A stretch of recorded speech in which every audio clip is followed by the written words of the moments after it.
Calm down, please. Although Aruka tried to behave like a model teacher, keeping his voice even in any situation was far from always possible. When he was finally honored with attention and silence was formed in the audience, Aruka exhaled with relief and, clearing his throat, announced, "Now I will read you a list of commands. Please listen carefully, I will not repeat anything twice." A wave of excited whispers swept through the class and died down somewhere around the last desks. Those who were learning their future fates were spinning around, trying to catch a glimpse of their future teammates from the crowd. So, Yumino looked at the list again. Team number 7, Uchiha Sasuke. The last representative of the great clan showed no interest, not wanting to be like the others, but only turned an indifferent gaze to the teacher, which had previously been focused on the clock hanging above the blackboard. Haruno Sakura. There was a joyful squeal, followed by an enraged yell from the other end of the room. Sakura turned to her rival and, completely ignoring the fact that she, as an excellent student, could have behaved more restrainedly, stuck her tongue out at her. All the blonde's hopes of being on the same team with the most popular guy in the academy were dashed so quickly that Choji, sitting behind her, only managed to eat a third of the contents of the bag of chips. For her, there was no longer any doubt that she would have to endure the Akamichi and Nara clans almost every day. And the last one is Uzumaki Naruto. Your sensei will be waiting for you here in 40 minutes, so don't go anywhere. Sakura turned her head, trying to identify the third member of the group by his reaction, but the attempt was futile. The girl could not boast of knowing the names of all the students from her parallel, so she had no idea who he was.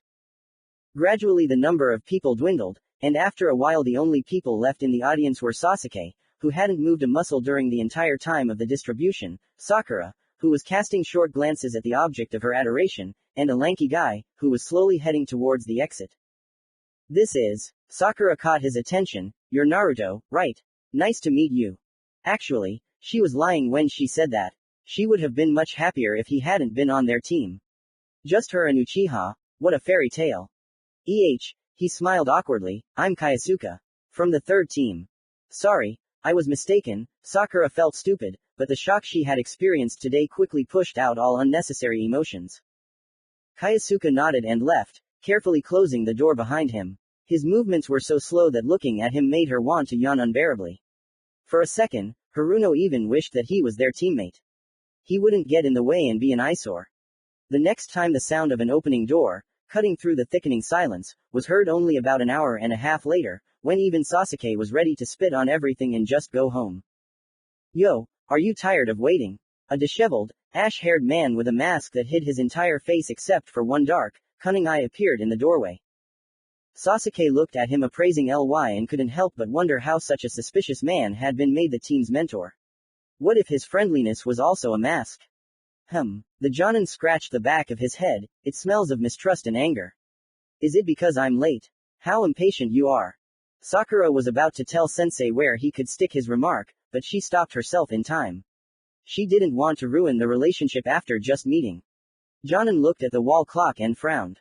Well, by the time I got there, it was already lunchtime. So, guys, meet me in an hour on the roof of the academy. The man made a seal and melted into a puff of fog right before the students' eyes.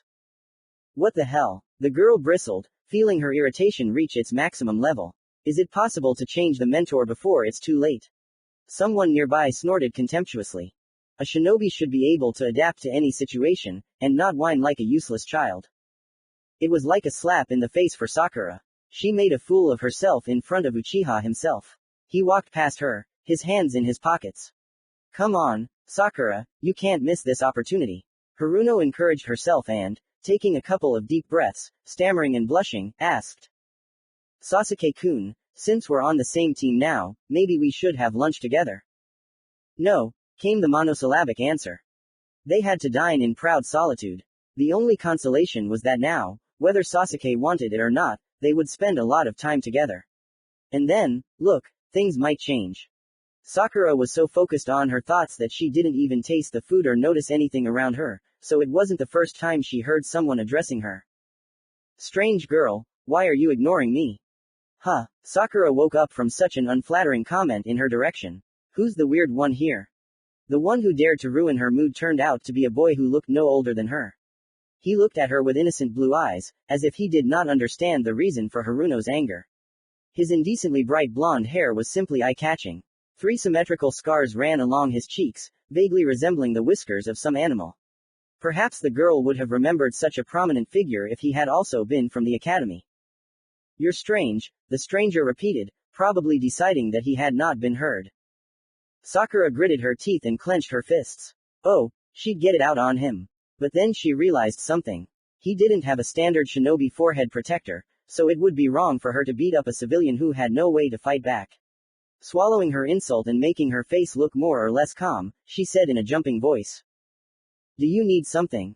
How do I get to the ninja academy? I think I'm a little lost. The boy laughed and ran his fingers through his hair. Sakura was surprised, but didn't ask any questions. It was better to get rid of him quickly. Go further along this road and on the right you will see the academy building. Thank you, little sister, and you're not as scary as I first thought. Sakura was ready to swear that she had never seen such a wide and good-natured smile as the one this stranger gave her. When he turned away and began to move away from her, something clicked in the girl's head. Wait, so I'm scary too. Haruno was ready to spit out furious flames. Stop, or I'll kill you.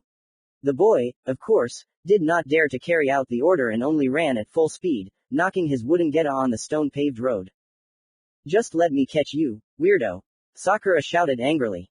Her appetite was completely ruined, and her dinner was left uneaten. After sitting on the bench for a while and calming down, the girl got up from her seat and also headed towards the academy, hoping that she would be lucky enough to spend at least a few minutes alone with Sasuke.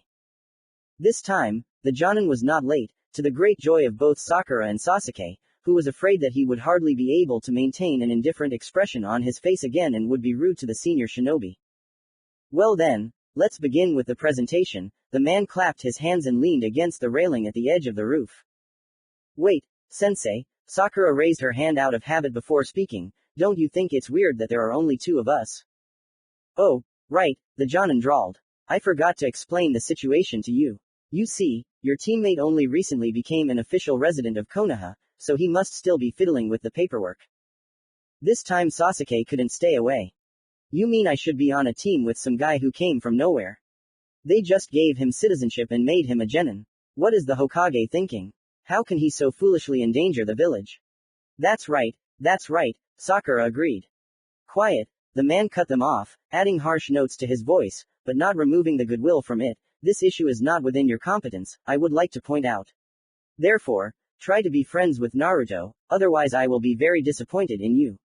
And believe me, you do not need this if you really want to become a real shinobi. Sasuke didn't argue any further and turned away, folding his arms. Sakura swallowed. Sensei had gotten on her nerves quite a bit. Oh, how easy it is to scare you. Still so green. Okay, let's get back to the show. My name is Hitaki Kakashi, you don't need to know the rest, but if you want to lose sleep, we can meet up sometime and have a heart-to-heart chat. The boys felt goosebumps run down their spines. Now it's your turn. Say your name, what you like and what you don't like, what your dream is. I'm Uchiha Sasuke. I like it when I'm not bothered, everything else falls under the opposite assessment. A dream. As such, I don't have one. But my goal is to find and kill one person. Sasuke spoke with complete seriousness, and this made Sakura feel uneasy. Her comrade's gaze seemed to be directed at nothing. Okay, now it's your turn, Hitaki nodded towards the girl. Hi, I'm Haruno Sakura. I like one person. As if by the way, she glanced at Sasuke, and, embarrassed, swallowed the end of the sentence. I don't like it when they treat me like a little girl. And I dream of becoming happy, another meaningful look. An obsessive boy and a stupid girl. Kakashi sighed resignedly, imagining how much he would have to work on them.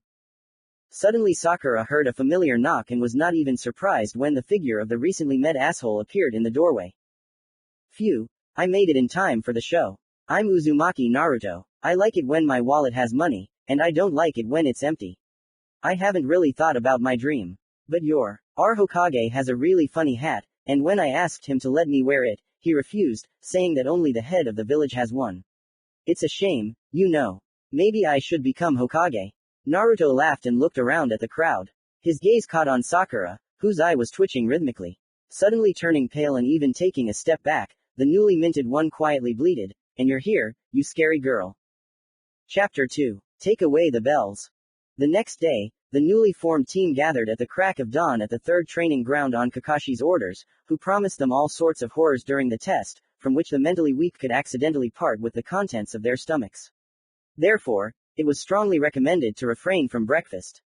Sensei did not show up at the appointed time, and neither an hour nor two later was there any sign of him. Sasuke and Sakura, exhausted from the early rise and the ever-increasing hunger that was making their heads spin, settled down on the grass damp with dew and mostly remained silent, only occasionally inquiring about the time that had passed.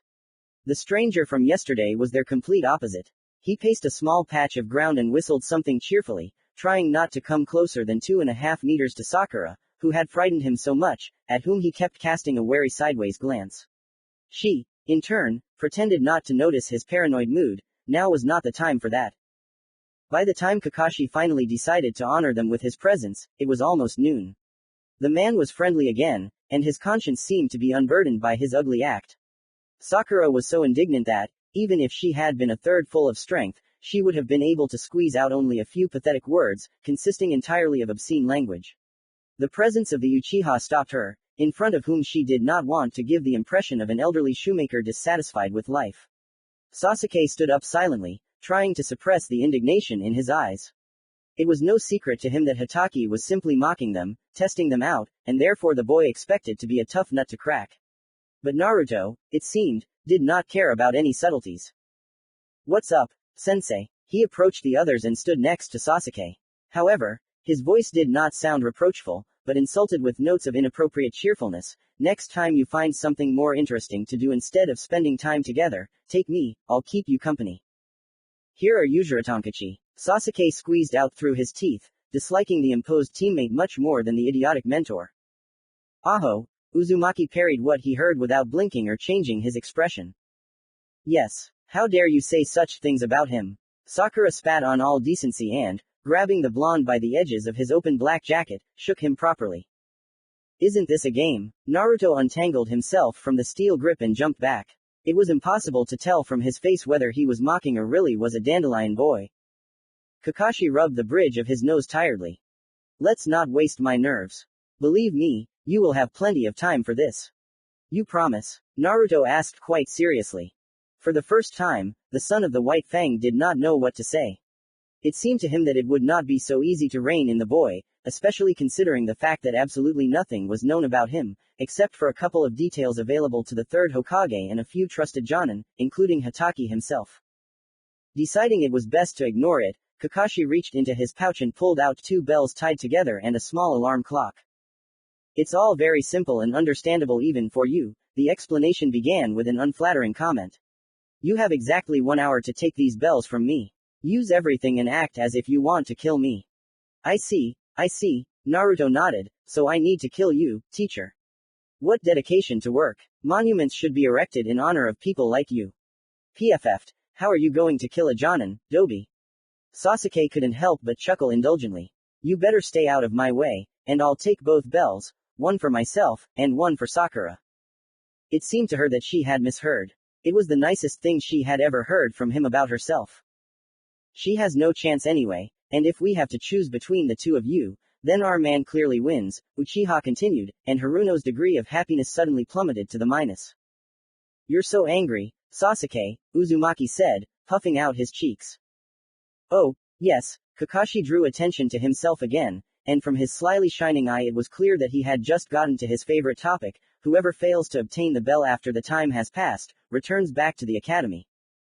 "What? You were joking?" The girl began to feel hysteria approaching. She hadn't tried so hard just to join the ranks of the little incompetents a few days after graduation. She wasn't ready to part with the sign that made her a real ninja. "This is not a joke," Uchiha said irritably, trying to understand what goals their sensei was pursuing. His statement sounded like complete nonsense, but for some reason it did not allow him to doubt its truthfulness. Intuition, probably. The boy did not have time to sit around in the academy. He had to gain strength as quickly as possible, and no ballast would dare to hinder him in this. "Then I just have to win." "You're so self-confident," Naruto said, narrowing his eyes. "In such cases, you usually have to be afraid of stepping on a rake." Turning his back to everyone, the boy headed towards the nearest trees, wanting to leave the clearing. "Naruto," Kakashi called out to him. "Yes, sensei." Where is your pouch? What a blockhead, he must have forgotten, Sakura thought maliciously, already imagining how his arrogance would quickly come off. You mean the one with the gun? I won't need it. As you wish. Hatake sighed and turned to the rest. Why are you standing there? Time is running out. Half an hour later, Kakashi was getting bored. There had been no attack attempts from the boys.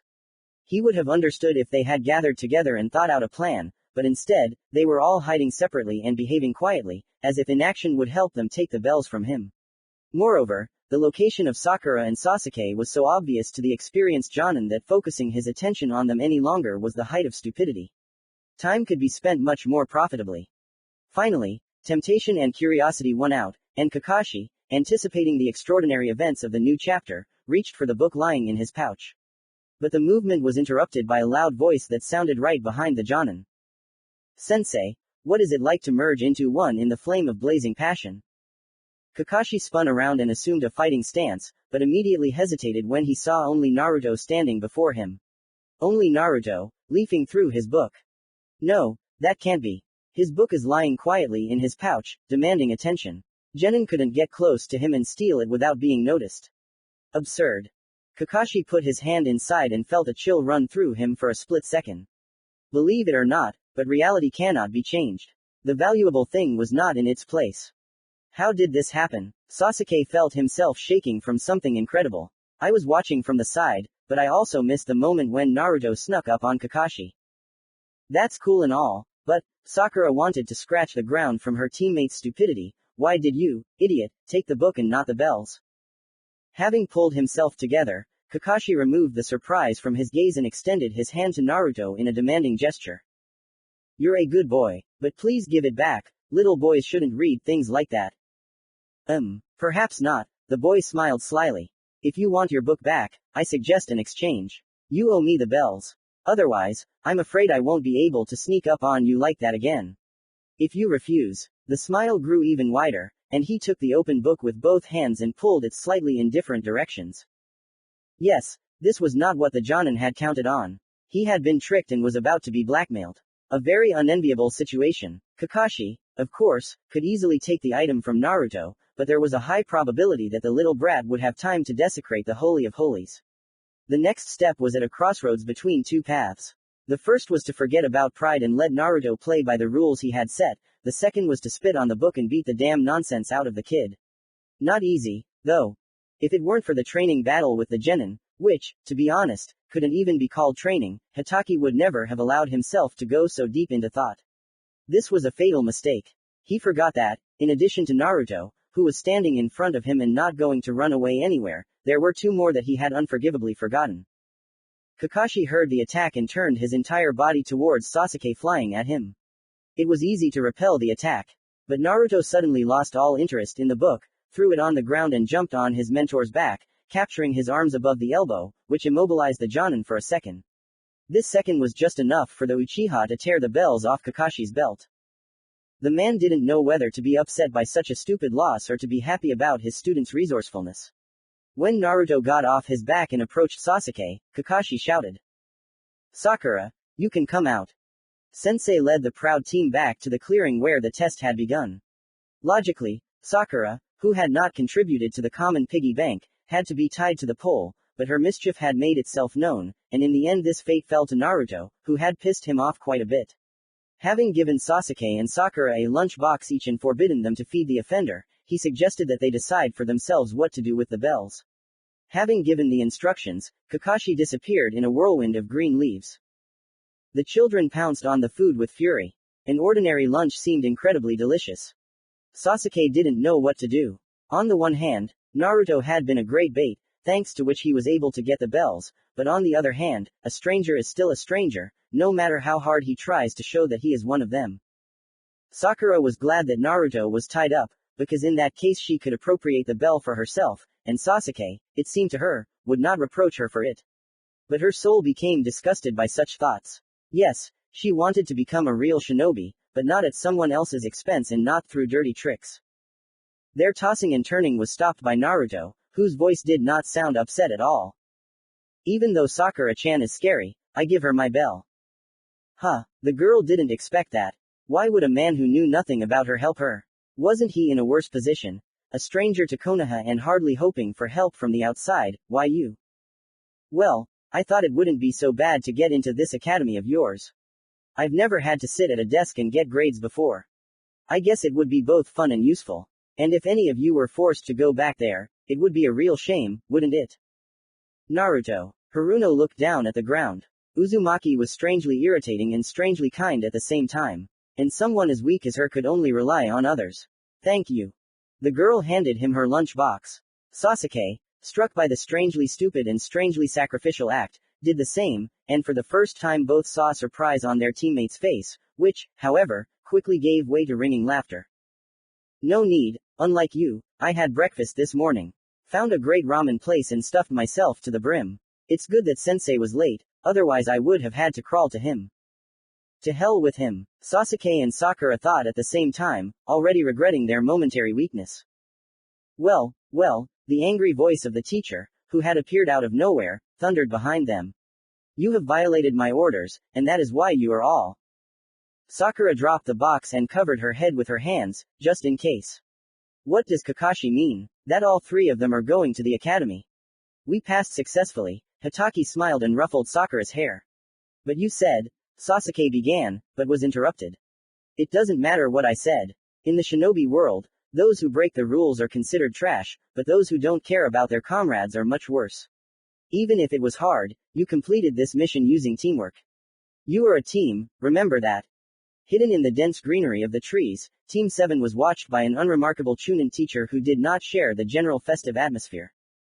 The Nine Tails Jinchuriki, Chapter 3. Betrayal in Exchange for Truth. Sakura couldn't figure out how it happened that she had to walk Naruto home, where he had only appeared once in a couple of days, when he had thrown all his few belongings into the rented apartment, without staying there for long, and as a result, had forgotten where he now lived. Luckily, the address of the dorm was written on the keychain that was attached to the keys, and Kakashi, who was already unable to resist reading the vulgar book, as Naruto dubbed it, pushed the problem onto the fragile shoulders of his students. Sasuke didn't hesitate either. Throwing out a short, bye, he left in a direction known only to him.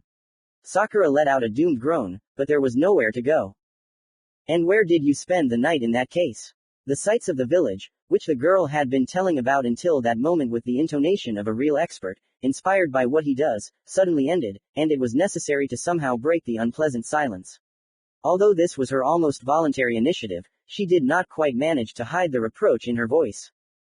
Naruto overtook her by a couple of steps and turned around 180 degrees, continuing to walk against the flow of traffic.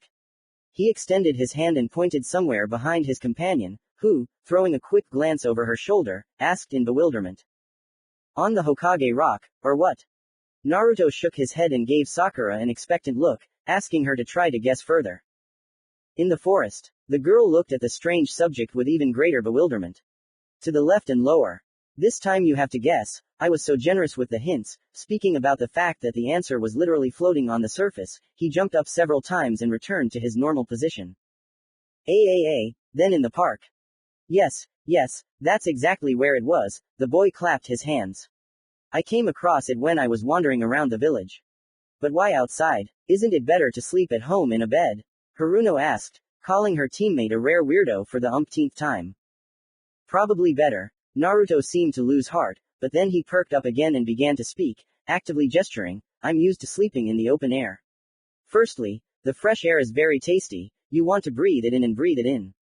Secondly, when you lie on your back, you can imagine that you are at the bottom of a deep ocean, and above you, fish are slowly swimming like sparkling dots, barely perceptible to the eye, and the moon is just someone's interested face, lowered into the water in the hope of seeing what we, the inhabitants of the depths, are doing.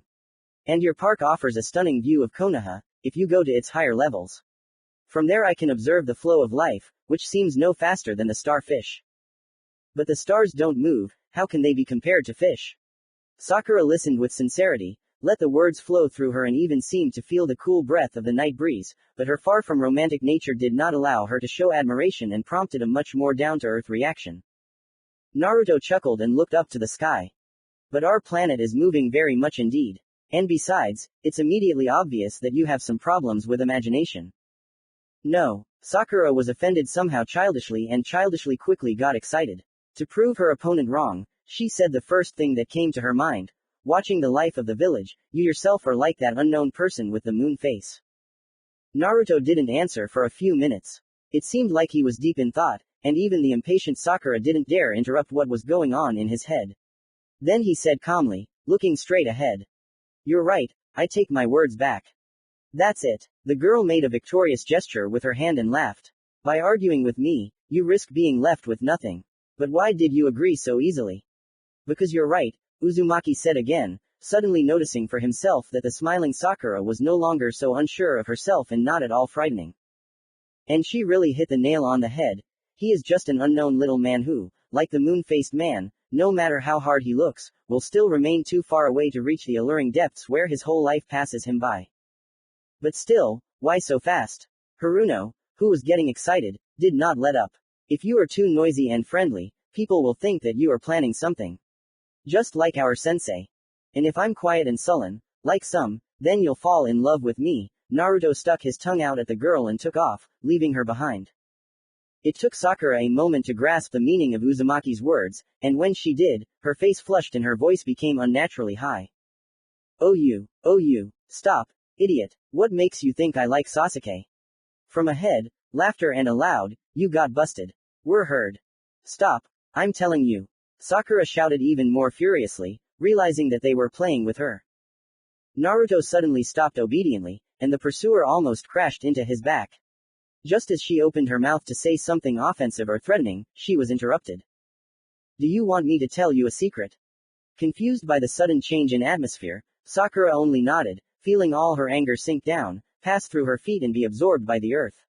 Naruto, who had turned to face her again, was too close.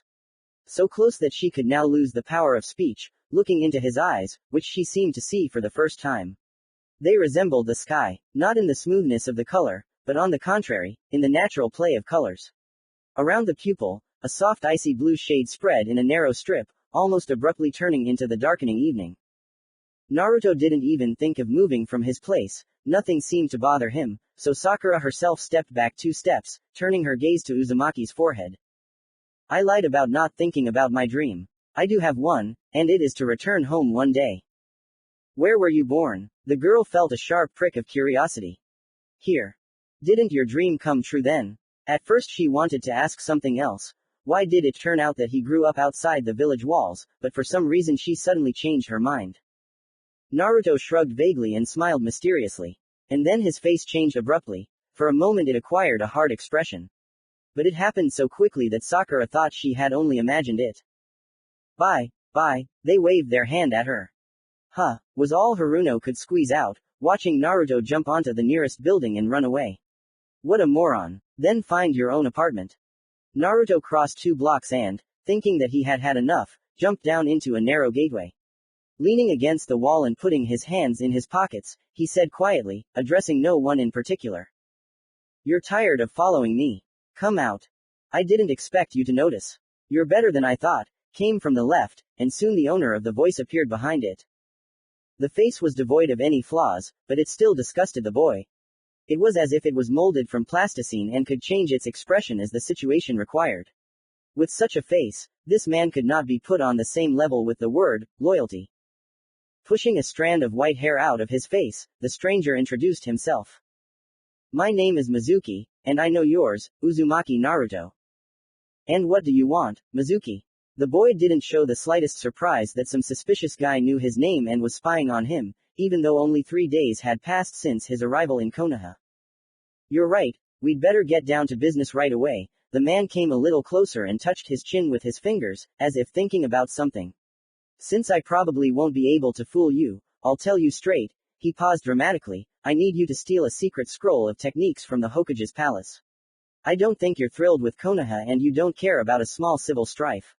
Unlike me, you're nimble and will be able to steal the scroll unnoticed. I'll leave with it, and you'll be left with nothing and continue to live peacefully. Naruto copied his gesture. Yes, I'm not thrilled, but I don't provide services for free. Interest me. Mizuki grinned. He had been expecting this turn of events. Everything was going even better than he had planned. There is something that would be useful for you to know, the reason why you were thrown out of your home village, and what the Hokage is trying to hide from you. Don't you think that's unfair, Naruto? You know how to speak smoothly. That's captivating. Naruto moved away from the wall and stood opposite the man. Shake on it. You give me the details. Entering the forest and finding the place Mizuki had indicated, Naruto threw the rather heavy scroll off his shoulder and placed it on the ground, holding it with his hand. He was going to do something before the Chunin showed up. A moment later, his hand began to glow red. His hand was enveloped in an incomprehensible viscosity, which, separating, slowly rushed downwards, flowing into the cracks between the folded paper of the scroll. The boy stood motionless for about 30 minutes, as if waiting for something. Finally coping with his task, he exhaled relaxedly, and the red substance merged with his hand again, leaving no hint of its recent presence.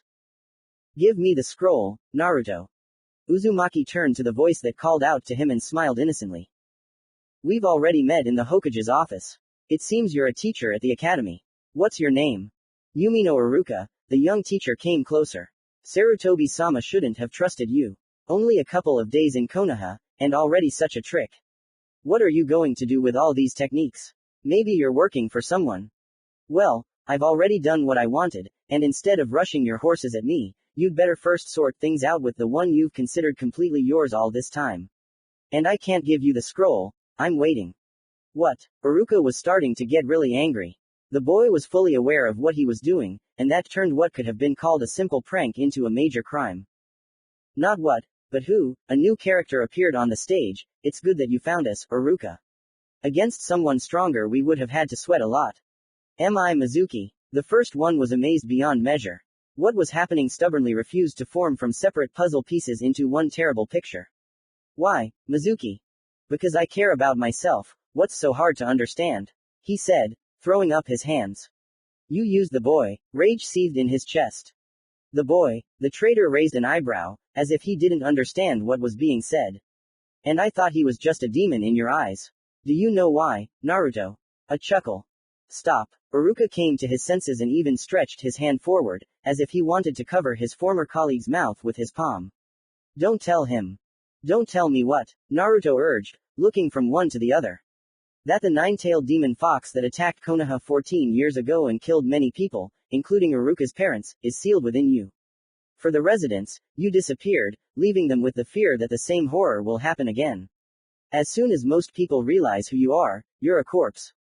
What a pity, and you probably hope to join the ranks of Konoha shinobi. But no one will believe you, who appeared out of nowhere and hides such an important secret. I paid you my price for the scroll, now give it to me. Having said that, with a feverish glint in his eyes, Mizuki walked towards Naruto. Iruka paled. There was no telling what a Jinchuriki would do. This could be truly dangerous.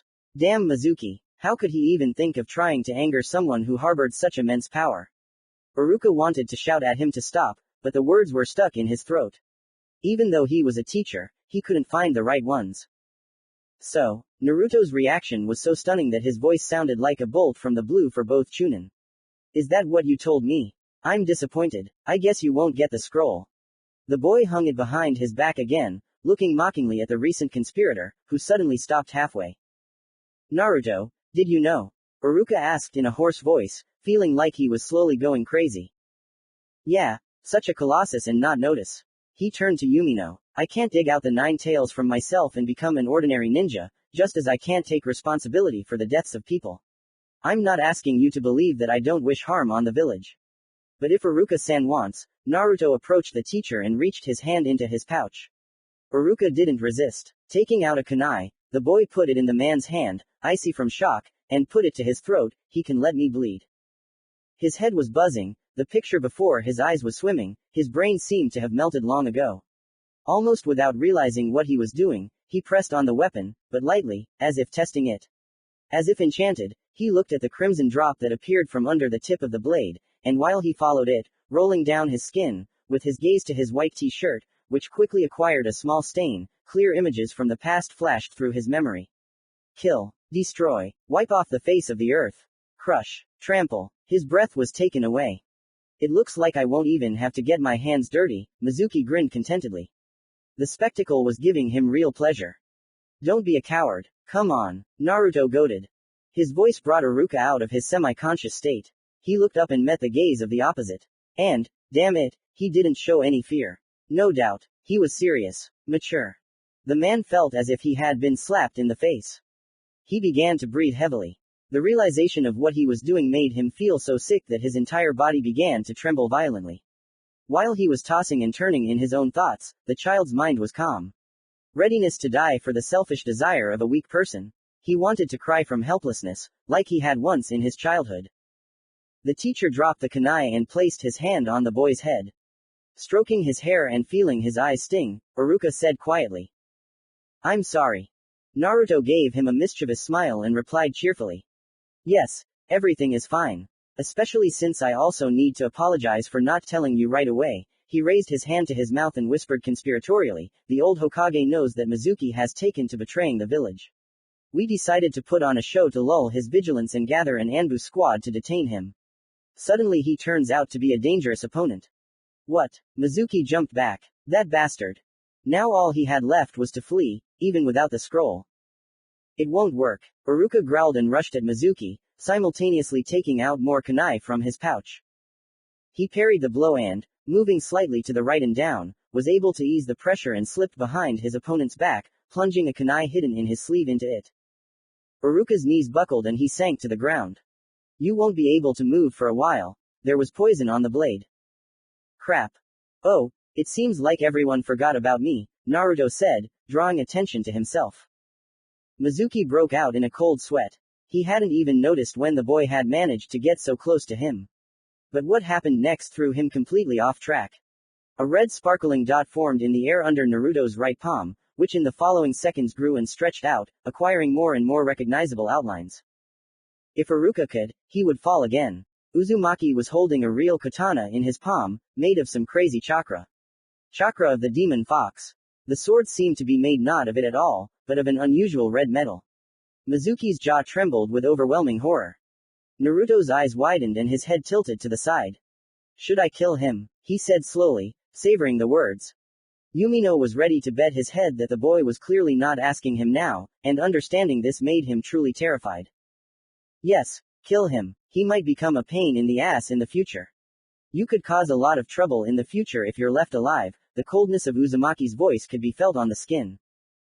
Wait, Naruto," Iruka shouted, realizing that something irreparable was about to happen. "You shouldn't kill a man for something he hasn't done yet. But you can be sure that he will be punished." Naruto looked at Iruka for a moment, deciding what to do. The words he had spoken seemed so damn right, even if they were unusual for his previous way of life. "Okay then," the boy smiled again. As soon as he unclenched his fingers, the chakra katana dissipated. "Iruka-san, when this one is taken away, will you walk me to my apartment? Are you sure it was worth leaving that guy alive?" The giant fire fox yawned as he watched his Jinchuriki's actions. "I'm sure. I don't regret it." Naruto approached one of the walls of the hall and placed his palm on a place free of inscriptions. Viscous red chakra spilled out from under his hand, spread along the wall and formed into letters and drawings, copied with surgical precision from the forbidden scroll. Chapter 4. Surprise from the Land of Waves. Naruto was given a commendation for the excellently executed operation. Those who were aware of this were incredibly surprised that the stranger did not take advantage of the situation and steal the scroll, escaping from the village under the noise, but, on the contrary, not only warned the third about the malicious act, but also independently neutralized the traitor. When the ambush squad arrived, they took the scroll and tied up the beaten Mizuki with special ropes that prevented him from using chakra. While they were leading him away from the edge of the forest and were in sight of Iruka and Naruto, he kept looking around, tripping over his own feet and foaming at the mouth, repeating the same thing, "You've got the wrong guy. There's a monster out there." It was hard for the teacher to blame his former colleague for such harsh words. He himself couldn't get over what he had seen. What had happened was more like a bad dream than something that could actually exist. The boy's abilities were hard to wrap his head around and caused not just fear, but awe, and if the man hadn't personally dealt with Naruto, hadn't looked into his eyes, hadn't heard his words, he would have, frankly, considered it right and necessary to put him behind bars as well.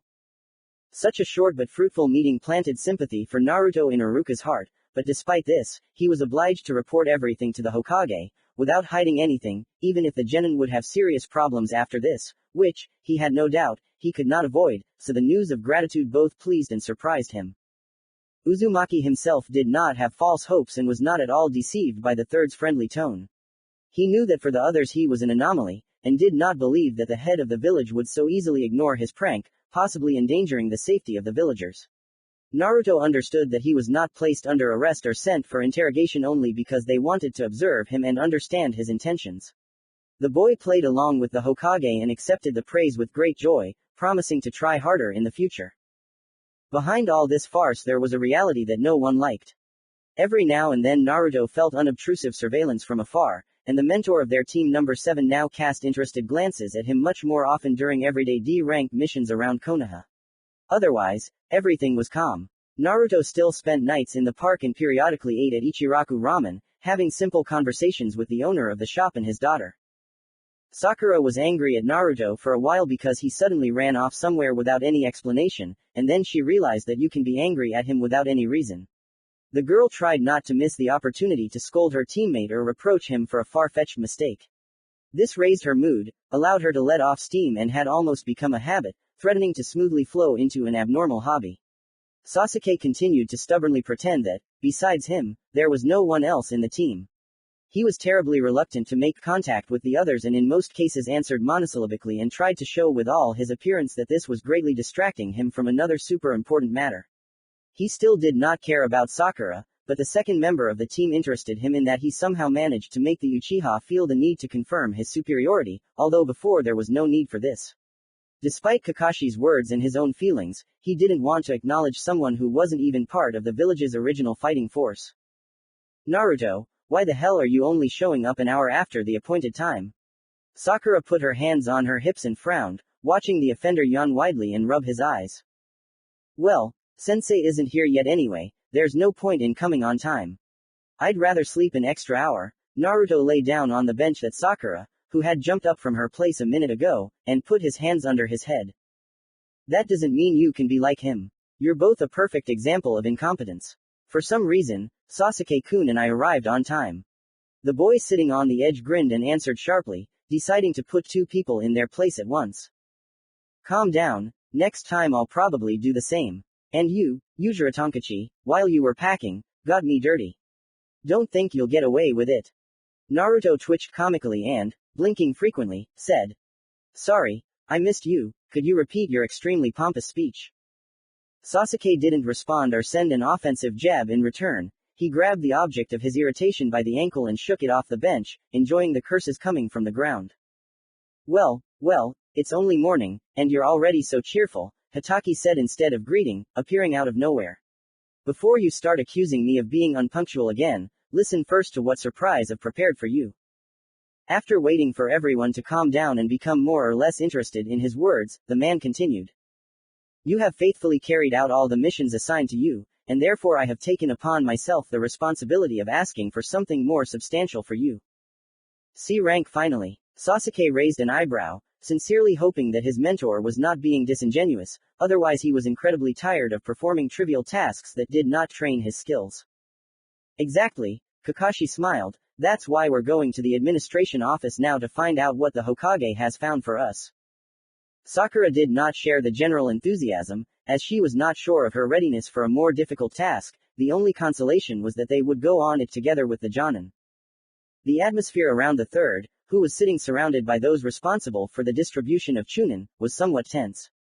The Hokage, with his hat slightly pushed down over his eyes and holding it by the pointed end, was thoughtfully smoking his pipe, not even noticing how the man sitting next to him was wincing, finding himself in a thick cloud of smoke. Kakashi prayed that whatever had put everyone in this state didn't affect his team in any way. Kakashi, you are free to go today, there are no suitable missions for you, but as I promised, I will find something for your charges that they can handle. The Jonin was about to take his leave and led his boys away before they started to show up and worsen what seemed to be an already difficult situation, when the Hokage stopped him. I'd like to have a word with you and Uzumaki Naruto, since you're here. Nothing special, just a quick catch-up and a few questions about how our newest citizen is doing. The rest of you are free to enjoy your unexpected day off. Yes, Sakura and Sasuke answered reluctantly, soon disappearing behind the doors. Disappointment would hardly allow them to enjoy their vacation. Kakashi sighed resignedly. It was all about them, or to be more precise, as the Jonin suspected, specifically about Naruto. Is something bothering you, Hokage-sama? Yes, perhaps. He took another drag before continuing. You see, there was a mission, and we even sent a notification of our readiness to take it on, but in return we received a request to return the application. What? The customer refused the mission? Kakashi was surprised. After thinking about it, he asked with a heavy heart. He decided to send the request to another hidden village. How did Konoha upset him? The Hokage put the phone down on the table and tiredly rubbed the bridge of his nose. None of that, came the stunning reply. A letter was attached to the request, stating that help had arrived a week and a half ago, and that the ninja had said that he belonged to Konoha when the matter was over. There were also huge thanks, since the situation had gotten out of control, and everything would have ended badly if that shinobi hadn't arrived. The mission was far from low ranking. What a turn of events, Hatake drawled, trying to digest what he had heard. We were lucky, I guess. So what happened there? Gato happened there, I think you've heard of it, and another of the 7 swordsmen of the mist, Momochi Zabuza. A local carpenter, and we're talking about the land of waves, somehow displeased the syndicate with the construction of a bridge, and they wanted to get rid of him. There were no casualties among the civilian population, which can't be said about the criminals. Their ranks were reduced to 2 people, Zabuza and a child. And now my question is directly to Naruto. The head of the village turned his attentive gaze to Uzumaki. Where did these 2 go afterwards? Wait, Hokage-sama, Kakashi thought he was being too harsh, so he tried to lower his tone. What does this have to do with Naruto? Moreover, the bridge completed thanks to an unknown shinobi bears the name Naruto. Jonin felt like he had lost touch with reality. The boy didn't deny anything, scream or anything like that. He scratched the back of his head and sighed heavily, as if he was too lazy to explain anything. Forgive me for introducing myself as a Konoha shinobi before I actually became one. It's just that some passing ninja would hardly inspire confidence, so I used the name of a village that many people have heard of. But it all worked out, so I don't see any point in making a fuss about it. The thing is different, my boy, the old man's voice rang with steel. You single-handedly dealt with someone who not every Jonin would be able to handle. Well, it really wasn't easy. I thought I was going to die, but, as I said, it all worked out. What about those 2? I let them go. What? Kakashi recoiled, looking at Naruto like he was crazy. Do you know who you left free? Zabuza is a missing nin and a hired killer. You think he'll stop after being defeated once, even by a child? Don't worry so much, Kakashi-sensei. You can be sure that he has stopped. I also promised him to guarantee their immunity from Konoha. I hope you had good reason to speak on behalf of the village, right, Naruto? The Hokage narrowed his eyes and reached for his pipe again, taut as a bowstring. Don't even doubt it. Zabuza and Haku will still serve us well, Naruto replied, realizing that Sasuke, who was hiding behind the door with Sakura, would from now on have feelings for him that were stronger than banal irritation. Chapter 5. Training. A little over 2 weeks had passed since the memorable conversation with the Hokage, and for some reason the promised C-rank mission had still not materialized. Kakashi understood the village leader's confusion well, as he was faced with a very difficult situation that could not be ignored and would not tolerate haste. Hiruzen must have simply been wary of sending Naruto far beyond Konoha, where supervision over the Jinchuriki who had thrown up surprises was practically impossible. But he also understood that he could not leave things as they were any longer, if he did not want to cause a wave of indignation from the rest of Team 7, which would threaten unpleasant consequences. Naruto was the only one who pretended that nothing had happened, as if he completely ignored the fact that the attitude towards him within the team had changed dramatically. Sakura stopped besieging him with reproaches and tried to keep her distance whenever possible. She herself came up with the threat emanating from him, and willingly believed in it, feeding this confidence with arguments that Uzumaki could well hide his true identity and that he was somehow incredibly capable of dealing with an experienced shinobi, which already made one think. As for Sasuke, he did not feel a shred of fear in front of Naruto. He was so infuriated by the fact that the idiotic stranger had outstripped him in almost all parameters in a miserable period of time that every time he saw Uzumaki, he boiled with fierce hatred and gave him such a cold look that it seemed capable of freezing even the sun. The team was falling apart before our eyes, which could not help but worry Kakashi. But he wasn't going to coddle the stupid kids and persuade them to work together. They would figure that out on their own when the opportunity arose. When the flow of everyday missions died down, Kakashi announced a training session, with the goal of raising the qualifications of his charges and a priori preparing them for more difficult tasks. Even though the guys would have to spend time together again, it was still a breath of fresh air. No need to be responsible for the actions of another and try to look like a single whole. Kakashi, not wanting to leave the genin alone with each other for a long time, fearing that something might happen, came to the third training ground even earlier than them, which shocked Sakura and Sasuke beyond words. Where's Naruto? The Jonin asked, looking around in search of the blonde head. I guess he's still asleep, Sakura shrugged, trying to sound indifferent, laughing to herself at the funny situation. He's used to you always being late, so he decided to come to the meeting later. Mentally promising to give the impudent fellow who didn't respect the words of his elders a good beating, the man sighed and said, well, then let's start without him. When Naruto finally showed up 2 hours later, he looked rumpled. Sakura, who had sneaked a glance at him, noted to herself that he was not going to stop sleeping on the hard bench.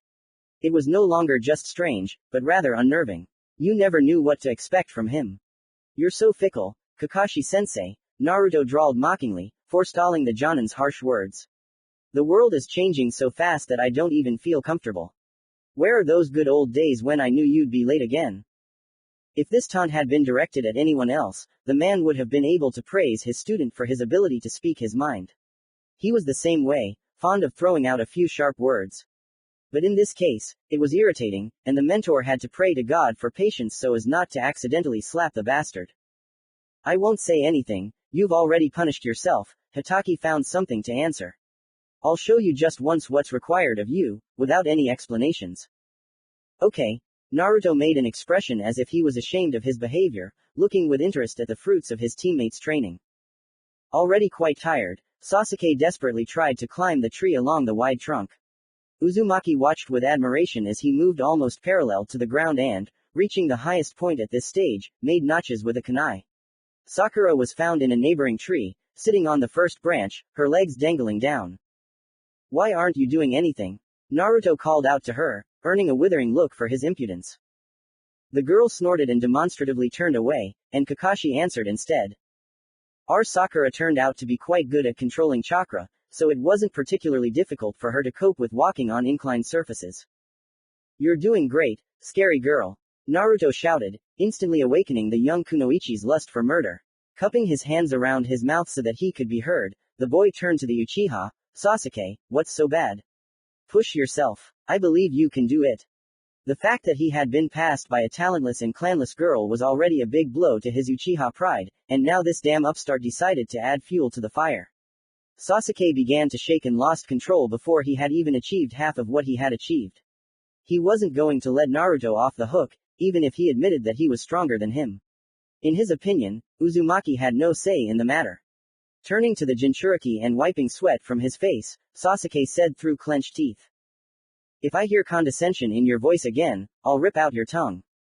Sakura imagined it and felt a sudden nausea. She had to gasp for air to control the urge. She would have yelled at the blonde idiot, but she was afraid of getting an unflattering comment from the enraged Uchiha. Kakashi clapped his hands, stopping the escalating argument in its tracks. How he wanted to give each of them a hard slap on the back of the head. Sasuke, get back to training if you have the strength to squabble. Sakura, you're free to go.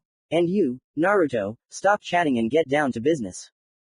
Sasuke snorted contemptuously and turned back to the tree. His concentration, however, was gone. Inside her, she was burning with interest.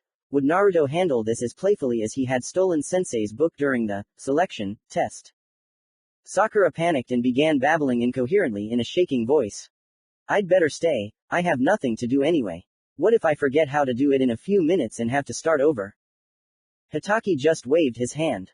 Haruno's true goal is obvious even to the naked eye. When else would there be an opportunity to observe the object of her adoration with impunity? So, Naruto, you have an idea about hand seals, right?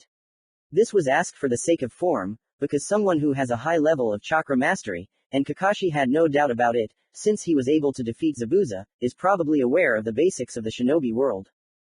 The boy nodded, but somehow without enthusiasm, which served as the first signal for the Jonin. Then make the ram seal and try to concentrate the chakra in your feet. A ram, exactly? Naruto asked, not rushing to carry out what the man had said. Kakashi frowned and made a seal, and only then did Uzumaki follow suit. A second signal rang in his head. What does it look like, I wonder? Is it like spreading butter on bread? So be it, if you wish. Now try to repeat what Sasuke does. Watching Naruto try his foot on the tree, the Jonin felt like he was being fooled. Why didn't the boy just say he knew how to do this? Why get on his nerves and tease the already wound up Uchiha? Okay, let's go, Naruto shouted, and the others immediately looked up from their activities, Sasuke from training, Sakura from contemplating Sasuke. Naruto jumped, but there was no push from the trunk. The boy simply slid down. And this was repeated over and over again, while Uzumaki himself had a completely impassive face, as if he was neither hot nor cold from what was happening. While Kakashi was getting the idea that the kid was simply harassing him, Sasuke couldn't stand it and, flying up to Naruto, grabbed him by the chest and shook him violently.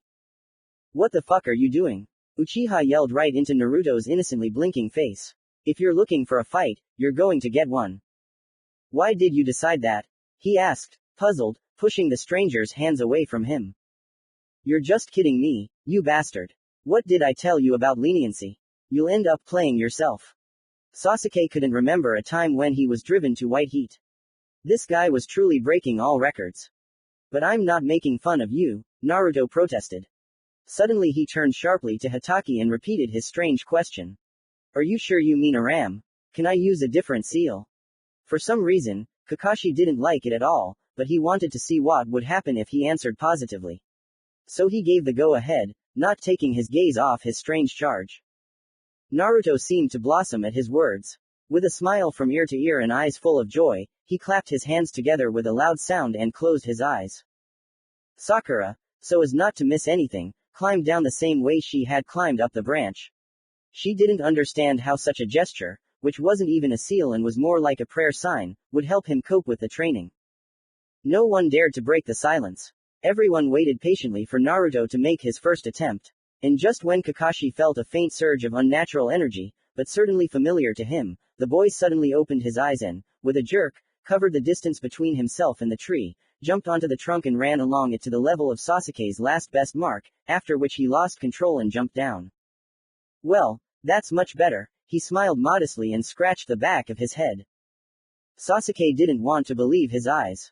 He felt sick of his own insignificant efforts. Only Uzumaki had turned out to be a complete failure, when suddenly some inexplicable trick had abruptly changed the situation, making him, Uchiha, look like a fool. Hey, Sasuke, Naruto brought him out of his heavy thoughts, let's see who gets to the top first. Tisk, shut up, Yujiro Tonkachi, the Uchiha said dismissively and continued to attack the tree that was slashed with a kunai with even greater ferocity. Naruto, Kakashi addressed him, for whom the third signal rang, putting many things in their place. The Jinchuriki does not know how to use his own chakra at all and uses the power of the nine-tailed demon fox as a substitute. It remains a big mystery how the boy was able to use it so skillfully and why it did not get out of control. Yes. What was that? The Jonin put his palms together. A gesture of trust, Naruto responded willingly and also returned to training. I'm a bit tired, Naruto complained, settling down on the water floor. If Sasuke and I hadn't finished at the same time, he probably would have attacked me. The hall was filled with a dull, growling laughter, which was reflected with threefold force from the graffiti-covered walls. If you start whining, I'll swat you, Kyuubi threatened, raising his huge paw with protruding black claws for clarity. They were as thick as a human leg and inspired respect. By the way, Kakashi-sensei seems to have finally figured it out, Uzumaki said casually, starting to rock back and forth. More and more problems come to the surface each time. Are you sure you are going to overcome all this hassle? Asked the fox seriously. Yeah, how could it be otherwise? There's nothing to be done if even to concentrate your chakra, Kurama, I had to invent a new method. And this is only the beginning of the path, because there is still so much that I need to figure out, Naruto sighed resignedly and looked at the inscriptions that constituted a real treasure trove of knowledge. Chapter 6. Painful Joy. Kakashi was very unhappy that his team looked more like a circus troupe than a truly cohesive unit. Every day it seemed to the man that the next day he himself would become ugly and stop perceiving the reality around him from the point of view of a sane person. Therefore, he decided to take a small step towards a real victory. It was reasonable to start small. Kakashi ordered the services of a photographer and hinted to his charges that their appearance was mandatory, otherwise, severe punishment awaited those who disobeyed.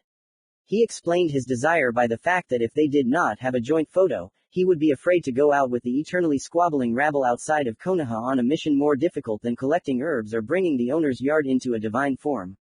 The teacher's oddities pulled only doomed sighs from the boys. It was simply impossible to be surprised or irritated.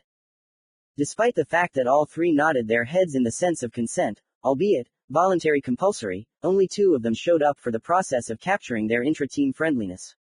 Sakura was beaming with happiness, hoping that Kakashi, due to his sometimes impatient nature, would not wait for the latecomer, and then she would take the honorable only place next to Sasuke and forever preserve this moment in history. A crazy thought even crept into her head. What if she lost the sensei himself somewhere, so that the photo would turn out to be a pair? But the intoxicating fantasy was cut short by the quite restrained and even unjustifiably friendly words of the Jonin.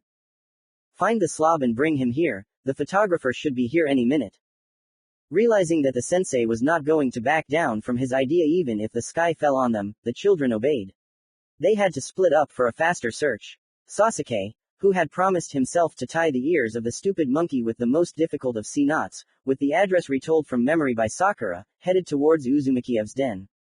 The girl, with a heavy heart realizing that most likely her problematic friend would not be home, hurried to the notorious park, where, like a true vagabond, Naruto spent his nights. What a doby, he didn't even cover it, Sasuke said quietly, going up to the second floor of the dorm and finding the right door. It was possible, of course, to think that Uzumaki had prepared for the arrival of one of them and had set up an ambush, which he really wanted to accuse him of, but, having passed into the corridor, Sasuke doubted his version. It was unlikely that he was expecting guests. The floor was covered in a layer of dust, however, as were other surfaces within the Uchiha's visibility, therefore, Naruto himself had appeared here for the last time quite some time ago. The room was furnished sparsely and angrily. A roughly assembled nightstand standing next to the bed on short legs, covered with a thin, moth-eaten bedspread, and a closet that you couldn't immediately notice because of the dirty white doors merging with the wall. While Sasuke looked around, thinking that he had entered an unoccupied apartment, and the one he needed was through the wall to the right or left, it became impossible to breathe. Feeling an approaching coughing fit, the boy rushed to the window, abruptly parted the curtains, almost causing a couple of loops to break, and, tugging at the handle, opened it. The frame creaked indignantly, but succumbed to the assertiveness of the representative of the noble clan. A stream of air rushed into the room and picked up a layer of dust. Sasuke cursed and covered his nose and mouth with his sleeve. When everything more or less calmed down, the genin again allowed his gaze to slide around the room.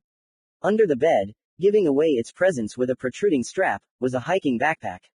Unable to cope with curiosity and writing it off to the duty of a shinobi of the village, according to which he must guarantee the safety of its inhabitants, Sasuke pulled out the object and looked inside. The contents were a complete disappointment, nothing special. Among Uzumaki's few belongings were a few pieces of clothing, an empty water bottle, a pen, and 2 chewed pencils. No sign of anything suspicious. After shoving the backpack back under the bed and looking in other places where something might have been lying, Sasuke didn't even find a single unfortunate kunai. If you think about it, he didn't bring anything to Kakashi's test either. He doesn't even have it, unless he hid his weapon somewhere else, Sasuke muttered under his breath. The small kitchenette stood out only because instant noodle packages were lying on the cabinets and table, as if the owner of the apartment was too lazy to get rid of the trash. Wincing, he went back into the room and from there into the hallway. Coming out into the common room, Sasuke closed the door tightly behind him. Trying to leave everything as it was useless, since it would be impossible to hide the marks on the floor. Sakura managed to find the object she was looking for only when she had already managed to run up and down the stairs and think of all the possible curse words she could think of. Naruto was lying on a bench, stretched out to his full height and covering himself with his hands from the rest of the world. Sakura came closer, hiding the sun behind her, but this did not affect Uzumaki at all. Deciding that he was sleeping, the girl took him by the elbow and shook him. Wake up, come on.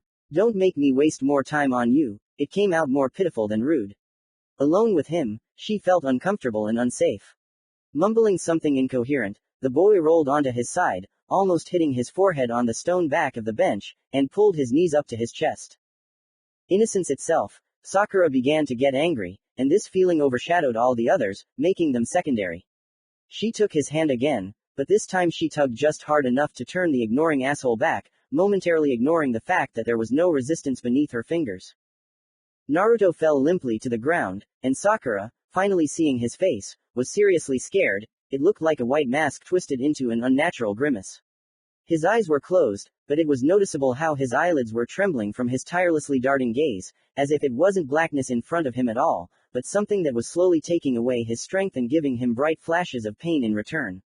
His jaw muscles showed how tightly he was clenching his teeth in an attempt to hold back the scream tearing from his throat. Naruto. Falling to her knees next to him, Haruno carefully touched his shoulder, as if afraid that he would crumble from any careless movement, and in her head there was a persistent thought that she needed to urgently call for help, but she knew that there was nowhere for it to come from. The park was deserted at this time of day. Her head began to buzz, and her hands trembled slightly and grew cold. What's wrong with you? Groaning, Uzumaki opened his eyes, but his gaze refused to focus on anything. Unclasping his jaws with some difficulty, he drew in a hoarse breath and barely audibly squeezed out. Who's here? Sakura, the girl answered just as quietly. Having got his bearings from the voice, Naruto turned his head slightly towards her, but there was still no meaning in his gaze. It seemed that he simply could not understand who was in front of him. Several times he tried to say something, his lips parted and glued together again.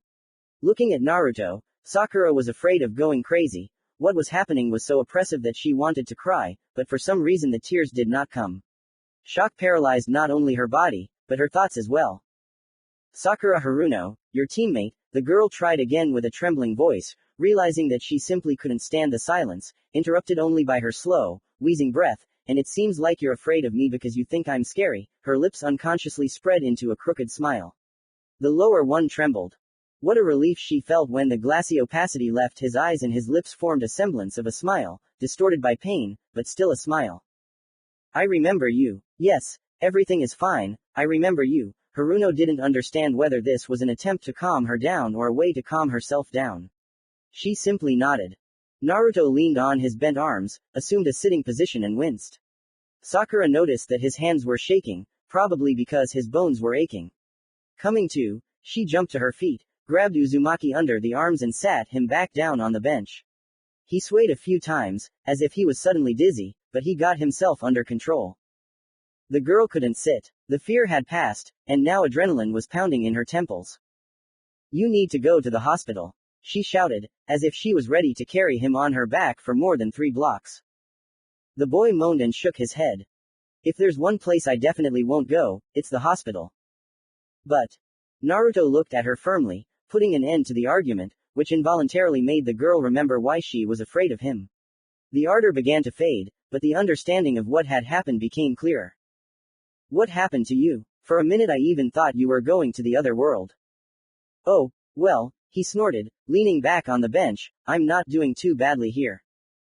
I'm serious. Haruno flared up, not understanding how one could be so careless about one's health.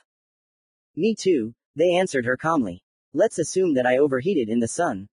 Sakura was flattered that Naruto didn't make a fool out of her by making up a stupid excuse. He wasn't asking her to believe his words, he was just saving her from having to worry about him.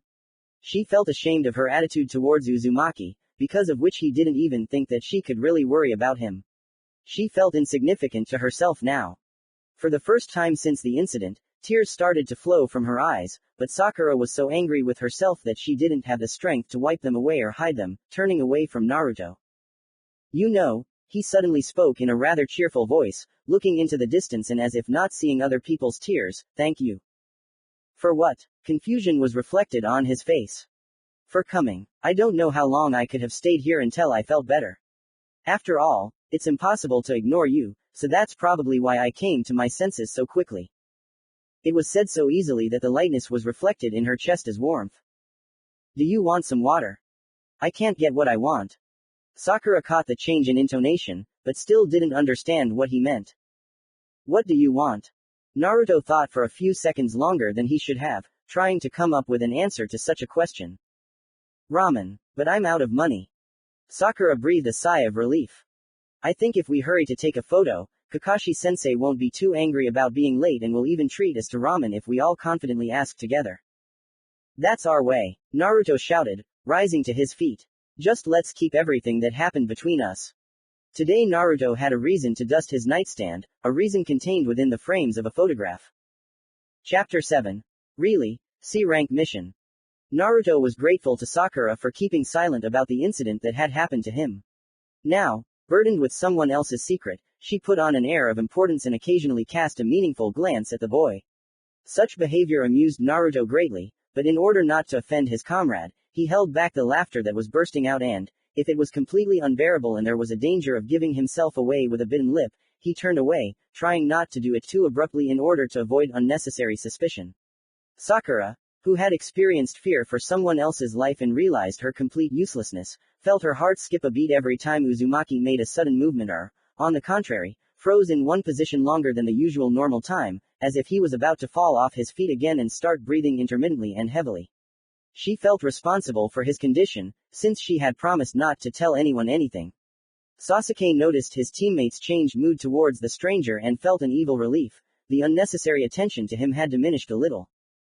And Kakashi shuddered as soon as he recalled the resulting photograph. In his opinion, he was the only one who came out well in it. The expressions on the faces of the others left much to be desired. It was as if Naruto had suddenly forgotten how to smile. The smile looked cardboard and stood out unnaturally against the general background. Sakura was glowing with happiness, and her eyes were sideways in the direction of Sasuke, who turned away and put his hands in his pockets. It seemed that at any moment, he would turn his back to the photographer. The Jonin made an extraordinary effort not to strangle his beloved students. Being a mentor turned out to be much more problematic than he imagined, but he did not intend to surrender to a bunch of greenhorns. The mission that Team 7 had finally found became an outlet. Kakashi, who had already seriously begun to worry that he would never see his guys in action and would not provide them with their first invaluable experience due to the Third's fears, was greatly encouraged, and the children themselves were excited about the upcoming mission. Even Sasuke's eternally dissatisfied mask cracked, through which impatience seeped. However, there was someone who took everything for granted and did not show any special emotions about it. Hatake was not surprised that Naruto, who had recently gone wild in the land of waves, was not inspired by the news. But Kakashi still believed that his opinion could change dramatically, because before this he had acted alone, and now he would have to work in a team, which could be far from easy. The mission was a typical C-rank one, and Kakashi thought their team couldn't afford to embarrass themselves. A very wealthy merchant, returning through the land of fire from the land of hot springs, had ordered an escort from the Hokage, fearing that he might be attacked and robbed on his way to the land of earth. At first, the Jonin was surprised that Sarutobi-sama would send inexperienced genin so far from home, but the other teams were already busy with their own missions, and the merchant assured them that the deadline was tight, and it was reassuring that the destination was in a northwestern border town, eliminating the need to go deep into the country. Team number 7 met their customer at the main gate. The short man was lost against the background of the luggage piled on top of each other, consisting of several huge backpacks and wicker baskets of various sizes, all filled to the brim. Despite the fact that he looked rather funny due to his feather-like mustache, which didn't suit him at all, and his sideburns, which visually stretched his face, the merchant gave the impression of a man of wealth and a meticulous character. A dark blue shirt, obviously made of expensive, high-quality fabric, was neatly tucked into a gray hakama with small stripes, and every fold was in place. Serious dark eyes peered out from under oblong glasses, firmly seated on his nose. Stopping next to the man, Naruto whistled mockingly, looking around at the scope of the things surrounding him. And you, old man, prepared thoroughly for the trip, as if you had wrapped up the entire apartment and packed it into different bags. Kakashi sighed. They hadn't even had time to properly introduce themselves, and their asshole had already managed to be rude and ruin their relationship for days to come. The journey promised to be long. However, the next moment the customer surprised the Jonin. But I'm still far from old. I'm only 31. He seemed to not care about the familiarity, but he simply couldn't help but clarify Naruto's supposedly incorrect understanding. Naruto immediately lost all interest in the further development of the dialogue and only said in disappointment, "You are boring, and that's why you are old." "If you please," the merchant began, nervously running his finger across the bridge of his nose, but his attention was drawn to Kakashi, who wanted to get away from the conversation that had been unsuccessful from the very beginning as quickly as possible. "I am Hatake Kakashi, the commander of your escort." He extended his hand, which Kakashi immediately shook. "The rude one is Naruto, the others are Sakura and Sasuke." "It's nice to meet you," the customer replied in a businesslike tone. "I, Utani Benjiro, thank you for agreeing to accompany me." Benjiro looked guiltily at the pile of things, most of which would have to be hung on the shinobi, and folded his fingers into a clasp in a penitent gesture. "I probably should have bought a horse, and a car too. You see, I don't have a permanent base, I'm a traveling merchant and I don't stay in one place for long. Sometimes I have to carry it myself, and sometimes I hire people who want to earn some extra money. And keeping an animal is difficult and quite unprofitable. Isn't it dangerous to hire just anyone? Sasuke raised an eyebrow. I'm more than sure that many of them wouldn't mind profiting at your expense. Yes, you are right, young man. Benjiro touched the bridge of his nose again. I try to pay them enough money so that they don't develop any harmful desires. And, of course, it's much cheaper than having a horse. Uchiha couldn't help but chuckle sarcastically and heard Naruto echoing him, who even felt genuinely sorry for the short-sighted merchant. Benjiro-san, Sakura intervened, saving the situation. What do you intend to sell in the country of Earth? Yutani's features immediately softened, clearly enjoying the topic. While he was considering his answer, Kakashi signaled to the boys to each take on an extra load as punishment for their indelicate treatment of the client. Oh, I received an order for several lots of pink porcelain for Mr. Knees. According to him, his wife likes to surround herself with exclusive household items, which in fact she uses as decorations for their estate. For the sake of his wife's whims, he is ready to sacrifice a considerable amount of re. Damn bourgeois, Naruto hissed, bent over under the weight of his things. Sasuke, who was in exactly the same position, nodded in agreement. Kakashi touched the merchant on the shoulder and pointed with his hand at the road running ahead on the ribbon. It's time to go. Benjiro ran his hand through his already sleek short hair and, pulling himself together and instantly becoming serious, said, Yes, let's go. Looking sideways and noticing Naruto and Sasuke clinging to a rather large basket from both ends like a life preserver, Yutani timidly suggested, Let me take it, to which he received two devastating glances in response from the ninjas throwing lightning at each other. Let go, Uzuratonkachi, Sasuke hissed, yanking the basket towards himself. What do you mean, Dobi? You can't be trusted with such a valuable burden, Naruto pulled towards himself. Sakura felt that everything was getting out of control and the situation was not far off when, due to the fault of the disputants, they would have to apologize to the customer for the shamelessly spoiled products and the disrupted delivery. She was afraid to intervene herself, so all she could do was pray that Sensei would return the situation to a safe channel. However, again, before Kakashi had time to do anything, Benjiro decided everything in his own way. Young people, don't quarrel, there's another basket here, he pointed to an object standing forlornly a little further away. Tisk! They both hissed at the same time, realizing that the desired advantage over the other was now lost. Naruto let go of the wicker victim and took hold of the remaining basket, noting with some regret how his back was aching. Seeing her comrades puffing and feeling awkward because she only had a light backpack on her back, Sakura turned to them. Maybe you'll leave me something too. Then you'll lag behind, and the load won't let me leave you. Uchiha hit her on the head like a blow from a hammer. The girl could only laugh nervously, pretending to take his words as a joke. He wanted to say, Uzumaki grunted and straightened up more or less, that you can't carry heavy things. Naruto, you idiot, I'm not pregnant. She was indignant, wishing for a second that two heavy backpacks would crush the blockhead to the ground and roll him out into a thin layer.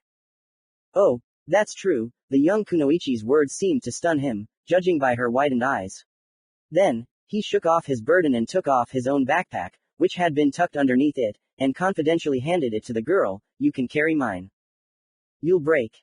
And mine then. Another hand, belonging to Sasuke, reached out to her. The internal struggle did not last long.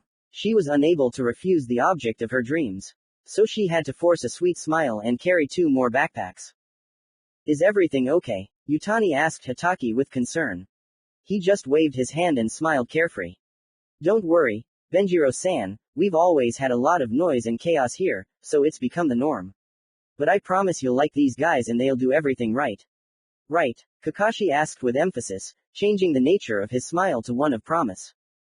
The boys muttered something in response, busy with their equipment again. The procession slowly moved towards the exit of the village and soon crossed its border, leaving the main gate behind.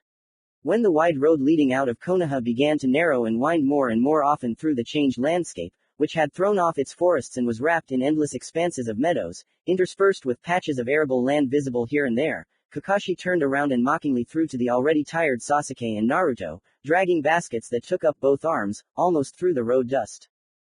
Why so slow? Press on. It's Sasuke who's slow, Naruto responded, I'm walking a couple of millimeters ahead. There's something wrong with your eye, Dobi, he snapped. It's obvious that you're the one lagging behind. They get along well, said Benjiro, but will they be okay? It's hard, after all. Oh, come on, the copy ninja was genuinely amused, for them this is just another training session. They'll kill two birds with one stone. Sakura also thought that Sasuke seemed a little more lively than before. And even though he was still cold towards her, she was actually happy about even the slightest change. Naruto decided to channel Uchiha's anger into sports excitement, fanning the flames of rivalry, because it was clear that he was not someone who could be easily split and reach the core. It was better this way than uncontrollable outbursts of rage. Perhaps someday he, Naruto, would be able to cross the line of a faceless stranger and become someone who you would want to be angry at for real, with whom you would want to laugh sincerely, in front of whom you would not want to fall into a puddle, and there would be a desire to become at all costs better than him by a whole head. Uzumaki smiled to himself and whined theatrically. Phew, I'm so tired. You've shown off enough, then shut up and get going. Chapter 7.1 Sweet Promise.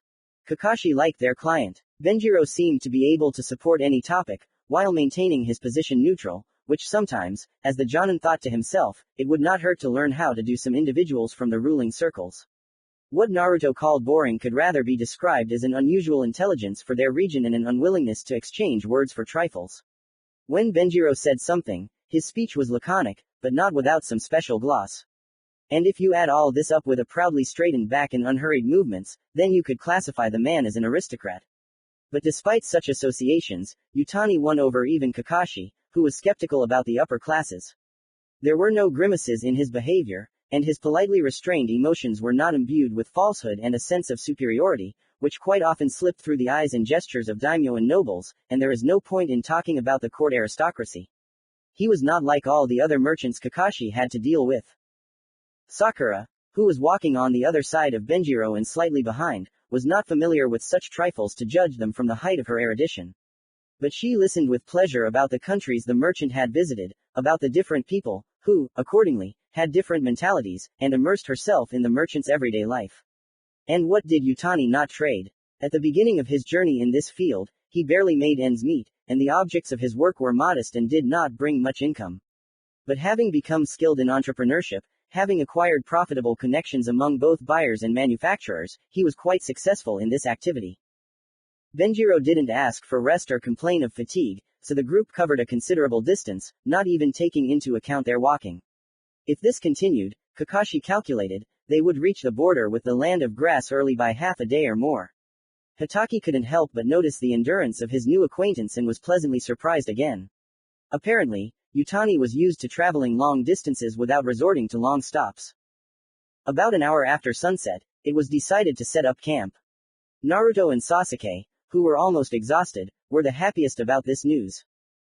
Thank you, Kami-sama, for creating the night, Uzumaki moaned happily, finally letting go of the baskets from his cottony hands and disentangling himself from the backpack straps that had rubbed his shoulders pretty hard. Sasuke wanted to show more dignified behavior.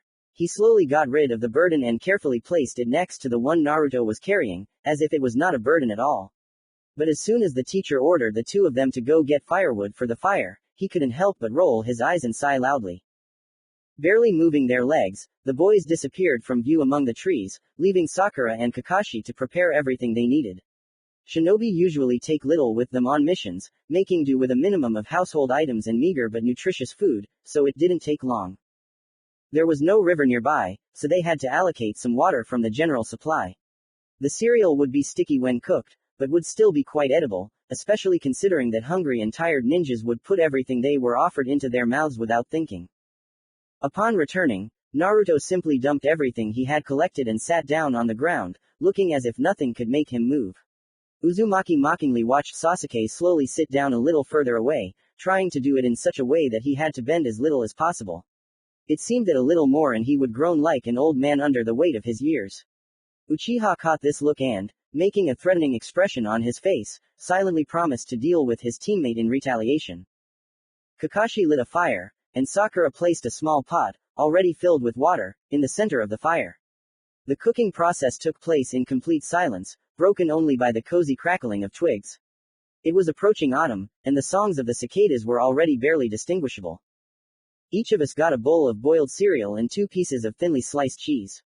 As the older generation says, your body needs to be trained and carefully prepared for long missions so that the need for food saturation is not so pronounced and there is no feeling of hunger, leading to a loss of strength at the most crucial moment. Benjiro-san, Sakura began modestly and continued when the man placed the chopsticks on top of the bowl and looked up at her, thereby expressing his willingness to listen. Sorry that we can't offer you more. No need to worry about that, Yutani smiled warmly. There is nothing strange about sharing food with those you share the road with. Besides, I should be the one apologizing for causing inconvenience to your comrades, a smooth nod towards Naruto and Sasuke, who had already managed to gobble up their portions. Genin or genin for a reason, to cause them inconvenience, Kakashi said cheerfully, so, as I said before, there is no need to worry about it. On the contrary, they should say thank you for the opportunity to be useful to their client. Isn't that right? He turned to the boys, his voice hinting at what he should answer. Thanks, old man. It feels so good to have my muscles cramping. Naruto stretched his lips into a fake happy smile. Thank you, Sasuke muttered darkly, and in this, thank you, all the places where the sensei and the merchant could go were red. Kakashi closed his eyes, trying to control himself so as not to start scolding his charges right in front of Yutani. Still, among the shinobi, the most amazing are the youth. The customer was touched, to the delight of the copy ninja, again not having figured out the subtext in the words of the 2 provocateurs. Uzumaki's prank and Uchiha's mischief made Sakura, overcome with mirth, burst into laughter. She didn't add anything on her own, considering it worthwhile to spend her energy on holding back her laughter. Yutani Benjiro was too funny in his simplicity. Oh, he suddenly stood up and headed towards his things. But I'll have something to treat you to. Come on, old man. Don't tell me that I'll have to sift through all this to find what I need, Naruto whined, frightened by the bleak prospect. That won't be necessary, I know where each item is. In my business, order is the most important thing, Benjiro hastened to assure him, and the boy breathed a sigh of relief. The merchant confidently stuck his hand into one of the baskets and pulled out an oblong black box. The children watched him as if he were a magician, expecting an inexplicable miracle. I hope you like sweets. The man asked quite seriously, as if he was genuinely afraid of not pleasing her. That's right, Naruto shouted sharply, noticing how Sasuke had already opened his mouth to express his not very positive attitude towards this type of food. Despite the sometimes slipping causticity in his words, which due to his nature there was no way to get rid of, he did not want to offend this man in any way, he was too innocent. Excellent, Benjiro opened the lid and first of all handed the box to Sakura. It's wagashi, she cried out with childish delight, carefully picking up the soft, chrysanthemum-shaped sweet with her fingers. It reminded her of home, of her mother, who always tried to make special wagashi for the holidays to please the family. Wagashi? Naruto asked when it was his turn. Have you never heard of such things? Yutani asked in surprise. Naruto shook his head negatively and, shrugging his shoulders, threw the whole sweet into his mouth, which caused displeasure on the part of Haruno, who bit off small pieces, savoring the delicate taste. These are themed sweets, the customer explained, sitting down in his place after handing out the sweets to everyone. Even before I became a merchant, I devoted a lot of time to the art of making different kinds of sweets. I especially like this one. I can enclose completely different tastes in the most appropriate forms for the time and situation. These don't sound good, Naruto said with his mouth full. After chewing, he asked, will you cook them especially for us when you're done? I'll be only glad, he responded immediately. Keep in mind, you promised, the genin threatened him with his finger, as if trying to scare him so that Benjiro wouldn't dare break his word. The next 3.5 days passed in the same manner, and when the procession of 5 people reached the border of the Land of Fire, Naruto and Sasuke had become so accustomed to the feeling of heaviness on their backs that they practically did not pay attention to it. The city they had arrived at was supposed to be the last obstacle on the way to the Land of Grass, and since there were no more settlements before it, they decided to thoroughly rest, settling in a local inn. After a hearty dinner, Sakura took a bath with great pleasure, sitting in it for a long time. She thought that everyone should be asleep by now, so she was surprised when, passing by Naruto's room, she noticed that the door was slightly open. Obeying the call of curiosity, she looked inside and found only a backpack abandoned in the middle of the room, not even the futon was laid out. Astonished by this fact, the girl went inside and looked around. Her gaze caught on something when she looked at the open window. Coming closer, she recognized Naruto, who who was lying on the roof visor with his legs crossed. Are you up all night? Uzumaki suddenly spoke up, causing Sakura to flinch, taken by surprise. How did he even know it was her? No. The girl couldn't find what to answer. So, sleeping like all normal people doesn't suit you. And this was already really starting to worry me and look less and less like a simple habit. You see, he finally spoke after a minute of silence, I feel a bit uneasy when, Sakura pushed him. When I am within four walls for a long time, it seems. Haruno realized that this vagueness in words was necessary in order not to focus attention on the essence of the problem. The guess came quickly. Do you have a fear of enclosed spaces? Uzumaki rolled over onto his side, as if wanting to distance himself even further. Good night, Sakura, the conversation ended. Good night, the girl quietly echoed and left the room. Chapter 7.2. Welcome. The following morning the procession left the fire country and entered the grass country. The route had been chosen so that the minimum amount of time would be required to cross this country. It was expected that the route, planned through a narrower area, would take a little more than a day and would lead them straight to Karakara, the first more or less large city of the Earth country, where, as prescribed, a certain Mr. Knees was to wait for his goods. By dusk, the landscape around them had begun to change noticeably, indicating that grass would soon be behind them. Anticipating the order being fulfilled soon, Benjiro politely hinted that he would not mind continuing to walk at night, citing a good rest in the fire town. Kakashi did not argue and merely shrugged, taking into account the employer's will. Moreover, they were walking through a well-visible area, and nothing prevented the light of the stars from illuminating their path, since all the trees and even any large bushes were behind them. However, this was fraught with consequences. Not even a couple of hours had passed when they were attacked by a group of heavily armed bandits, who were most likely just lucky to stumble upon a large prey at night, judging by the children's bags, because if they had been pursuing them, it would not have gone unnoticed by the experienced Jonin. Kakashi was even glad that the thugs, not recognizing them as ninja at first, attacked without any delay. Here was a good chance to see his charges in action. Sakura was confused and didn't know what to do. Her legs seemed to be rooted to the ground, not allowing her to take a single step. Only when the heavy body of one of the attackers collapsed right in front of her, she came to her senses and was able to pull herself together.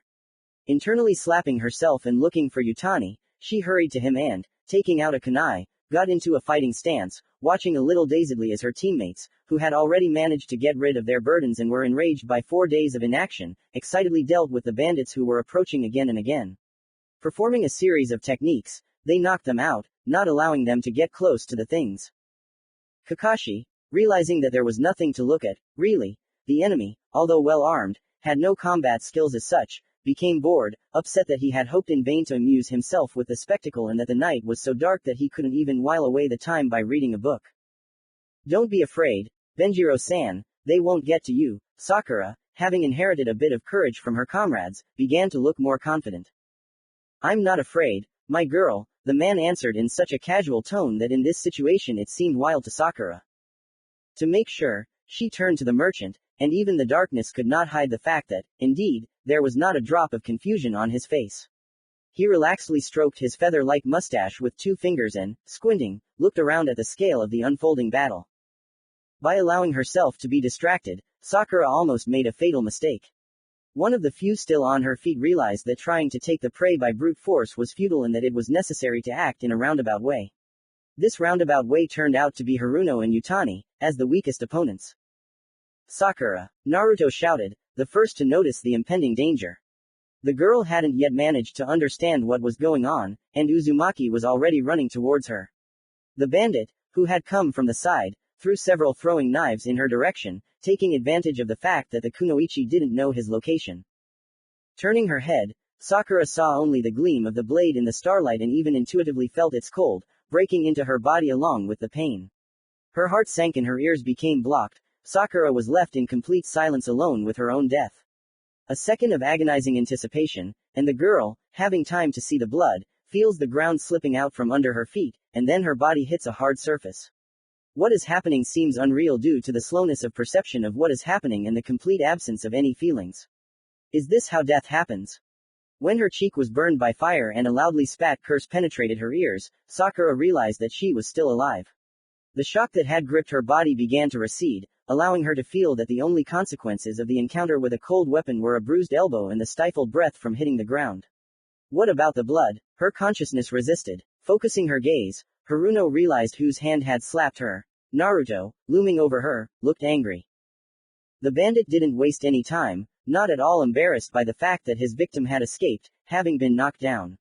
While his attention was distracted, he spent those seconds taking out another knife with a longer blade, reducing the distance between himself and the man of obviously considerable wealth to zero. For the first time in a long time, Naruto was scared, twice. He had saved his comrade, but he was no longer able to save the customer. His head screamed in horror that he would still need a few fractions of a second to neutralize the enemy. And Sasuke was even further away. Kakashi.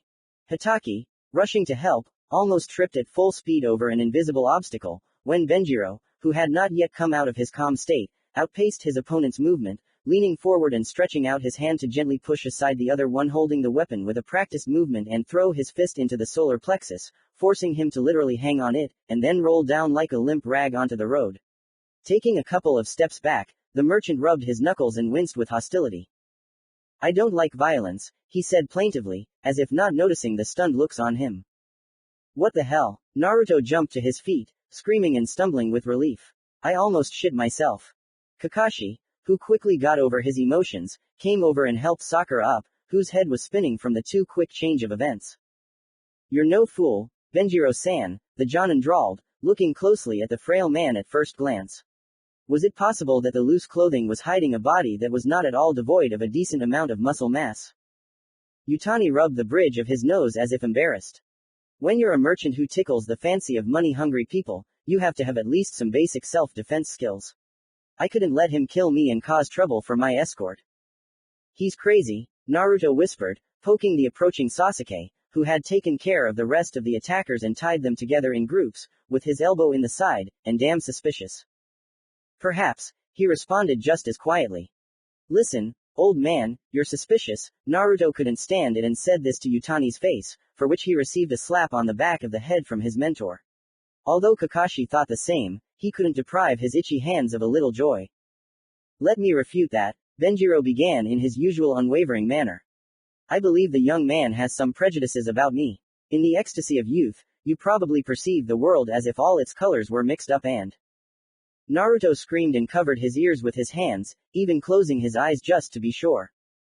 Someone shut him up right now before I press the button that turns off the tedium myself. Kakashi, sincerely perplexed as to how he could get lucky several times in different areas in 20 minutes, gave the screamer another slap on the back of the head. Kakashi-sensei, Sasuke, who was also not averse to using force against his teammate, attracted attention. What should we do with the bandits? The Jonin thought. The next moment, he lightning fast formed a series of seals and hit the ground with his palm. In the white haze, right where the copy ninja's palm landed, a small dog appeared, dressed for some reason in a blue vest, with a Konoha protector tied to his head.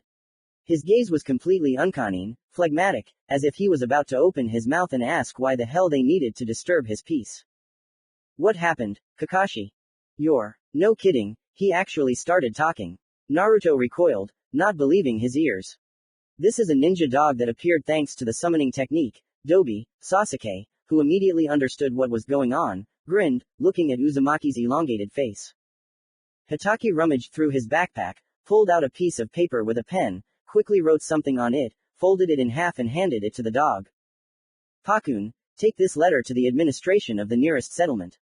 Our job is to inform, and then let them figure it out themselves. Yes, Pakun took the paper with his teeth and immediately took off, so quickly that it was unclear in which direction. And now, if no one objects, shall we continue our journey? Kakashi asked cheerfully. You, Benjiro-san, as I understand, do not need rest and are ready to go further. That's exactly it, Kakashi-san, thank you for your excellent work. Sakura said uncertainly. Sasuke chuckled arrogantly as he passed her, and Naruto simply glanced at her with an expressionless look.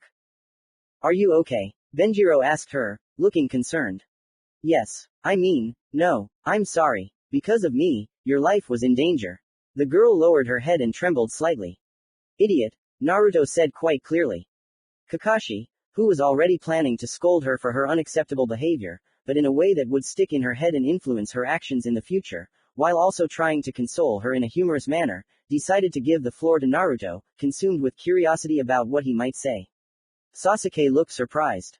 You were the only one in danger, Uzumaki continued, still not turning to face her. Do you think I'm angry because you couldn't do something? Come on, to be honest, I didn't expect much. But if you died, there would no longer be a place where I could fall asleep without seeing your icy body in my mind's eye, just by closing my eyes. Please, don't deprive me of peace, don't be selfish. Kakashi smiled and walked forward first, realizing that his words would no longer have the desired effect. Now Sakura wasn't trying to hold back her tears. Naruto turned to her, and his face was that of a mischievous, cheerful man again. Ah, what a sight. A smile suits you better. He laughed and ran to the things to put some weight on his spine again. Taking the basket in his right hand, the Jinchuriki winced slightly, feeling discomfort from the wound on his forearm. So, it turns out that sleeping like all normal people doesn't suit you. You see, I feel a bit uneasy. I'll try not to disturb your sleep anymore, Baka. Karakara greeted them with dawn, a dearth of vegetation, as might be expected from the name of the city, dry air, and a whole detachment of soldiers waiting for them with a written order to arrest Utani Benjiro. Chapter 7.3 Disobedience. Naruto hadn't been in such a bad mood in a long time. You didn't have to be a genius to analyze the events of the previous night. When you fight alone, everything depends only on your own abilities and the ability to properly organize a plan of action. There is only the enemy and the natural factors surrounding you, which can serve as both an assistant and something that will significantly complicate the situation.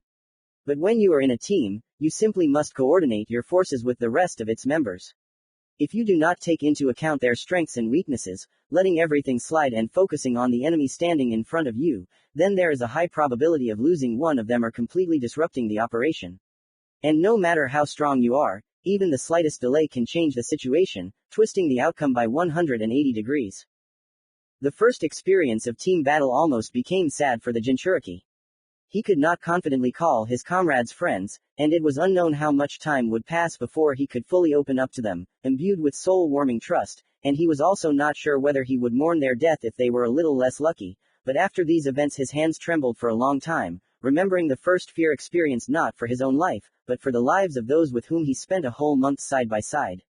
For him, this was new and truly frightening with new emotions. The warm welcome that awaited them in Karakara did not help to lift their spirits.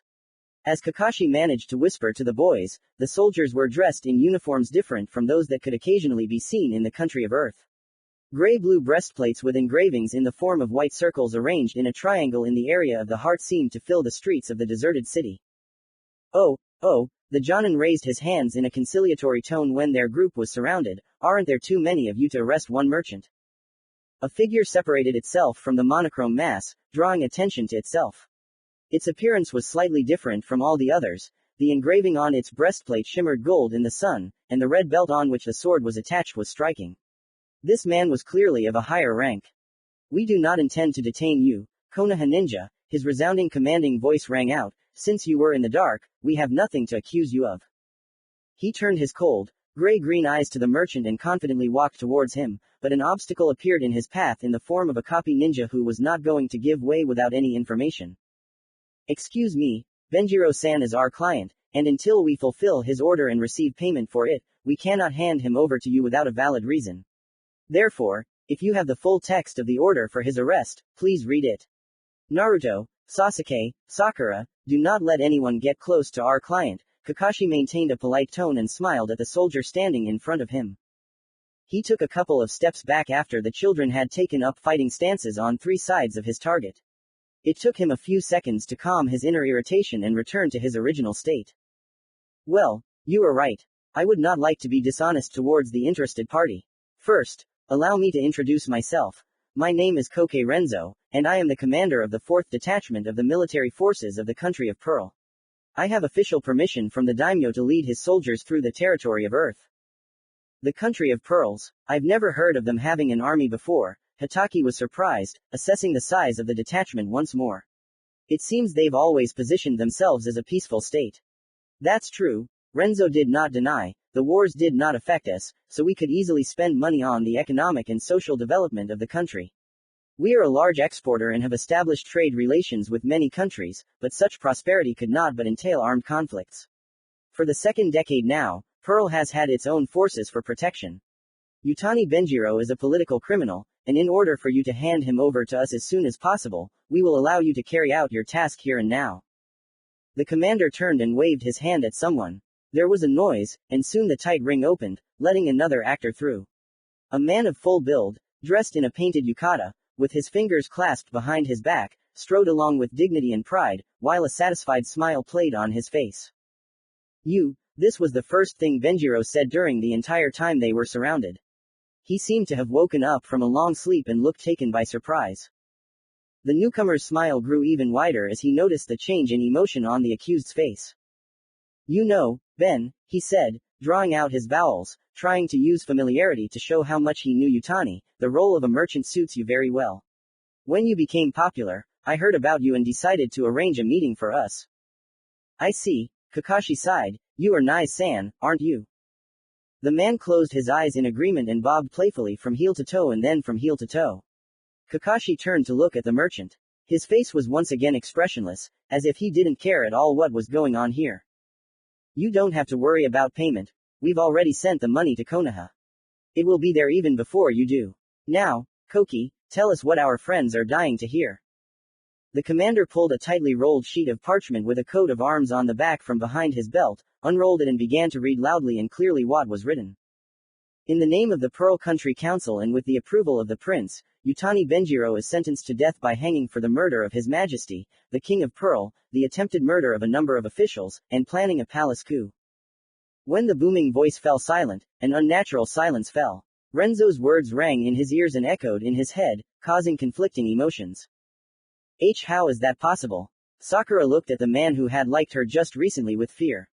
She involuntarily took 2 steps back. Old man, this is a setup. Naruto was outraged to the limit.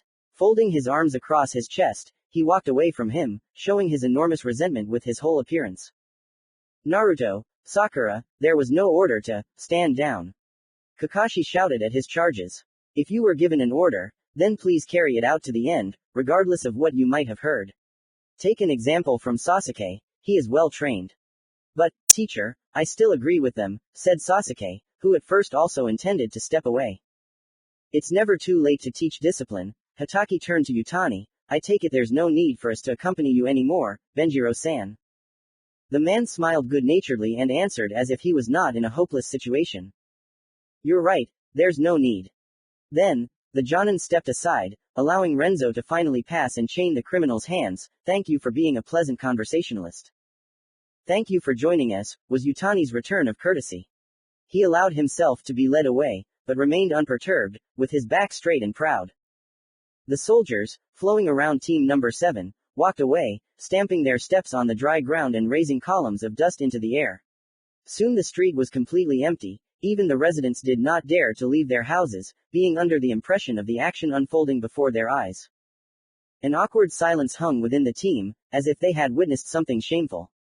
Naruto clearly felt a sense of guilt, scratching at the back of his mind. His mood became worse than ever. Unable to bear it, the boy grabbed his hair and, throwing his head back, screamed. How annoying. Kakashi, ignoring the screams, calmly asked.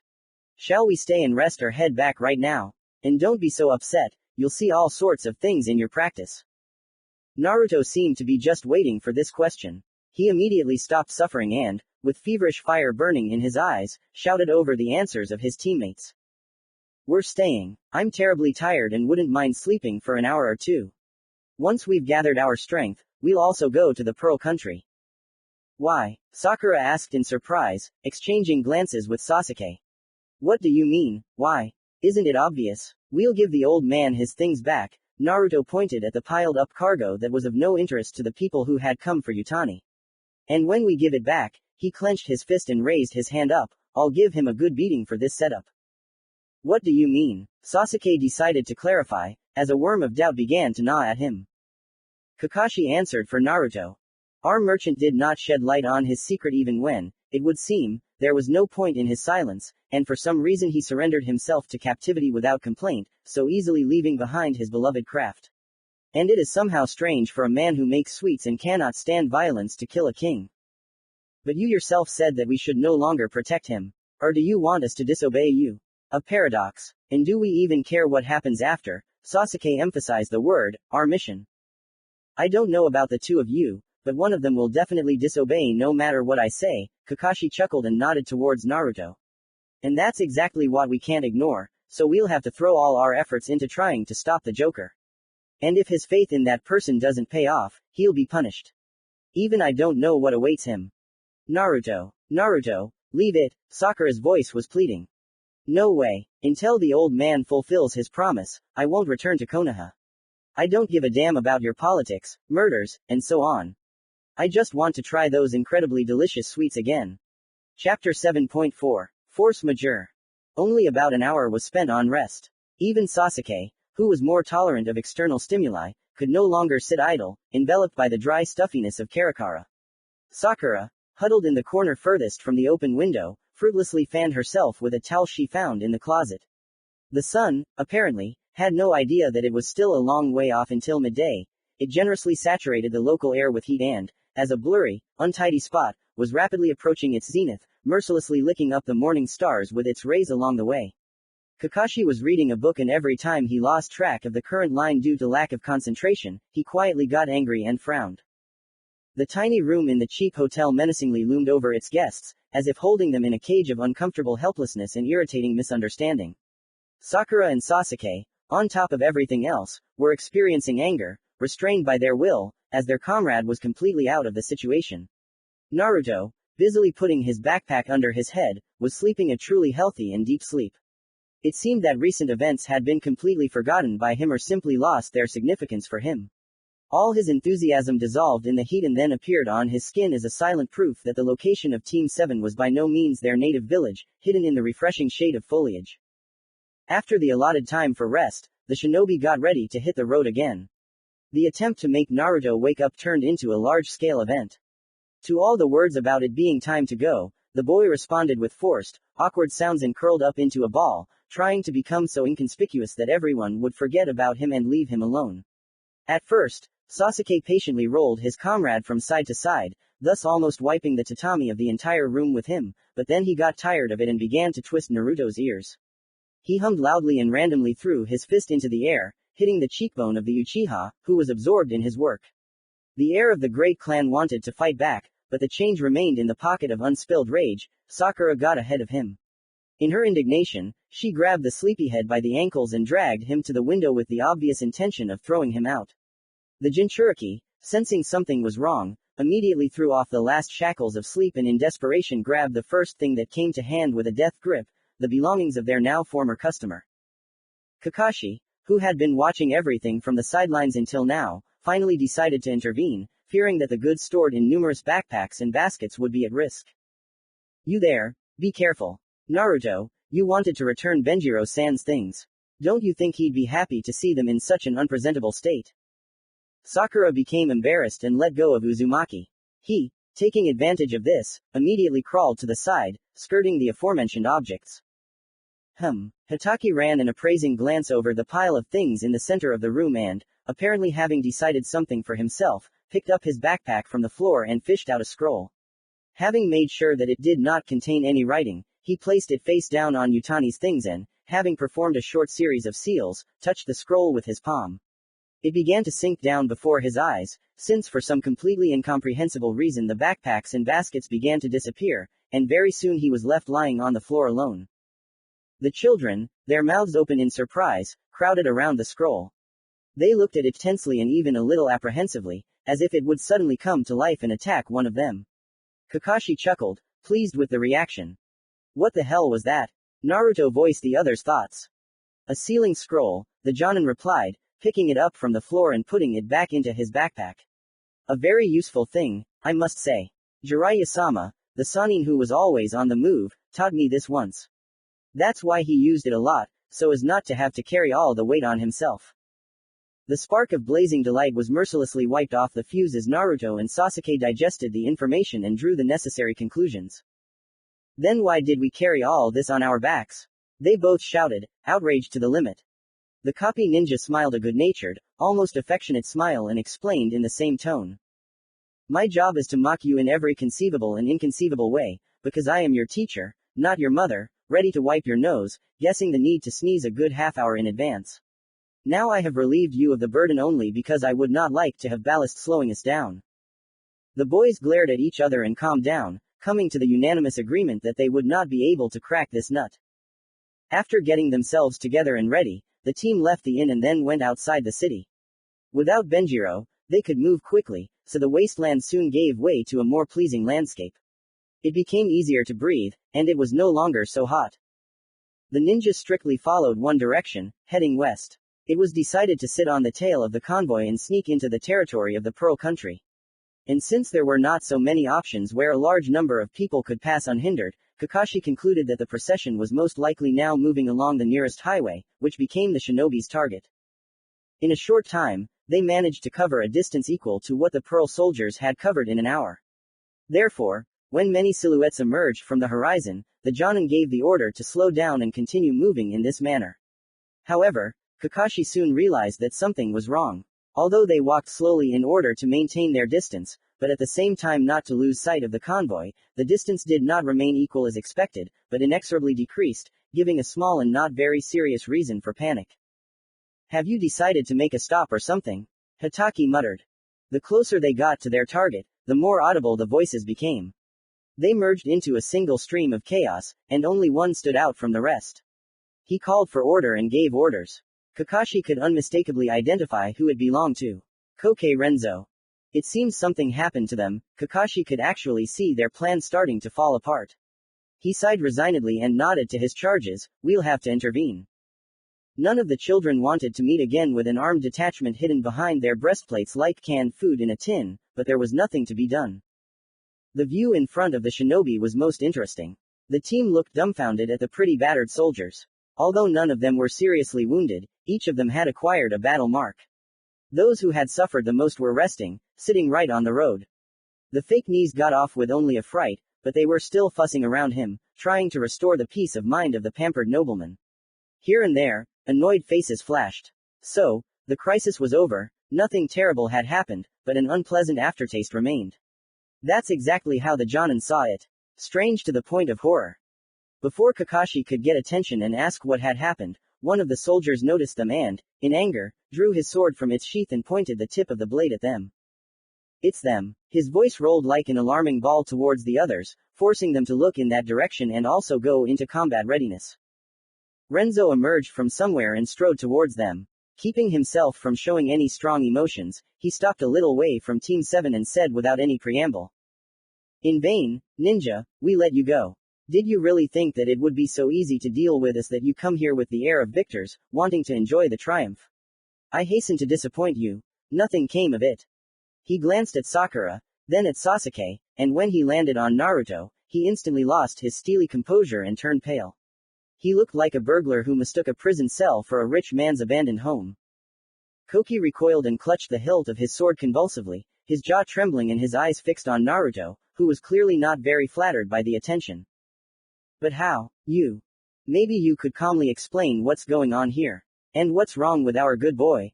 Kakashi pretended not to be shocked by the commander's reaction and took the tactic of politely attacking. Well then, Renzo turned around and headed in the opposite direction, waving his hand at the shinobi, follow me. As they walked deeper into the unplanned camp, the commander spoke again.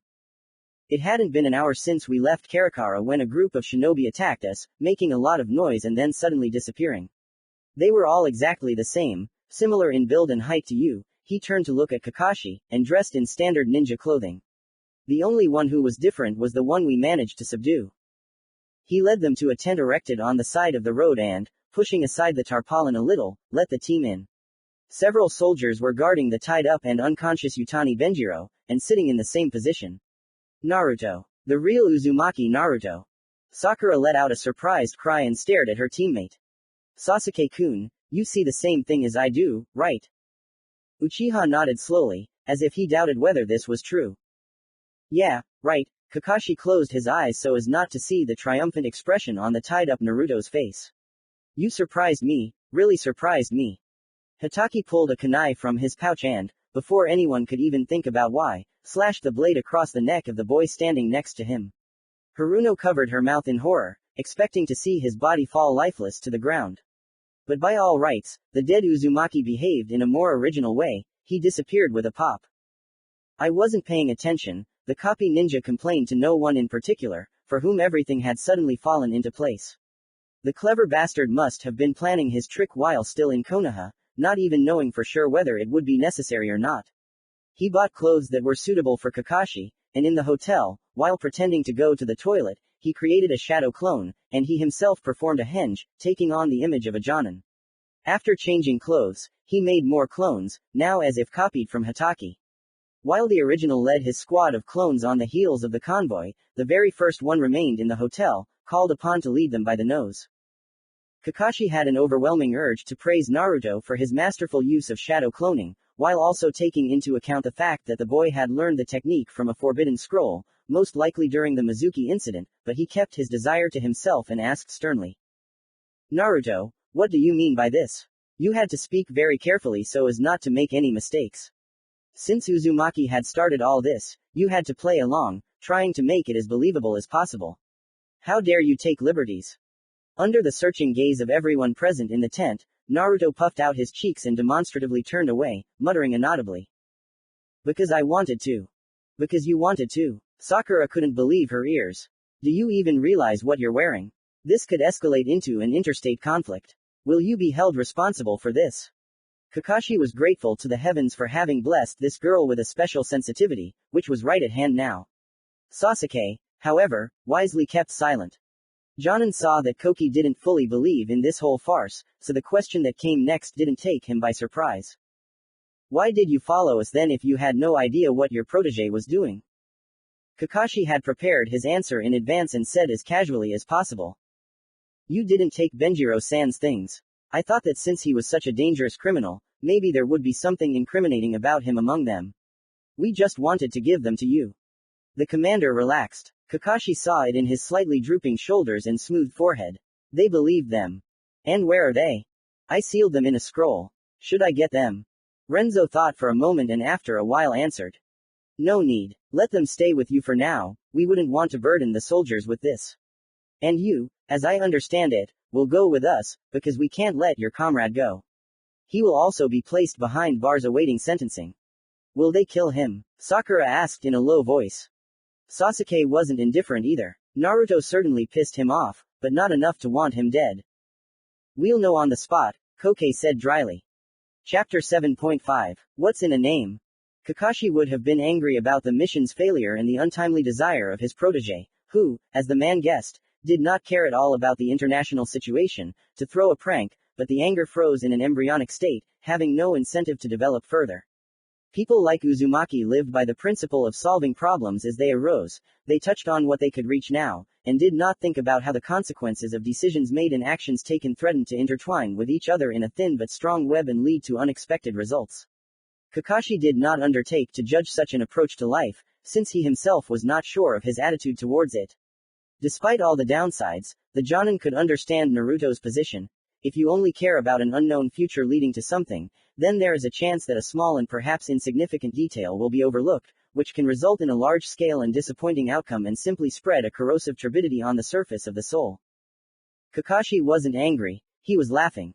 Mostly, he was amused by the fact that the boy who had defeated the missing nin from the hidden mist without losing any of his important body parts was tied up by ordinary soldiers who had hardly ever faced serious opponents before.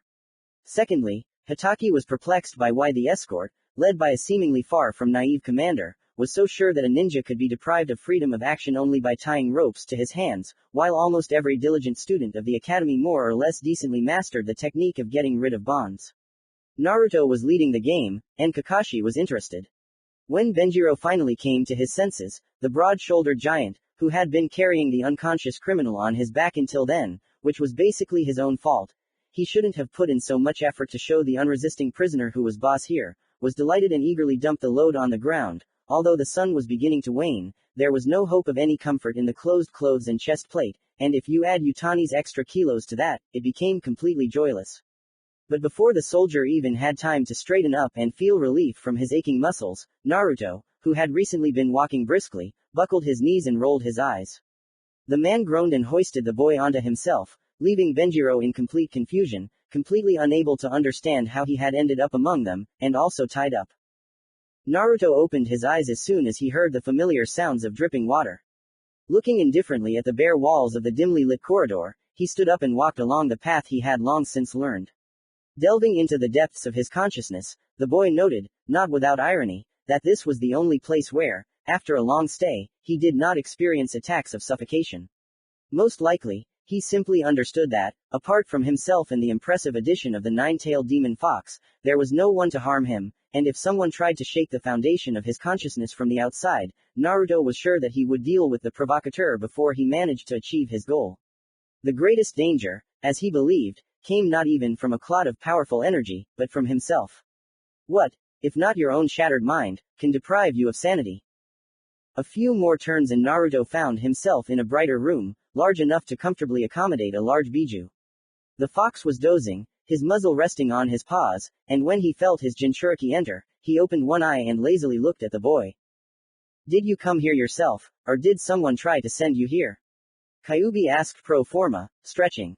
Perhaps, when the cage disappeared and the fox was able to settle down wherever he wanted, it became much more convenient to stretch his stiff muscles. Fatigue got the better of me, Naruto replied and, walking to the center of the hall, sat down on the floor, looking up at his friend. The nine-tailed fox grinned and began to wail, finally waking up. And I told you that the less of my chakra you put into your clones, the harder it will be to maintain their form. Idiot, should I bite off your stupid head? Uzumaki winced and waved his hand at Lee, so that he wouldn't start lecturing. He had to at least get some rest somewhere. If I had filled them with your chakra, I wouldn't have been able to send them out unnoticed, he snapped. Kakashi-sensei would have sent them flying. You know how powerful your chakra is, it's easier to spot and track than the chakra that normal shinobi use. Normal. Kurama echoed him, noting that even without the ability to control his own chakra, Naruto said this without any regret. Kyuubi knew that the boy was grateful to him and needed him, and this knowledge had changed something in his attitude towards the world some time ago. At first, the fox believed that he and Naruto were similar, since both were betrayed and kept in prison, but Uzumaki was not embittered and did not devote his life to revenge. He asked for help from the Nine Tails, who only wanted to use the boy and break free. Gradually, the desired began to fade into the background. And what do you propose in this case? Work on control so I don't waste so much energy in the future, Naruto said, pretending not to notice how Kyuubi's thoughts briefly left the confines of this room. I wonder how long it will take. After all, it took me a year to learn how to transform your chakra into threads and sew my torn chakra channels together, and then I trained for another 2 months to do it instantly and simultaneously start the circulation of chakra. Without this, I'm forbidden to go into battle. And before that, you also spent a whole year struggling to simply be able to accumulate my chakra and direct it into the channels just a little bit, otherwise, having escaped control due to your integrity problems, it would have killed you, Fox chuckled, more to hide the respect that slipped into his voice for the stubborn boy, who did not want to give up. The next couple of minutes passed in silence. Everyone was thinking about something of their own. And even though Naruto had to share his body and subconscious with the biju, it did not seek to sink its claws into his soul and somehow wedge itself into the flow of thoughts. The boy even thought that it was easier to communicate with the ancient demon than with people. The demon was straightforward, and all the emotions he experienced were certainly reflected on his fiery red face and in his actions. But people tend to hide, lie and betray. It is often very difficult to understand why they act this way and not otherwise. Naruto also put himself on a par with them, since he did not tell everyone a lot. He believed people not because it was right. He believed when he understood that it was possible. Uzumaki hoped that someday he would get rid of this habit, because if you do not believe people, they will stop trying to prove that they do not deserve such treatment. So, Nine-Tailed was the first to break the silence. Did the clones help you fulfill your plan? Naruto froze, and his gaze regained its meaning. Ruffling the hair on the back of his head even more, he smiled slyly and said, Everything went even better than I expected. I didn't expect that sensei would get his bearings so quickly and play along with me. Of course, I knew he was super, but not that great. At the very least, he should have been a bit of a troublemaker. Although I have no doubt that all the concessions made to me today will come back to haunt me tomorrow, but I still have to live to see tomorrow. I hope your instincts don't fail you, and the matter really turns out to be dark. Uzumaki Kyuubi didn't share the joy. If I'm wrong, they'll leave me to rot in prison, and they'll be right, but even despite that, I still won't be able to afford to rest in my cell. I still have a lot of things to do, the boy calmly responded to Fox's concerns. What about your fear? The demon persisted. Uzumaki, groaning, rose to his feet, turned away from his friend and slowly walked towards the exit of the hall. Time flows differently here than in reality, so I think it's time for me to go. See you later, Kurama. As soon as the Jinchuriki disappeared from sight, dissolving into the semi-darkness of the corridor, the Biju, muttering, idiot, through his teeth, prepared to take a nap again, perfectly understanding that when someone needs help, his own fears and speculations begin to worry Naruto less. Naruto woke up from someone being vigorously on his cheeks. The first thing that caught his eye was the familiar feather-like mustache, and then Benjiro's entire face came into focus. The feverish gleam in his eyes was clearly visible even in the darkness of the prison cell where the two of them were left to their own devices.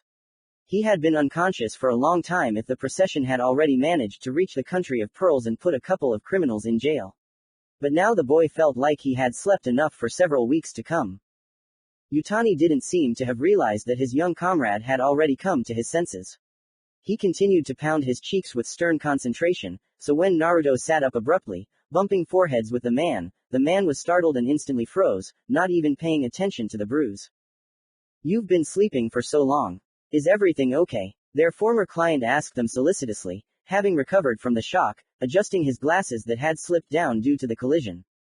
It's okay, Uzumaki assured him, reaching his palm to his forehead. However, here he finally noticed one oddity when he failed to do what he wanted. His wrists were shackled by stone handcuffs, covered throughout their thickness with various incomprehensible symbols, although he noticed several hieroglyphs among them, but this did not particularly help in identifying the essence. I didn't understand. The handcuffs were heavy, and every time Naruto tried to raise his hands, he felt resistance. It was Sodatsu Yami, Benjiro began quietly, but the lack of any other sounds and the wall's reflecting voices made it seem louder.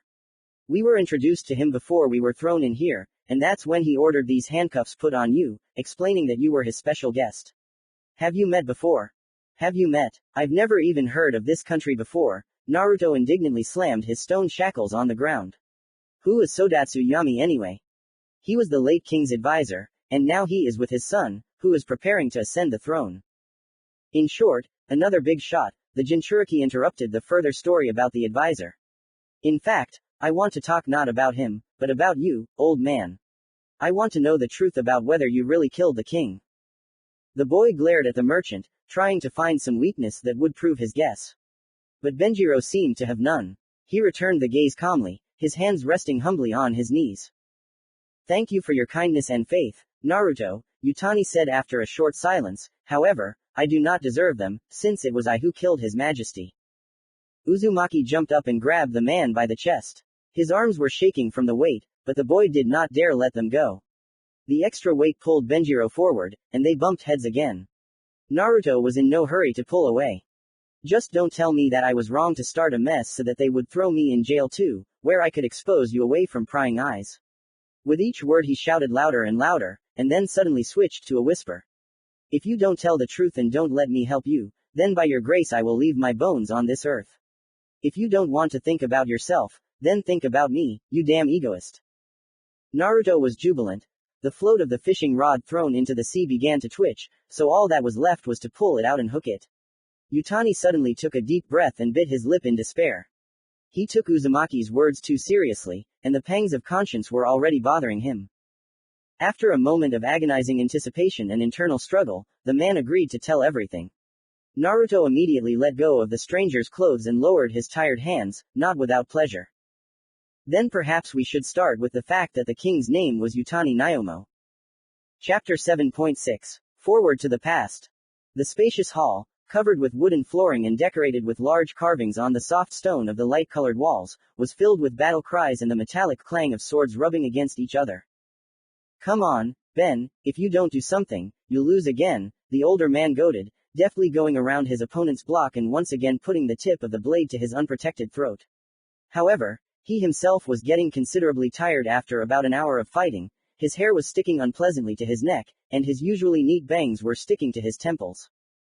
The young man snorted, watching as he, after a while, took away the blade, took a couple of steps back and assumed a relaxed pose. Renzo, I thought you invited me to celebrate your becoming a commander, but you dragged me to training, even though you know how much I don't like it. Koke threw his head up and laughed. I can't figure out what you're more upset about, the lack of booze or the fact that you were given a knife again.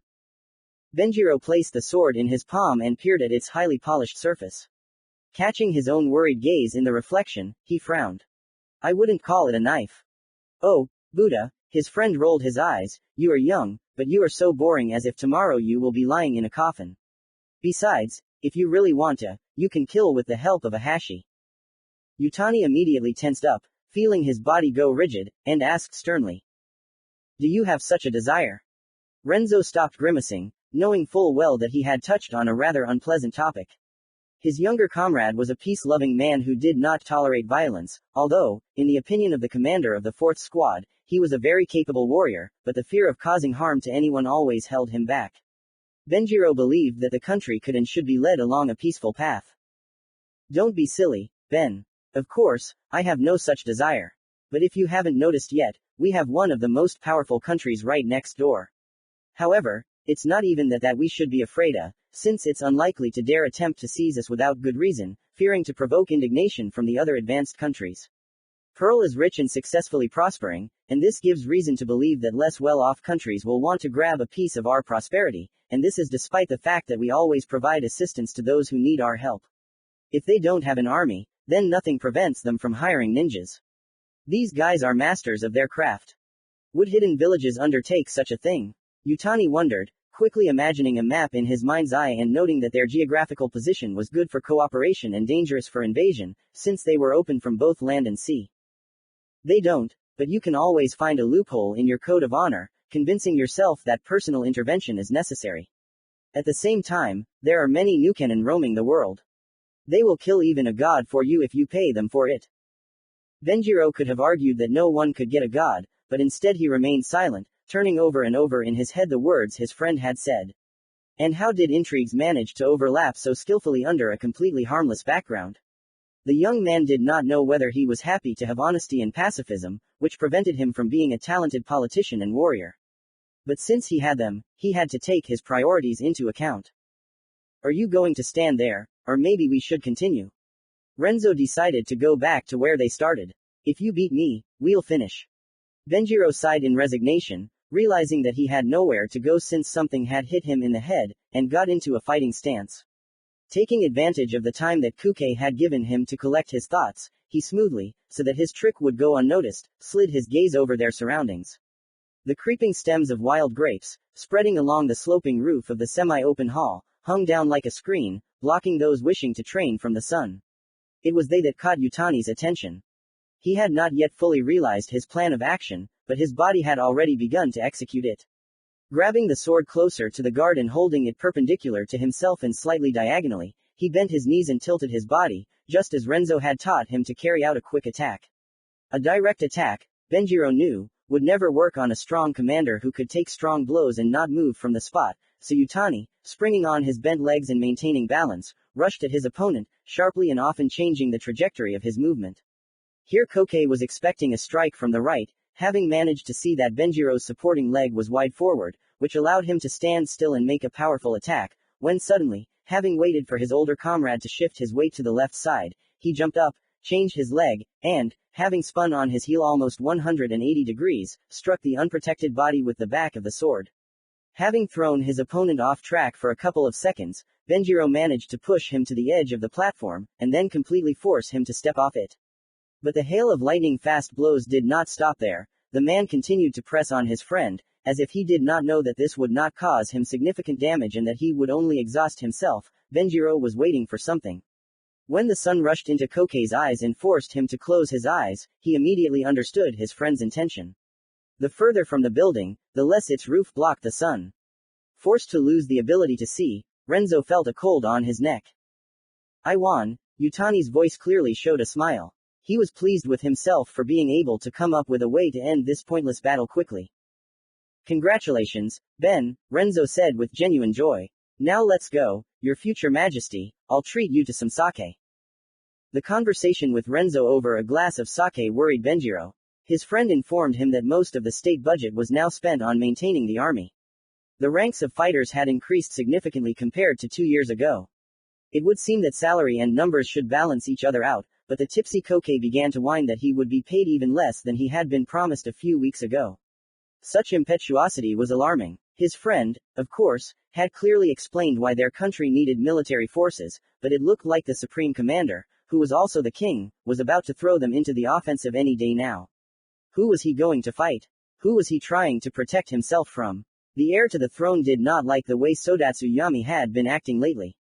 He took total control of all correspondence and blocked access to letters and appeals from citizens, although before he had been a silent kind person. Now the young man was firmly convinced that something serious was happening, and as the heir, he decided to find out what exactly. Naomo had been away for a month and had only recently returned to the country. He had been so busy that he had not even had time to see his sons. In his father's office, there was only his advisor, Yami, who was sitting at the table, poring over documents. His tall, thin figure and his characteristic grayish skin tone were depressing. From him, Benjiro learned that the king was ill and would not be able to perform his duties for some time. An attempt to visit him was also unsuccessful. No one responded to the knock on the door, although one of the assistants of the palace housekeeper assured him that Yutani Naomo was simply experiencing a decline in strength and there was no need to sound the alarm. Benjiro did not believe it. The girl herself looked unwell, as if she knew and saw something that she did not want to know and see. He managed to get into his father's chambers only a week later, when another knock on the door was followed by a faint invitation to enter. All the curtains were drawn, and in the thickening darkness Benjiro did not immediately notice the king. He was sitting on the edge of a wide double bed, fully dressed, and fiddling with something in his hands. Father, if you avoid sunlight, you'll end up like your advisor, Benjiro joked, trying to lighten the mood. He went to the window and pulled back the heavy curtains. As the light flooded the room, dust could be seen dancing in the air. And what, one wonders, are the keepers of the house paid for? True, one could also attribute it to the awakened temper of the king, who himself did not allow cleaning. The younger Yutani walked up to the bed and looked at his father. Horror gripped his heart. His once healthy face had become so gaunt that it looked as if his skull was covered in skin. His eyes were dull and sunken. He had aged 10 years in the time since Benjiro had seen him. Squatting down in front of him and placing his palms on his knees, Benjiro asked with concern. Did something happen to you while you were visiting our neighbors? Did you catch a foreign disease? You look terrible, there's nothing to hide. The king finally tore his gaze away from the object in his hands. Benjiro recognized it as a photograph of their family. The picture had been taken several years ago, a memory of a time of peace. No, Ben, I'm to blame for my condition, the man's hoarse voice filled the room. There was endless sadness in his gaze. I'm sorry I didn't open the door for a whole week. It's okay, father. You probably needed time to think about something. For some reason Benjiro couldn't watch the man he deeply respected ask him for forgiveness for such a trifle. Yes and no, the king answered ambiguously, getting out of bed with some difficulty. Approaching the bedside table, he, as if forgetting himself, touched the lace napkin lying on it. Benjiro involuntarily swallowed. This wonderful piece of furniture had once been created by his mother. Coming to, Naomo pulled out the top drawer and took out a dagger with a richly decorated handle, a family heirloom. I'll show you what I've been doing all week. Before the younger Yutani could even think about it, the elder Yutani swept his loose sleeve down to his elbow with a sharp movement of his hand and slashed the blade just above the bend of his wrist. It was as if all the air had been sucked out of Benjiro's lungs. He tried to scream, but no sound came out. Don't faint, Ben. You see, I'm still alive, the king said quickly, fearing for his son's mental state. Benjiro stared at his father's hand, and the lack of blood and wounds on it only made him even more confused. Now look more carefully, this time the king slowly placed the blade on the same place. Stop. The heir squeezed out of himself and walked up to his father on weak legs, realizing that now he probably looked the same as the frightened girl who had been looking after his father for a week. Calm down and just watch, the king said more firmly. He pressed the handle, but not a single drop of blood appeared on the skin. Benjiro noticed that Naomo's hand was shaking, as if he was making great efforts to hurt himself. But the blade stubbornly refused to hurt him. It looks like the devil's work, the younger Yutani whispered in shock. Are you invulnerable? That's not true, my boy, the man lowered his hand. Someone just thinks that I don't have the courage to ask someone to kill me, and as you can see, they didn't let me commit suicide. Benjiro was taken aback by his words and took 2 steps back. He couldn't believe what he was hearing. His father had decided to take his own life. His king, who had done so much for his country, had decided to abandon it. I cannot kill myself. The king again closed the distance between them and, squeezing his son's hand with his former strength, placed the dagger in his palm, but you can. Benjiro released his grip and the relic fell with a thud onto the shag carpet. He grabbed his father by the shoulders and shook him, his voice ringing with rage.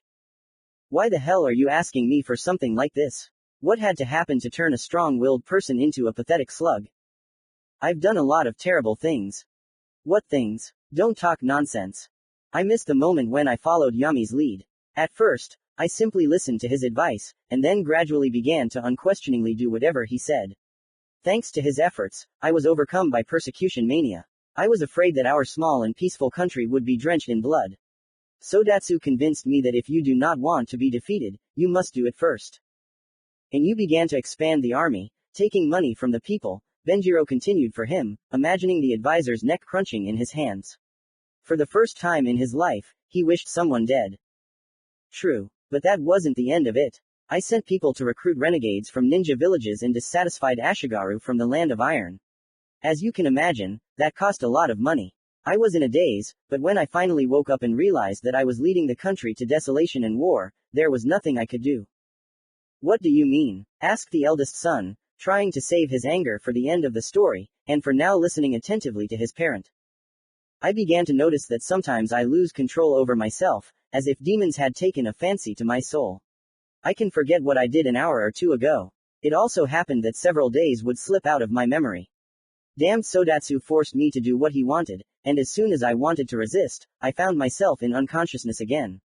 4 months ago, tears welled up in the king's eyes. My poor children. Ben, Idzi, forgive me. Really, it was you. Benjiro's hands shook as if in a fever. Kyaku. My dear Kyaku. When I came to my senses again, she was lying on the bed, her face twisted with fear. I remembered that the bed linen was white, but then it was almost completely red. It took me a while to realize that I was holding the murder weapon in my hand, and that her blood was on my clothes.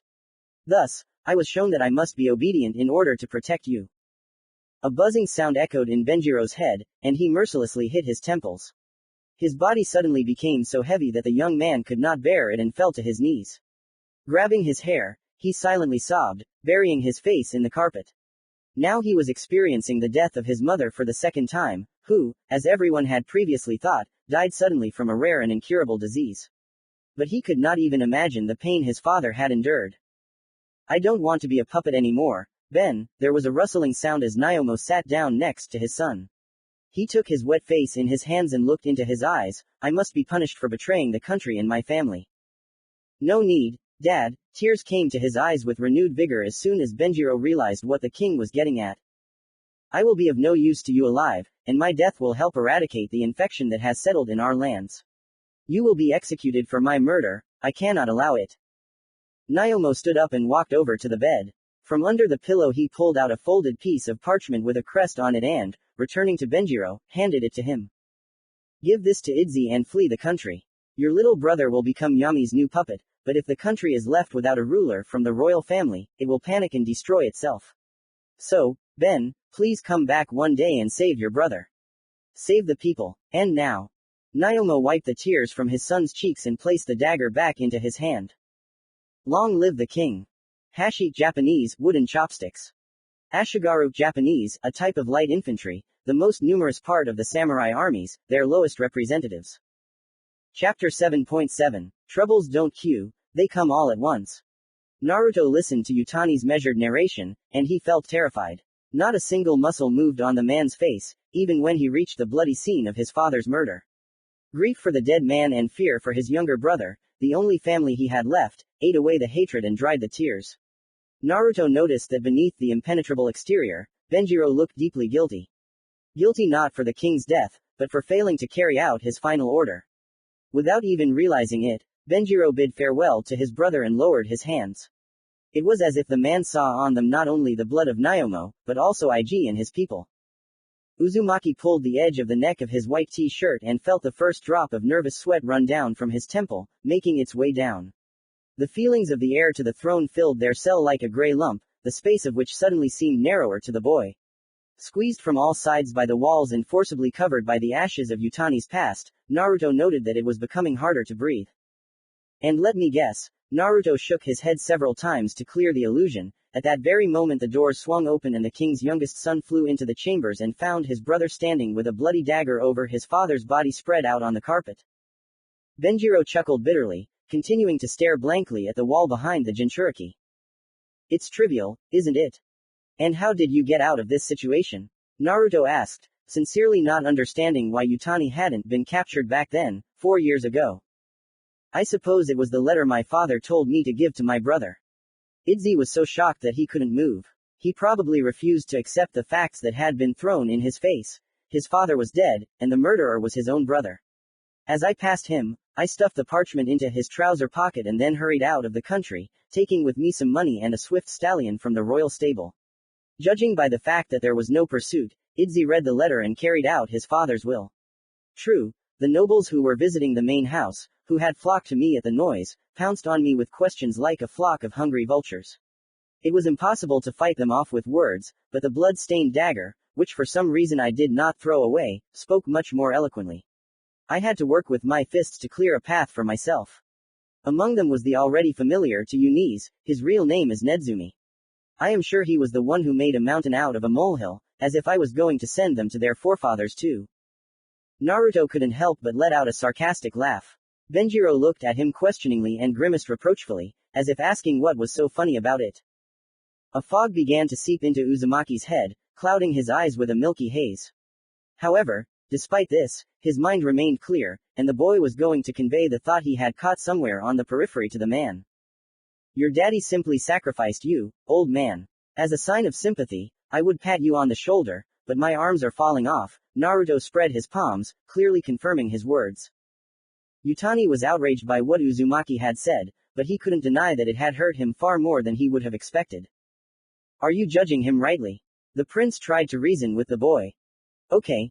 Naruto straightened up and lifted his chin, showing with all his appearance that he would not tolerate arguments until he finished arguing for his statement. Let's start from the beginning. Naomo, instead of taking responsibility for his actions and giving his life into the hands of the people, willingly put it into the hands of death, thereby escaping from problems, seeking justification in the fact that he did everything to the best of his ability. Benjiro's gaze focused on the picture of the past, and Naruto allowed himself to catch his breath. He crawled to the bars and leaned his side against them, trying to force himself to believe in the imaginary freedom. The iron cooled the skin of his face, and it seemed to become easier. When you killed the king, the people probably forgot about the trouble he had caused. Naomo once again enjoyed their love and trust, albeit posthumously. And these feelings migrated to your brother. I can just imagine how every second person in your country throws up their hands and laments, oh, poor prince. How hard it is to lose both parents. How sad to be betrayed by your own brother. Oh, why such cruelty on the part of the elder? Was he so thirsty for power that he was afraid that the king would deprive him of the throne? What if he killed the younger prince too? Naruto wanted to add some artistry, but for some reason his voice was not working well. So, we have unblemished memories of Naomo, a new symbol of the IG monarchy, and a calm people. However, this is only half the trouble, the boy drawled ominously. Now we have just reached the very best part. The king ordered you to save yourself and one day return to Pearl for the sake of everyone's salvation. He even gave IG a letter in which he ordered to leave you alone. And here is where the inconsistency arises. Could it be that after 4 years the order was safely forgotten, and the prince remembered that he supposedly needed to take revenge on you? Sounds crazy, don't you think? In that case, I dare to assume that the order said not to touch you for that very period. Why? One wonders. In 4 years, the scum that had settled in the country would certainly have actively spoiled its blood, which means that something needs to be done about it. The king did not believe that during this time you would gather forces capable of overcoming those in Pearl, not at all. Naomo's plan was different, to catch and execute the king's killer in front of an angry and aggrieved crowd. That would bring peace to these lands for a while. Naomo sacrificed you for a few false years of peace, knowing that he could not provide security for long. He probably sits in the afterlife with a sense of accomplishment. Naruto wanted to add something else, but the next moment he was roughly slammed against the bars, the air left his lungs. This was enough for the boy to start coughing convulsively. All his titanic efforts to hold back the approaching attack went down the drain. It's not true. Someone shouted very close. But the hurt that gripped his heart said otherwise. Really? The genin croaked. Gathering the last of his strength and gritting his teeth, Naruto raised his hands and touched Benjiro's head with his palms, then he spoke, slowly stroking the man's hair, trembling with rage. I can't say if Naomo is a good king, or a good father, but I know one thing for sure. He cried when he decided to doom you to this, and now he is very proud of you. How do you know? Utani's voice changed, and Naruto involuntarily turned away, afraid to look into his face. Because my father once said he was proud of me. There was something your old man didn't know. He didn't know that you would ask Konoha for help, and that a certain genin would like your sweets. So let us help. As Naruto fell into the darkness, he could hear Benjiro's worried voice calling out to him. Utani Ig resembled his brother only in his eyes, but in other respects they were completely different. The king's youngest son was tall and, due to his character, he always looked anywhere but into the eyes of his interlocutor when talking, not wanting to be thought of as looking down on people, although, perhaps, he could indulge in such a thing, since he was a future holder of power. His soft chestnut-colored hair curled intricately. His face with vaguely defined cheekbones made the prince look like a teenager, while the difference in age with his brother was only 6 years. Ig was a gracious host. He allocated rooms for the Leaf Shinobi and ordered that they be fed before receiving them in his office. He apologized to Team 7 for getting them caught up in the internal squabbles. To make amends, Utani told them what had happened in the country 4 years ago. He spoke without any visible sadness, simply presenting the less than successful excerpts from the Pearl's history. He seemed to have resigned himself and perceived the events of recent years as something that needed to be overcome and left behind. Ig explained that Benjiro had been given a place to live by their loving and forgiving father through a letter stating that Naomo knew where this was leading and that he would soon part with his life. With a heavy heart, he freely released the criminal from the country to carry out his punishment in a few years. Ig expressed admiration for his father's generosity. He was also told to follow Sodatsu Yami's advice in everything. Although the prince had disagreements with this man, he did not dare to disobey the king. Since Naomo ordered it, it meant that he considered the advisor's policy acceptable and correct.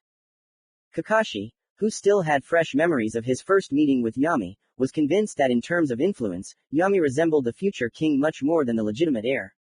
Was Sodatsu trying to take advantage of the situation and the word he had put in to rule the country through the prince? The Jonin believed that this was most likely the case. There had been precedents, and each subsequent one was no more original than the previous one. In addition, the way Yami treated Naruto did not add to his trust. Somehow, his soul became uneasy. It only remained to figure out what role Benjiro played in this. Forgive my curiosity, Hatake began as politely as possible, realizing that he was about to touch on a topic that was not pleasant for the prince. Why would your brother wish for the death of the king? Ig's lips pursed into a thin line, and his gaze turned for a moment to the window, as if the man hoped that a suitable answer would come on the waves of wind that occasionally swayed the light green curtains. I've racked my brains over this more than once or twice, but I've never found a worthy reason. I think I knew my brother well. He was ridiculous in his seriousness, always approached his studies responsibly, both in management and in kenjutsu. He never held a grudge against anyone and was essentially a gentle person, but capable of showing character at the right moment. God, he even ran after his mother so that she would teach him how to make sweets and knit. And that means that in reality you knew nothing about him, Sasuke spoke up, who had been quietly examining a large painting above the prince's desk, on which a raging sea was frozen in colors. The genin looked at him with some condescension. Was that a storm? Were those waves? There was such a wave in the soul of the last Uchiha that it became funny to look at the painting. Maybe you didn't know, but betrayal is easy. At first, you consider your brother your authority, you look up to him, and then you realize that you are at his feet and prepare to die from the weapon in his hand. You come to understand that trust is worth nothing, since even a close person can turn out to be a werewolf. Haven't you had thoughts like these before? Ig looked completely crushed, his gaze dropped to the floor, his shoulders slumped. It seemed he was barely holding on to keep his face in front of strangers.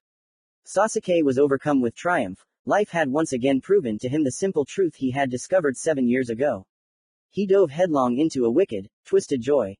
If I were you, I wouldn't give him a reprieve, but would kill him right there, in my father's chambers. The boy chuckled, condemning the man for what Sasuke considered to be his weakness, and left the office. And how easy it is to believe that you've been deceived. Kakashi quietly quoted words from one of the books he had read. Don't say that, Sasuke-kun. Sakura's gaze was glued to the silently closing door. I won't betray you. I won't betray you for anything. IG-san, he turned to Yutani Hatake again, I have a request. The prince raised his head, showing that he was ready to listen. Hold off on executing Benjiro for now. If you don't mind, I'd like to delve deeper into what's going on. What interest do you have in this? The heir wondered, tired of Sodatsu's countless mercenaries. He had already become accustomed to the arrogant apostates walking the streets of the capital without fear. Let's just say, Kakashi smiled, one idiot took a personal interest in this story. The reminder of the idiots made Sakura shudder with an unpleasant chill. Naruto. The girl remembered how she found him in the park in a terrible state and how she feared for his life. If he was subjected to this in the open, then what would happen to him in a cramped prison cell? After all, it was her fault that he was thrown there. If she had spat on the promise given to Uzumaki not to spread his terrible secret and told the sensei in time, he would have certainly been able to negotiate for the boy, albeit tied up, to be left with them. Since she was the only one who knew, she was responsible for his health. Fear, like poison, spread through her veins, paralyzing and making her head spin. On stiff legs, Sakura approached Kakashi and weakly tugged his sleeve. What's wrong with you? Hatake became worried, realizing that something was wrong with his ward. Naruto. We need to get him out of there faster. The girl tugged at the other's sleeve more furiously. Is there a reason to worry? The man tensed, running through the possible options in his head. He has claustrophobia, but that's not all. I don't know exactly what's wrong with him, but he's not feeling well right now. The fear on Sakura's face spurred him on. Kakashi prayed that IG would not be vindictive. He bowed his head to the prince. IG-san, please forgive my ward for the mess he made. He did not intend to kill or maim anyone. Everyone got off with only minor bruises. I understand that his behavior is beyond the pale, but he needs help now, and I will pay for his actions later. Yutani stared at Hatake with a heavy gaze for a couple of minutes, but then, having cooled down and returned to his previous state of mind, he answered quite amicably. Okay, I'll think about the boy's fate later. Come, I'll accompany you.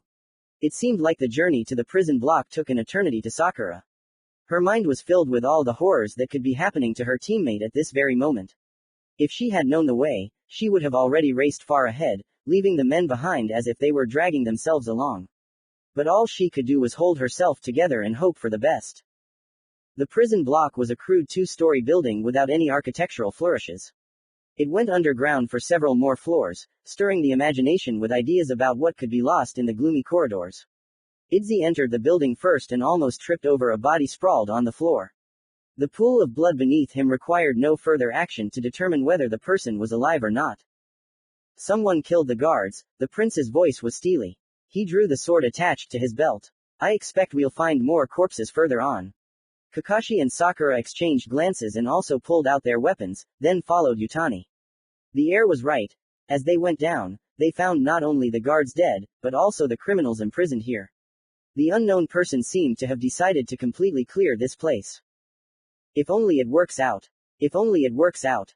Haruno repeated to herself, trying not to panic.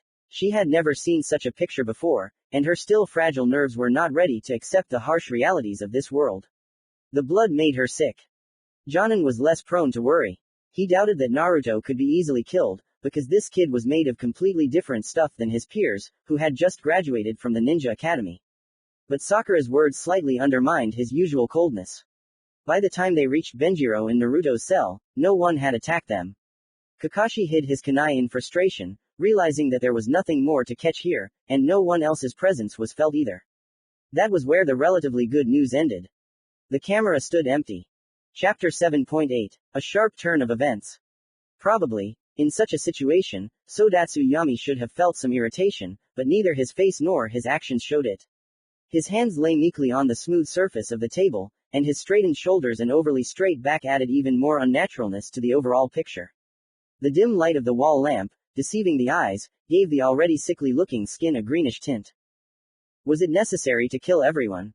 The advisor asked colorlessly, turning his gaze to the chair nestled in the poorly lit corner of the office.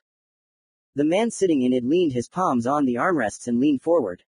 A face emerged from the shadows. A wide, hooked nose, a massive jaw, and a narrow forehead that looked as if they had been carved out of stone.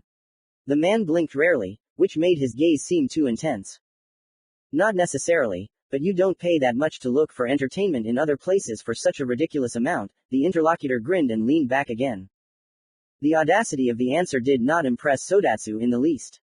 He did not care that the man who was receiving money from him was using a disrespectful tone.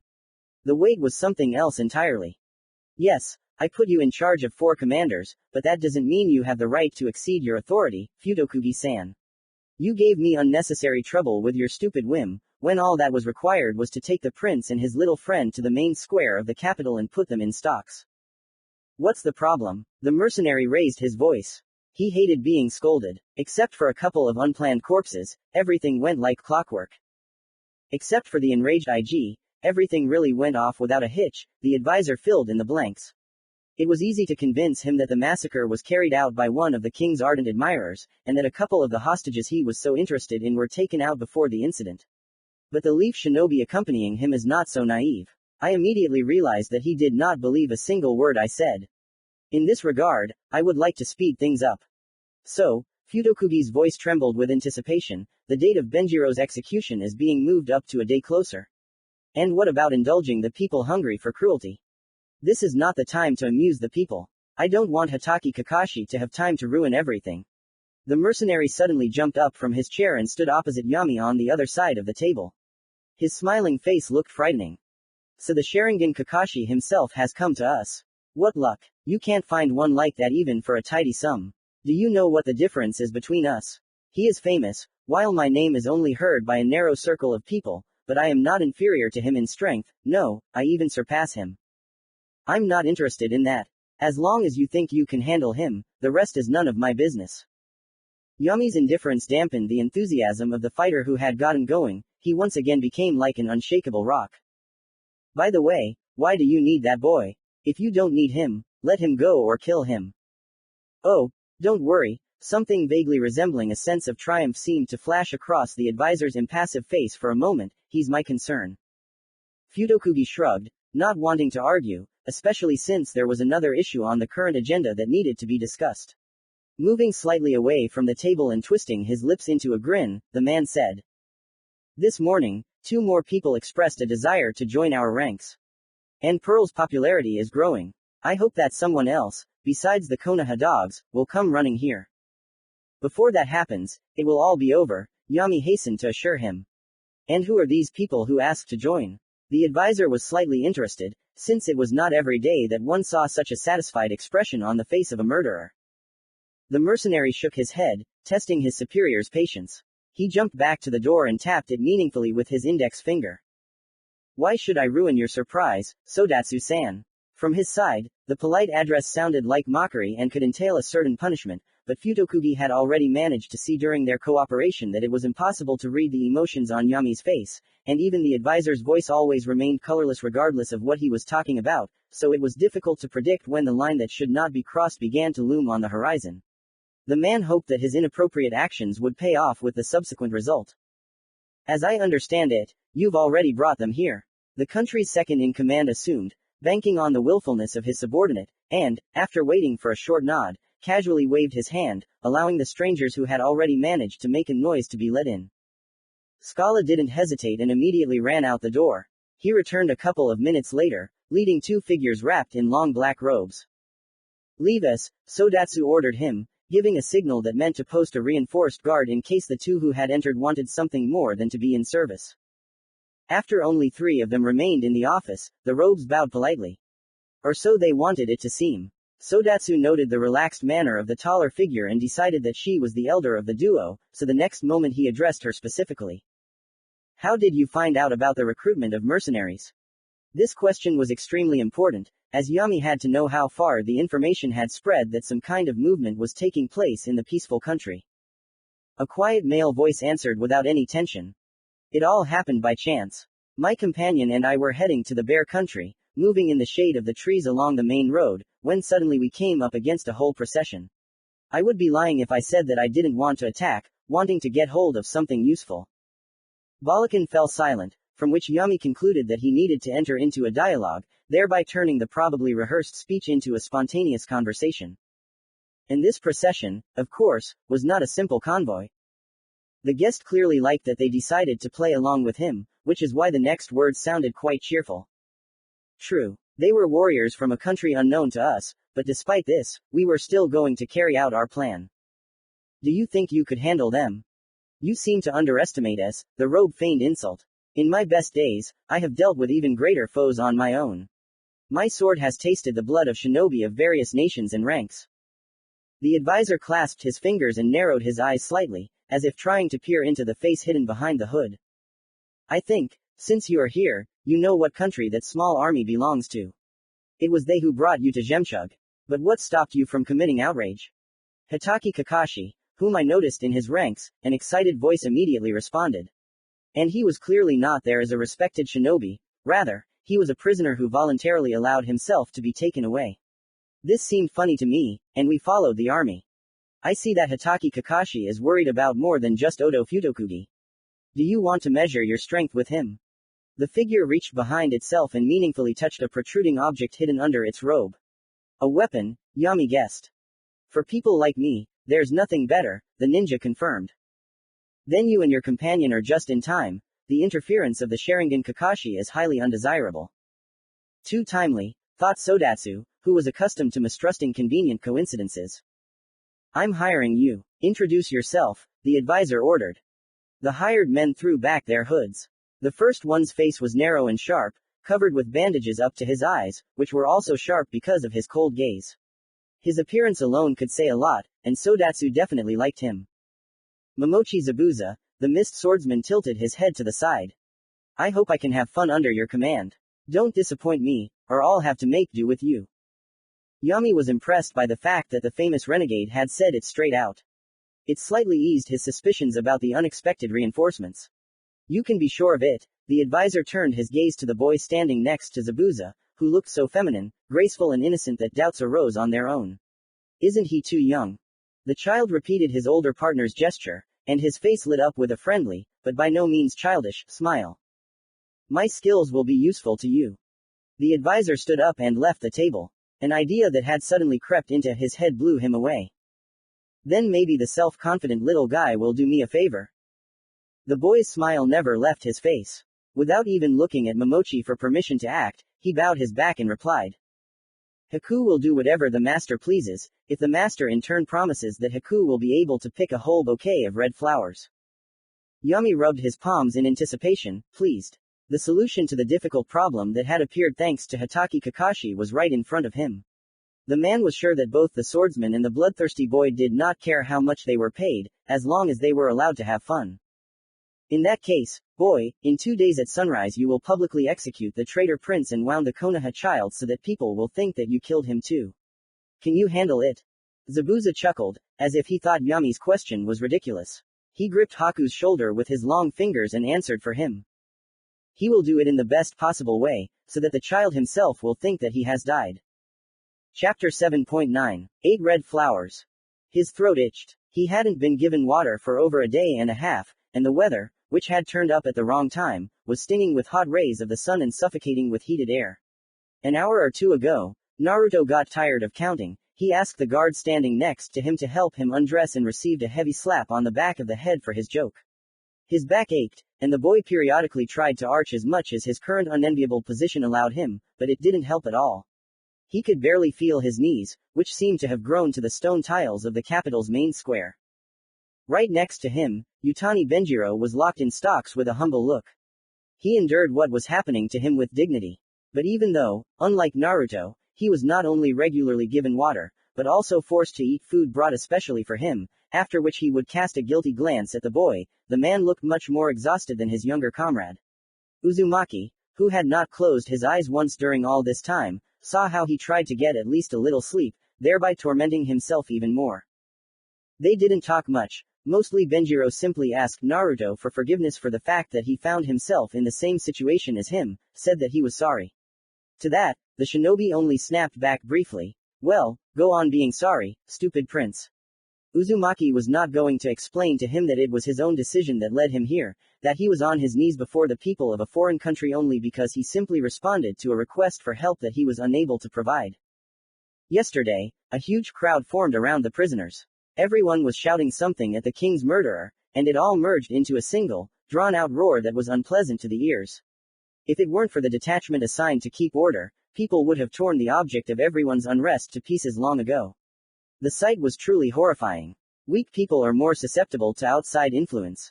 They don't need any explanations, they readily accept what the stronger tell them at face value. And if you feed the anger growing in your chest, skillfully manipulate your feelings, then you can grow a monster inside each of them. By gathering in crowds, the weak, unburdened by either power or knowledge, allow themselves to release their monster, and the monster, capable of infecting an entire country like a plague, is precisely made up of them. Today, however, everything was relatively calm. The square was cordoned off and vigilantly watched to make sure that not a single soul got close to the prisoners. In the morning, with a retinue consisting of a stocky, rock-like commander of the Pearl Country Army, a tall, narrow-eyed ninja, and a harmless-looking young man, Benjiro and Naruto were visited by an advisor who brought disappointing news about their imminent execution. Yutani was not at all surprised and did not show the slightest bit of fear. He nodded, expressing agreement with the decision made by his brother. Uzumaki quickly glanced at the faces of the retinue and stopped at Sodatsu.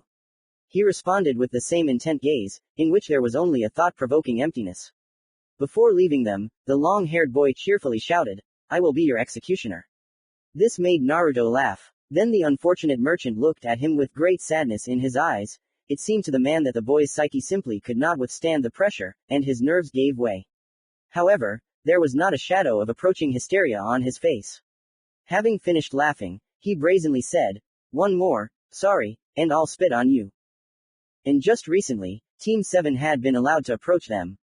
Kakashi had ordered his charges to stay a little further away. Sasuke was boring into Benjiro with a heavy gaze. He thought it logical that IG wanted to execute the traitor, and even the sensei who was well disposed towards the eldest prince could not change his mind.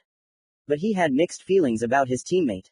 On the one hand, he didn't care whether the stranger died or not, since his existence seemed so insignificant to the Uchiha that he saw no point in unnecessary anxiety. On the other hand, Sasuke believed that he was more human than the one he so badly wanted to kill, subconsciously understanding that no matter how you felt about a person, that person's life had exactly the same value as any other, and it was impossible to write off the weeks spent together, which made the annoying bastard a little more of his own. Sakura looked at the two bent figures and could not accept this surreal picture. Even at the academy, reading history textbooks and listening to lectures, she knew that the life of a shinobi was not something to be proud of. It was generous with death and deprivation, it hurt friends and loved ones, and it never spared anyone. But that was a theory, which seemed so distant through the pages and other people's words that it did not cause fear, while now the real practice of being a ninja was unfolding before the girl. It happened too early, and the unhardened soul still partly believed that everything should end well. Kakashi looked calm. It was easier to think when he was sober. He didn't like the situation, but rushing into this matter would only dig himself another hole. He had to act carefully, weighing every move. Besides, what kind of strategy could they talk about when nothing had become clearer in the time since the hostages had disappeared from the prison? On the contrary, everything had only become more confusing. Despite the fact that I asked the prince to postpone your execution, Hitaki turned to Benjiro, and despite the fact that he responded positively to my request, things have taken a much worse turn than they could have been before. He turned his gaze to the student for whom he thought he had successfully put in a good word. We learned from the advisor that they are going to execute you both, although there is no compelling reason for your deaths. Naruto listened attentively to his mentor, realizing that he felt proud to be part of his team. In his emotionless statements, he put questions that Uzumaki undoubtedly knew the answers to. There was no doubting the copy ninja's insight. He knew perfectly well that the boy not only guessed at his awareness, but was completely sure of it. Kakashi wasn't waiting for a question. He was waiting for an answer that might shed some light on what was going on around him. The Jinchuriki sucked in a breath, as if he were about to stock up on oxygen and dive into the water, and then exhaled slowly. His voice was hoarse, and it was unpleasant to speak. Look at my hands, Kakashi-sensei. Yami clearly knows there's more to me than just ramen. In addition to the wooden one, Naruto's hands were also in stone captivity, the heavy patterned handcuffs were still on him. It would seem, why were they needed? Did the advisor want to play it safe? And without them, would you have been able to free yourself without any difficulties? The Jonin decided to clarify, realizing where this was all leading. Perhaps, the boy answered modestly. I know very well about the existence of objects capable of restraining shinobi chakra, but a thing that holds the well-known fox muzzle in check is a real rarity. Not only can I not use its chakra, but I can't even simply contact it. There was silence. The teacher and the student understood each other. The oddities were too obvious. Why was Naruto the only one not fed? Was it because they wanted to weaken him? Was it because they were afraid of something? It was not for nothing that they put handcuffs on him, cutting him off from the Kyuubi. It was unlikely that the advisor ordered this to be done intuitively. The brawl that the genin had started on the highway was just a pathetic excuse to take him into custody. Most likely, the handcuffs were being prepared for someone else, but they were needed earlier, since the victim unexpectedly for both parties came to his executioner himself. So, in your opinion, the youngest prince was acting strangely. Naruto continued, finally breaking the silence that had blanketed the square. He either postpones the execution and decides to pardon the troublemaker, or suddenly gets mad and does everything exactly the opposite. I've heard that somewhere before. What do you mean? Benjiro asked excitedly, already afraid of the answer. That, Naruto's voice became harsh, is what your father predicted. The new puppet itself is not aware of when it loses control over its body and mind. No, Utani's head hung limply. It seems like a little more and we'll have to kill another member of the royal family, Naruto continued to press without a hint of pity in his voice. No. The man struggled, frantically trying to free himself. He began to breathe heavily, and in his eyes, a once forgotten woe sparkled, mixed with despair. No. That's better, Uzumaki suddenly smiled, otherwise you're hanging here like a vegetable, it's almost painful to look at. Kakashi was now certain that the story from 4 years ago had a double, and that it was not a local matter. There was something else here, something that would spoil everyone's blood in the future, and that had begun a long time ago, and right under the noses of great nations. So much for AC rank mission. Yami Sodatsu is undoubtedly the root of all this country's troubles, but how do we get to him without involving innocent people in the battle? How do we fight those who don't even know that they are not the enemy of Benjiro and the shinobi of Konoha? These are questions that need to be addressed, but not first. For starters, it would be nice to keep Naruto and Benjiro from dying. Kakashi glanced over his shoulder cautiously. There were guards everywhere, and it wasn't like they were just regular soldiers, their ranks were dotted with mercenaries, who would most likely prove to be a big problem. It wouldn't be possible to pull off an escape quietly. Naruto understood what his mentor was thinking and quickly turned him away from dangerous undertakings, shocking him with his calmness and confidence. No need to do anything. Just be ready when the time comes. Hitaki frowned, wondering whether to trust this strange Uzumaki or find another way out. Judging by the boy's appearance, he had no doubt that what he had planned would definitely turn out to be a success. What about the escape route? It will be needed. As the sun descended from its celestial throne and settled wearily on the horizon, painting the earth in orange, a crowd of people gathered in the square. No one shouted. The crowd seemed to freeze in anticipation of something significant. The figure standing behind the two criminals, by the mere fact of his presence, kept everyone in suspense. Naruto and Benjiro were freed from their stocks and now towered over the square on a hastily constructed platform so that the moment of their transition from the world of the living to the world of the dead could be seen by all. The crown prince approached the platform and, without even looking at his brother for the last time, in a commanding, completely uncharacteristic tone, he made accusations against the kneeling criminals, declaring that his decision was legitimate and not subject to censure. He said many other things, but no one remembered his words, everyone was waiting for only one. When the future king, still without turning around, raised his hand, the executioner, smiling broadly, sat down next to Benjiro and, as if teasing, drew a long needle across his throat. Sorry, Haku told him, I'm not very fond of old-fashioned methods. I don't care what drives me to the grave, Utani answered calmly, not losing his composure in the face of death. The boy gently touched the man's shoulder and the next moment abruptly thrust the needle into the unresisting body. Benjiro opened his mouth, but was unable to scream, twitched several times and gave up the ghost, his lifeless body falling onto the boards that had been heated up during the day. Naruto gritted his teeth, desperately trying to keep his composure. Maybe this was all meant to go downhill from the start. No matter how hard he peered into the jumble of faces, he couldn't see anyone he knew. Had Kakashi failed, without backup, he wouldn't even have time to get off the dais before he was dead. Meanwhile, the tip touched his skin with cold. Don't hesitate, Uzumaki ordered, clenching his fists furiously. He wasn't afraid of dying, and he didn't have a goal worth living for. Failure must be paid for.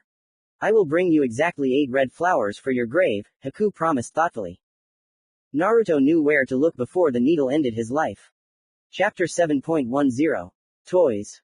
For a dead person, he was too irritated by extraneous sounds that came as if through a thick layer of water. They were indistinct, gurgling, flowing from one ear to the other, so it was impossible to understand which side the source was on.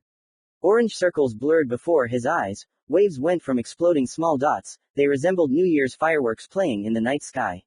Why did he have exactly this association? Because there were still several months until the holiday. His body was shivering, and peace was spreading inside, as if he had lost all reason to feel anxious. He was dead, he did not need unnecessary feelings. Fish with unclear cool scales touched his hands and neck, and somewhere in the darkness, other dead people were enjoying colorful lights with him. The only thing that bothered him was his own body, which, there was no way to take that away, was shivering. The very fact that he still felt something and was able to comprehend it, grabbed him by the stomach like a hook and pulled him upward. Rejoicing at the aching pain in his neck, Naruto remembered that he had not intended to die at all. If you wanted the audience to believe in your performance, you had to get so into the role that you yourself would be firmly convinced of its truthfulness. He was alive, and the dancing light and the shadows swarming in him made him sick, the gravity and the weakness that had settled in his body like a parasite pressed on his spine. He was a defenseless newborn cub, half blind and unable to move. What if he really had died and was now reborn into something else, retaining the mind of Uzumaki Naruto? Maybe it would be appropriate to try to discard the past, and begin to exist according to other laws. A guttural growl rolled through his head, familiar, it made him push away the thoughts that were on the verge of madness, and with a loud internal cry of, "I am Uzumaki Naruto," which frightened both the fireworks and the cold, he opened his eyes, as if smeared with honey. A dark blue curtain fell before his eyes, blocking him from what was happening nearby. Several minutes passed before Naruto realized that he was looking at the hem of someone's yukata. The first desire he had after rising from the dead was to cling to this fabric, making its owner his support, so that it would not go anywhere and leave him alone. His fingers had almost reached the yukata when a stranger's palm intercepted them and squeezed them tightly. The touch was cool, but it radiated trust. He suddenly remembered the fish he had dreamed of. "Here we meet again, Naruto-kun," someone's pleasant voice whispered. "Get up, there's no time to sleep now. It's time to pick red flowers." The phrase that had been spoken gave him strength. The genin slowly sat up and looked into the face of the young man sitting opposite him. Naruto was pleased. Haku, as expected, had done everything in its purest form. It remained to clarify the details. "What's wrong with Benjiro? Zabuza-san found your friends and explained the plan to them. After I killed you, they, hiding their identities under dark clothes, began to throw low-impact bombs into the open space of the square, just a farce to make a splash. Two of them grabbed Benjiro-san and disappeared with him in the confusion, and Kakashi-san and Zabuza-san lured all the attention of the local guards to themselves and led them away with both of them. I'm sure they have enough strength to deal with these mercenaries and pearl warriors. I've already finished my business." He pointed to the tied-up eldest prince, lying unconscious on a raised platform a little further away. "I must take him to the previously agreed-upon place, the second royal stable. And you? And I'll go pick 8 red flowers," Naruto finished for him. "Well then, let's split up." The Jinchuriki noted that the handcuffs had finally been removed from him, so he said with sincere gratitude, "Thank you, Haku." He smiled, walked up to IG, put him on his back and instantly disappeared. Naruto was also grateful to these two for being the only one who had told him about the right place. If the conversation was about tailed demons, then in this situation it primarily concerned him, the bearer of such a lodger. After waiting until the image stopped rippling and the power began to penetrate his body in small streams, driving away the otherworldly cold, the boy stood facing the empty square, which retained traces of chaos, just as he had stood before his execution, and then turned to 8 o'clock. There was no road, no narrow alley, but an ordinary city house, with its foundations sunk into the stone, just like a tree clinging to the ground with its roots. Jumping off the platform and immediately regretting it, because, still weak, he almost fell to his knees, Naruto purposefully headed towards the object of potential interest to him, having no reason not to believe the information provided by Haku. The door, found after turning the corner, immediately seemed like a difficult obstacle to overcome to the genin, although it looked like a flimsy, hastily knocked together gate. Uzumaki grinned. In an attempt to make the building unremarkable, someone had clearly overdone it. Sometimes the harder you try to hide something, the closer to the surface the sought-after truth emerges. Putting his palm on the wooden surface and feeling a barely perceptible response of energy, Naruto realized that his assumption was correct. No steel would stand in the way of the ninja, if he had already decided to get something lying right behind it. Therefore, now it only remained to understand what kind of seal was placed on the door. To assume that it was equipped with explosive properties is quite obvious, because if someone posing a threat wanted to break inside, the explosion in case of a careless attempt would serve as a signal to flee for the one sitting on the other side. On the other hand, the house, adjoining the square, lies in the palm of your hand, which is not beneficial for anyone. Besides, unnecessary casualties may occur. And questions about why the building is empty and there is no access to it would have long since poured out like peas. From all this, one can conclude that civilians can easily enter and exit, quickly losing all interest in an unfurnished, unoccupied apartment. The theory with the explosion can be dismissed. Naruto grabbed the handle without any fear and pulled it towards himself. Dull, pushed, the same effect. Picking around in the keyhole with a kunai was the height of stupidity. Concentrating chakra on his fingertips, the Jinchuriki pressed them against the door. The further he tried to intrude into someone else's jutsu, the stronger the resistance he felt, as if the door was trying to take revenge on him and push him away. The boy left the gate alone. His heart began to beat faster in anticipation of solving an interesting riddle. Naruto straightened up and put his right palm into his left. Chakra began to flow sharply through the channels to the center of his stomach, like melted snow from the tops of high mountains. The flow stopped, and only a weak flame remained, which was almost more difficult to maintain than the turbulent flow of the Nine Tails chakra, because any impact that stirred up the remainder could dispel it, and Uzumaki would most likely forever lose the opportunity to be a shinobi. On the edge of risk, the appearance of a simple person, not a part of the ninja world, was successfully created. I wonder if the seal will buy it. Taking a couple of deep breaths, Naruto took hold of the handle again and pulled. The door opened with a hoarse discontent, letting the uninvited guest in. Thanking his parents for the valuable knowledge, which included the Uzumaki clan's multifaceted experience in working with Fuinjutsu, imprinted in the central hall of his consciousness, where, years later, the techniques from the secret scroll of Konoha were added, he, looking around, cautiously entered. There really was nothing there except tatami. The light, like a timid girl, peered through the cracks in the shutters and could not encompass the entire area. Childish scribbles could be seen on the walls, and some wrappers crunched underfoot once or twice, which again proved Naruto's assumptions were correct. So where to next? He said quietly, fanning the flame inside himself and restarting the circulation of chakra, deciding that he had enough of testing his luck for today. Crouching down, he did the same as he did with the door. The area on the far right gave off a familiar energy, and the genin headed there. Knocking on the floor, he found that the wood here was thicker than anywhere else on the first floor. Using reverse logic, Naruto concluded that since only someone who couldn't use chakra could get through here, then the next obstacle would only be passed by a ninja, who couldn't possibly be here. Well, now let's make some noise. Chakra began to gather on the tip of his index finger, and when it had condensed as much as needed, the boy used it to draw two hieroglyphs with an intricate symbol crossing them in the middle. He didn't need to carry paper seals with him, he could turn anything he could get his hands on into them. Stepping back to a safe distance, raising his hand and bending all but his index and middle fingers, he commanded, explosion. The roar shook the building. The shattered floorboards flew up to the ceiling and, hitting it, scattered in all directions. Blinded by the flash, Naruto was too late to notice the debris flying at him and was able to dodge it only at the last second, escaping with a scratch on his cheek. When everything calmed down, Uzumaki approached the resulting hole and, without thinking for a second, jumped down, disappearing into the darkness that greedily swallowed him. Kakashi and Zabuza, having burst into the stable and made sure that there was no one following them, firmly closed the massive gates behind them. They would have had no problem dealing with the warriors of the Pearl Country, if not for one thing. It was much easier to kill them than to defeat them, leaving them alive, and when you are also being pressed by mercenaries who are familiar with the art of killing, things take a much more difficult turn. Having dealt with a couple of ninja and knocked out several Ashigaru, the swordsmen of the mist and the copy ninja, according to a pre-arranged plan, sincerely tried to break through the ranks of the squads in breastplates without causing too much damage. Thanks to Hataki's earthen technique, they managed to escape, thereby throwing their opponents off the trail. Well, finally, Sasuke emerged from the depths, looking back sullenly. Benjiro has already woken up, we need to do something about it. Following the boy, the two men found a clearly confused Sakura, a calmly sitting Haku, and Benjiro, with his younger brother's head resting on his lap. The condemned prince's gaze was unfocused, and his lips were pressed into a thin line. A struggle was going on inside him.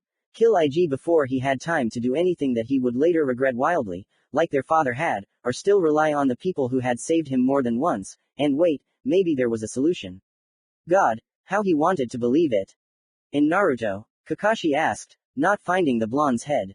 His hand involuntarily reached for his pouch, which did not go unnoticed by Momochi. He, showing with his whole appearance that he was not tense and there was nothing to worry about, leaned against the wall next to his younger comrade. He went after Yami. Did you plan this from the very beginning? The Jonin quickly interrupted the indignation that was about to fly out from Sakura and Sasuke. After waiting for a short nod, the man sighed, as if to say, there was nothing to be done, and changed the subject. How did it happen that we are now on the same side of the barricades, and not fighting a battle to the death? The Konoha genin immediately focused all their attention on what the missing nin would say, wanting to get details on what they had overheard from the third and sensei's conversation with their teammate. On that bridge, Zabuza began thoughtfully, closing his eyes and as if returning in his memory to that day, more than 2 months ago, trying to find more suitable words. I became weaker than anyone else. Haku's ice trap is destroyed, and the young man himself is pinned to the ground by Naruto, who tightly clasps his sides with his legs and raises his hand to strike, thereby showing the renegade, standing at a distance among the corpses of people working for Gato and already pretty battered, that he is completely occupied with the enemy below him, and does not see him, provoking him to flee, which would be a completely logical outcome. The hand that offered him money is cut off, and there is no point in fighting anymore. Uzumaki began to methodically hit Haku in the face. He remained silent and smiled, and it seemed that after each blow he became happier. Why are you so carefree on the threshold of death? The Jinchuriki said clearly and menacingly. His voice was amplified by the cold stones of the bridge, creating the impression that it was the Shinigami himself who suddenly decided to talk to his new acquaintance. Haku dug his fingers into the fabric of his tormentor's black pants, as if that would immobilize him, and moved his broken lips. I will die here, Zabuza-san will be saved. I can't hear. A blow.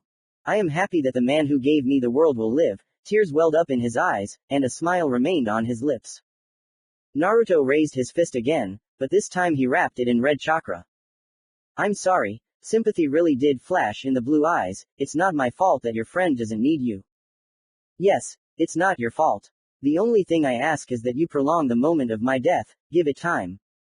Soon Uzumaki's fist turned red, and not only because of the nine tails chakra.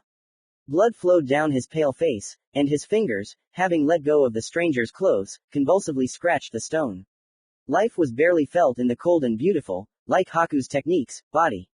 The last blow, and cracks formed under his head. The deed was done. Standing up from the corpse, Naruto cast a contemptuous glance towards Momochi, who never left, but, frozen, stared fixedly at the child who was of no use to anyone and whom he had once picked up. At least bury him. Those words, cutting through the long silence like a surgeon's scalpel in the right place, made the man scream and rush towards Haku. Falling to his knees in front of him, he gently ran his fingers over his face, smearing the blood and tears. His eyes, now forever closed, always looked at him with devotion and genuine respect, no matter what he did. Had his stupid principles really killed the only person in the world who could love a monster like him? Zabuza had never felt loneliness, so it took him a while to understand what was pressing his heel into his chest so hard that his ribs cracked. Rage rushed to his head, but he was not angry at the strange Konoha boy, but at himself, the weakling who could not protect even what was within his reach. Forgive me, Haku. He dropped tears on the boy's face and combed through his long dark hair, which was matted with blood. Suddenly his gaze shifted to the side. A few millimeters from Haku's cheek, someone's knuckles were clearly imprinted. His ears began to ring, and in some kind of frantic impulse, Zabuza dropped his younger comrade's head onto his chest, desperately listening. The heart was beating weakly, but still ticking away the seconds of its master's life. The mist swordsman jumped up and stared in shock at Naruto's retreating back. You, really, you. Without stopping or turning around, he calmly said, raising his hand in farewell. It's good that you understood its importance for yourself, because it's almost impossible for a broken and thrown away toy to find warmth in other hands. And on that same bridge, Zabuza added in a trembling voice, I became stronger than I had ever been. Having put an end to the conversation, the man nodded towards the princes, silently asking what to do next. Kakashi squatted down in front of IG and, with his older brother's permission, examined him. Nothing suspicious was found. Standing up and taking a few steps back, the Jonin of the hidden leaf grabbed the eye patch over his left eye and yanked it up. The eye that opened was different from its pair. It was red, and there were 3 black commas at equal distances from the pupil. Sasuke gasped. No, he knew why his teachers called him a copy ninja, but seeing it with his own eyes was quite a blow. Kakashi frowned and, taking a kunai from his pouch, pointed it at the space above Iji's body. Our future king has chakra threads woven into him, so skillfully that you can't see them with the naked eye, and you can't easily get rid of them. You have a living puppet before you. Benjiro winced. It turns out that my father and brother. The elder Yutani clapped his hands over his mouth, horrified that he had almost made the wrong decision. His family's mind had always been clear, and their intentions pure. Yes, Kakashi answered simply. He fed his chakra, crackling with lightning energy, into the kunai and cut the threads that had captivated the air. Until they're completely pulled out, there's still a chance that Ig could be taken again. I'll tie him up well and we'll hide him here. I'll send a letter to Konoha asking for an expert in this field to be sent urgently. Thank you very much. Thank you. Benjiro looked exhausted and terribly worn out. Even his happiness, although great, was tired, as if the man himself did not fully understand that everything could soon end. Sasuke felt the emptiness inside him spreading. Benjiro was not a traitor. Was it really wrong to believe in the rot in people's souls? It was self-evident. It couldn't not exist. But he, Sasuke, was definitely not wrong about his brother. They had long ago made a mess in their head, and in their soul, leaving traces and not closing the door behind them, they had turned off the light. And our puppeteer, then, Zabuza developed the thought further. Sodatsu Yami. Naruto shouted and pierced the enemy who did not resist with a katana made of Kyuubi chakra. Genin attacked the advisor as soon as he found him in one of the rooms of the underground tunnel system, completely ignoring the meager furnishings.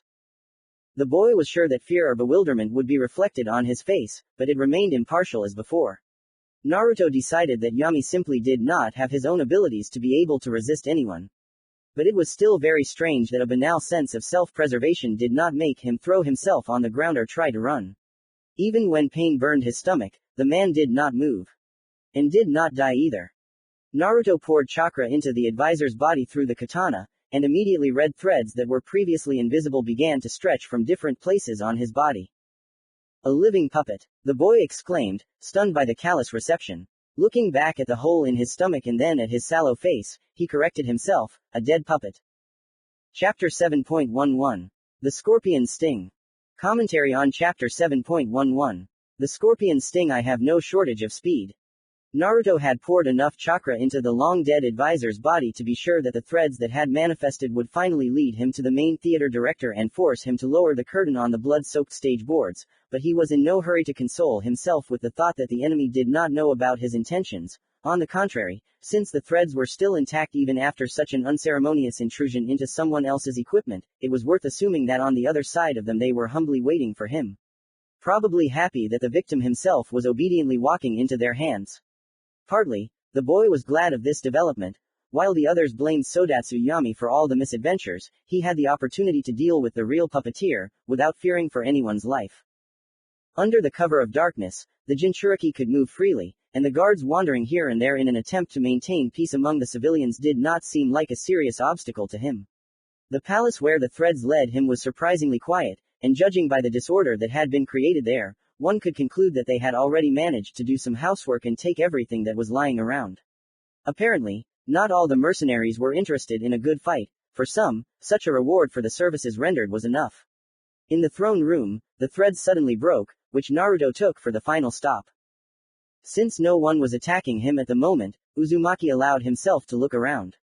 The simple ceiling vault, rising a good 3 stories, contrasted sharply with the ornate columns that supported the balcony jutting inward along the entire perimeter of the hall. A carpet, in whose softness the feet literally sank, showed the way to the throne, which stood directly on the floor without any pedestal. The genin smiled lightly. These were the rulers of the Pearl country, who did not want to put themselves above their people. A banner stretched across the entire far wall behind the throne. Naruto remembered exactly what the symbol of this country looked like, so, frowning, he materialized a kunai made of chakra in his palm and immediately launched it into the very center of the canvas, where a red cloud was flaunted on a black background. Amazing control, came from somewhere off to the side. No point in wasting such talent in a greenhouse. Why don't you join us? Naruto turned his gaze to the door, probably reserved for servants, and peered at the figure slowly slouching over the threshold. The man was stocky, unnaturally bent at the back, and his clothes matched the banner on the wall. I don't think that's a good idea, Naruto replied calmly. Well, you're right, there was no particular disappointment in the enemy's voice. You would have died in the end anyway, and without the tailed one inside, your body would have been completely useless to me. The stranger came closer, and the boy caught a barely audible knock, as if bones were hitting each other.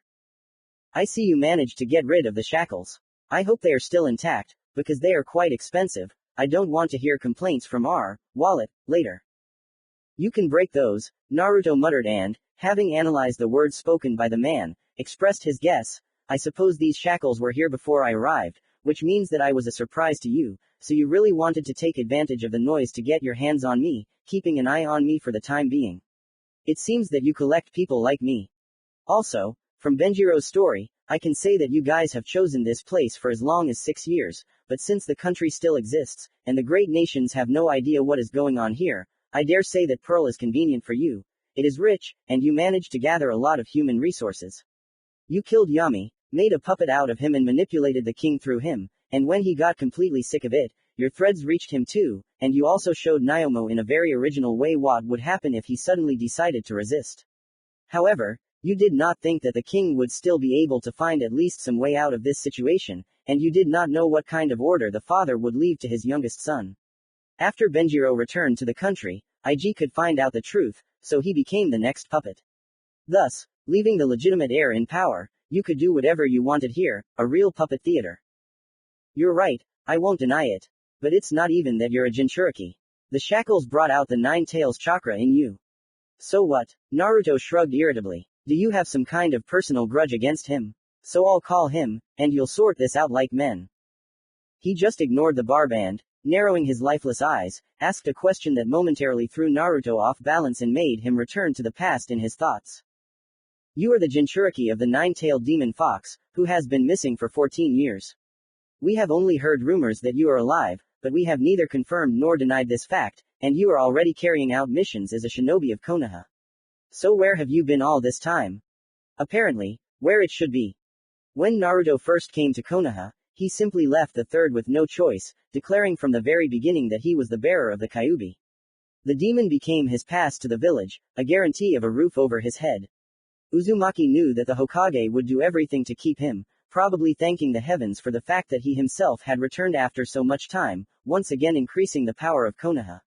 Naruto answered all questions evasively, once hinting that it was not worth using special interrogation techniques on him, as if suggesting that he be content with the information he had already given, and Hiruzen had to follow his lead.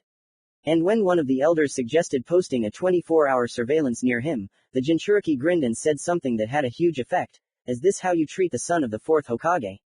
He did not feel much pride in being a shinobi of Konoha, he only used its name to achieve his own goals.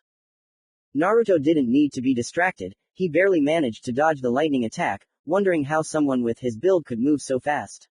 The answer came to him as the genin increased the distance between them again and looked at the enemy. Naruto was attacked by a mechanical tail, a dark purple liquid dripping from the very tip.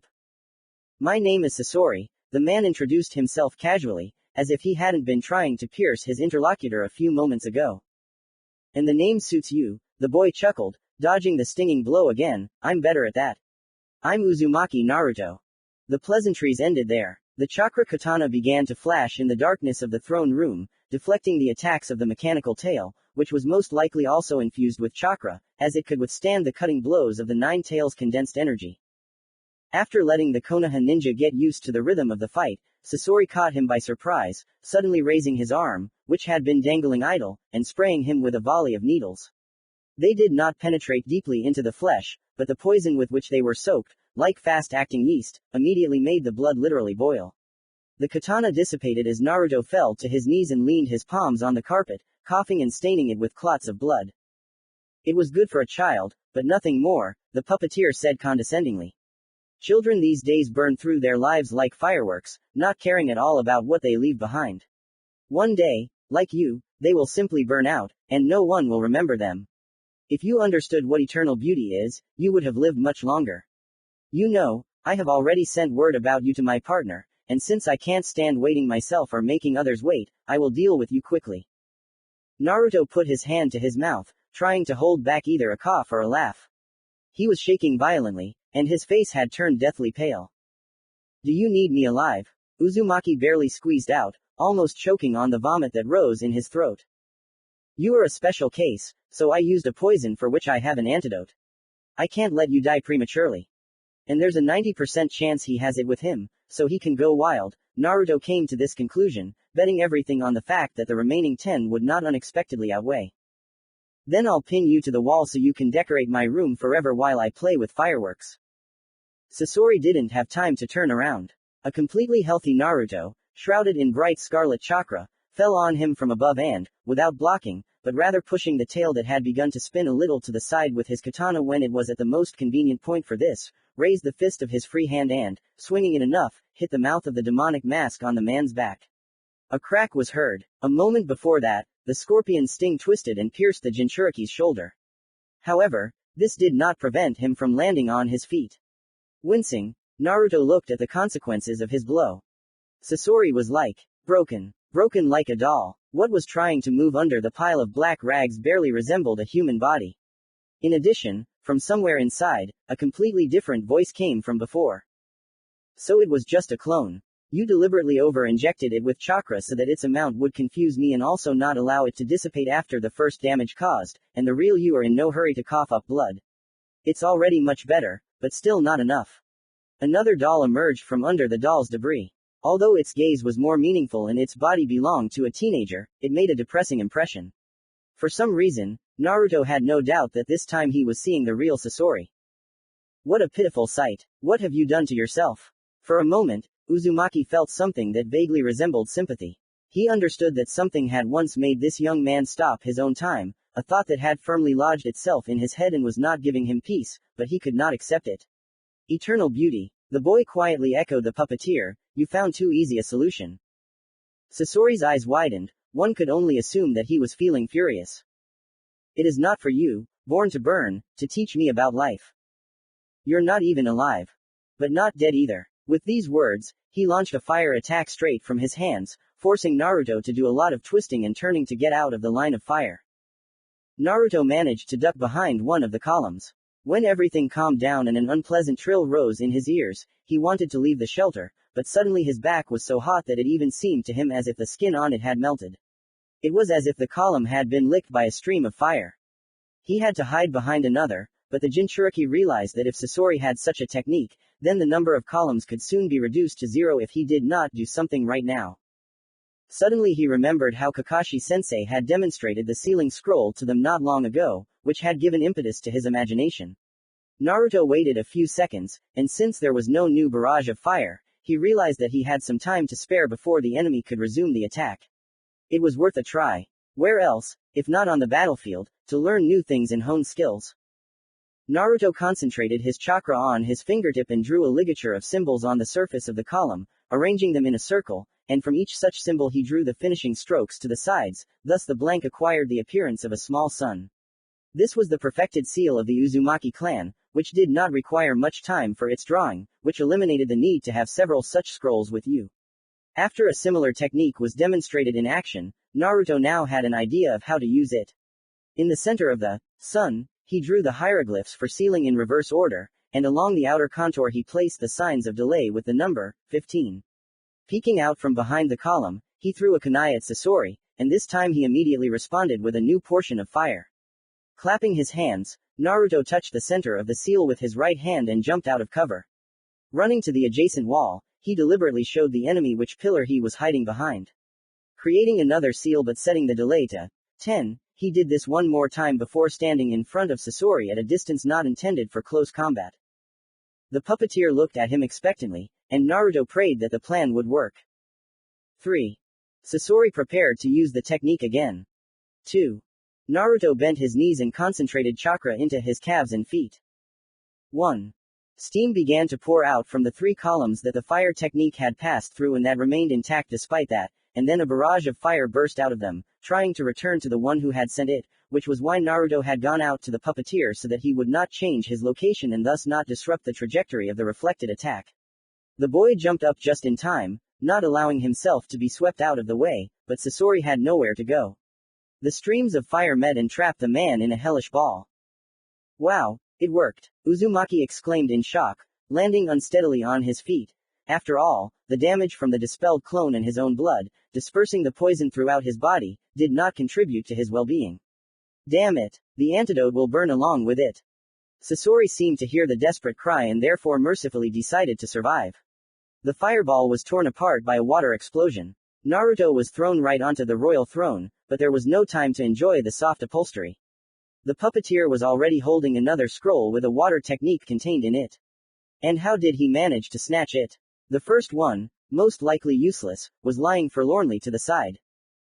Just think, the puppeteer began, throwing off the remnants of his cloak and looking at the melted parts of the hand with which he held the scroll. Will I really have to use my last trump card against some boy? Uzumaki swallowed. He wouldn't mind showing off something either, but his strength was draining from his body at a terrible speed. The picture before his eyes was no longer as clear, and the pain stabbing him from within prevented him from concentrating. So what should he do now? Chapter 7.12. Vicious Circle. Just as Kakashi was about to voice his guess as to who was behind all this, not doubting for a moment that he was thinking in the right direction, since the shinobi had already been mistrustful of the man since their first meeting with the king's advisor, the stable suddenly shook. The genin jumped up and assumed a fighting stance, their gazes darted from corner to corner, jumping from wall to wall. They did not know where the attack had come from or when to expect another one.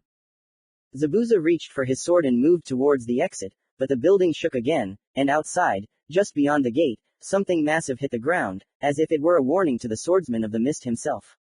The man turned to the leaf jonin and nodded briefly towards the exit, as if to say, now it's your turn. The man shrugged in agreement and pointed behind him. Zabuza's expression showed that he didn't see the point, but he did as he was asked. Before he could even touch the wall, the same thing happened again, the only difference being that the two people outside the stables were now receiving the warning blow, right across from where each of them stood. This is even fun. Haku broke into the silence and, going around Sakura, made a dash to the nearest stall. The playful smile did not leave his face even when something fell behind the wall again. Haruno looked at him as if he was crazy. Okay, Sasuke, his calmness can at least be understood. He is focused on the situation and does not allow unnecessary emotions to miss something important. Haku, however, did not seem to care about any subtleties at all. Right now he was, indeed, just having fun. Is it because he, still inexperienced genin, is a head or two ahead of them, although almost the same age as them? Kakashi was starting to get annoyed. He couldn't sense the presence of the enemy's equipment, so he didn't understand how the enemy was able to monitor their actions from a distance. It was one thing to figure out how many pairs of feet were walking down the road ahead of you, but it was quite another to figure out what positions they were occupying within their group. We can't get out that easily, right? Benjiro asked, still holding his younger brother, who was still in no hurry to come to his senses. It's too early to draw conclusions, Hitaki replied and, taking out a kunai, threw it at the gate. Nothing happened. Hey, Kakashi, Zabuza drawled, don't you think that? He didn't have time to finish, because the other one was actually thinking about the same thing and, lightning fast, made a series of seals and hit the ground next to him with his fist. The stable shook again, but this time it was Kakashi's fault, who was not at all satisfied with the result. He thought that the enemy was using an earth tracking technique, a rather rare type used by sensor shinobi. This technique is not in their favor, since it has a rather compressed radius and works only when the target is on the ground, although it is practically impossible to detect. Kakashi bet on this, practically, wanting to destroy the technique's connections. Fortunately he knew how to do this. However, nothing came of it, not because he was too arrogant, but because both he and Zabuza were apparently mistaken. Kakashi felt like he was missing something. Some small detail that could push him to solve the riddle. He needed to cool his mind and think it over again. They weren't being watched by an earthen technique, but that didn't mean they weren't at risk of being crushed by, say, well-aimed boulders. An experienced shinobi could combine techniques. All that was left was to figure out what was at the core of this trap before the enemy finally got tired of playing around and decided they'd had enough. Hitaki glanced around the room with a keen gaze. He couldn't shake the feeling that something was wrong with what he was seeing in front of him. But what exactly was bothering him? Sakura nervously squeezed her fingers on her skirt. The anticipation of something unknown was tormenting her. She was afraid to move once more, so as not to hear the sounds of blows again. Sasuke, glancing at her casually, grinned and, nodding towards the stalls, caustically commented. Look, Sakura, even the horses are behaving more restrained. Suddenly, Kakashi was next to his student in no time and grabbed him by the shoulders. Come on, Sasuke, repeat what you just said. Uchiha seemed to keep his mouth shut. He felt somehow uncomfortable because his behavior had provoked the teacher, who usually tried not to get involved in verbal squabbles between his charges. Something vaguely resembling conscience began to itch in his chest, so before the Jonin demanded it, the boy decided to do it himself. I'm sorry, he apologized to Haruno. What? She asked again, stunned, not believing what had just happened. What? Kakashi responded no less originally, releasing Sasuke from his tenacious grip. Shaking his head, he explained, It's, of course, good that you apologized, but that's not what I mean. Horses. He exclaimed this with such enthusiasm that all those present immediately looked at them as if expecting a miracle. Not having waited for anything extraordinary, they turned their puzzled glances back to Hatake. Do you think they would stand so calmly when something like this happens? They would definitely raise a fuss if what is happening to us were real. Genjutsu, Haku suggested, looking at the animals with interest again. It's true, Zabuza echoed, animals are much less susceptible to illusionary techniques, and are not susceptible to them at all.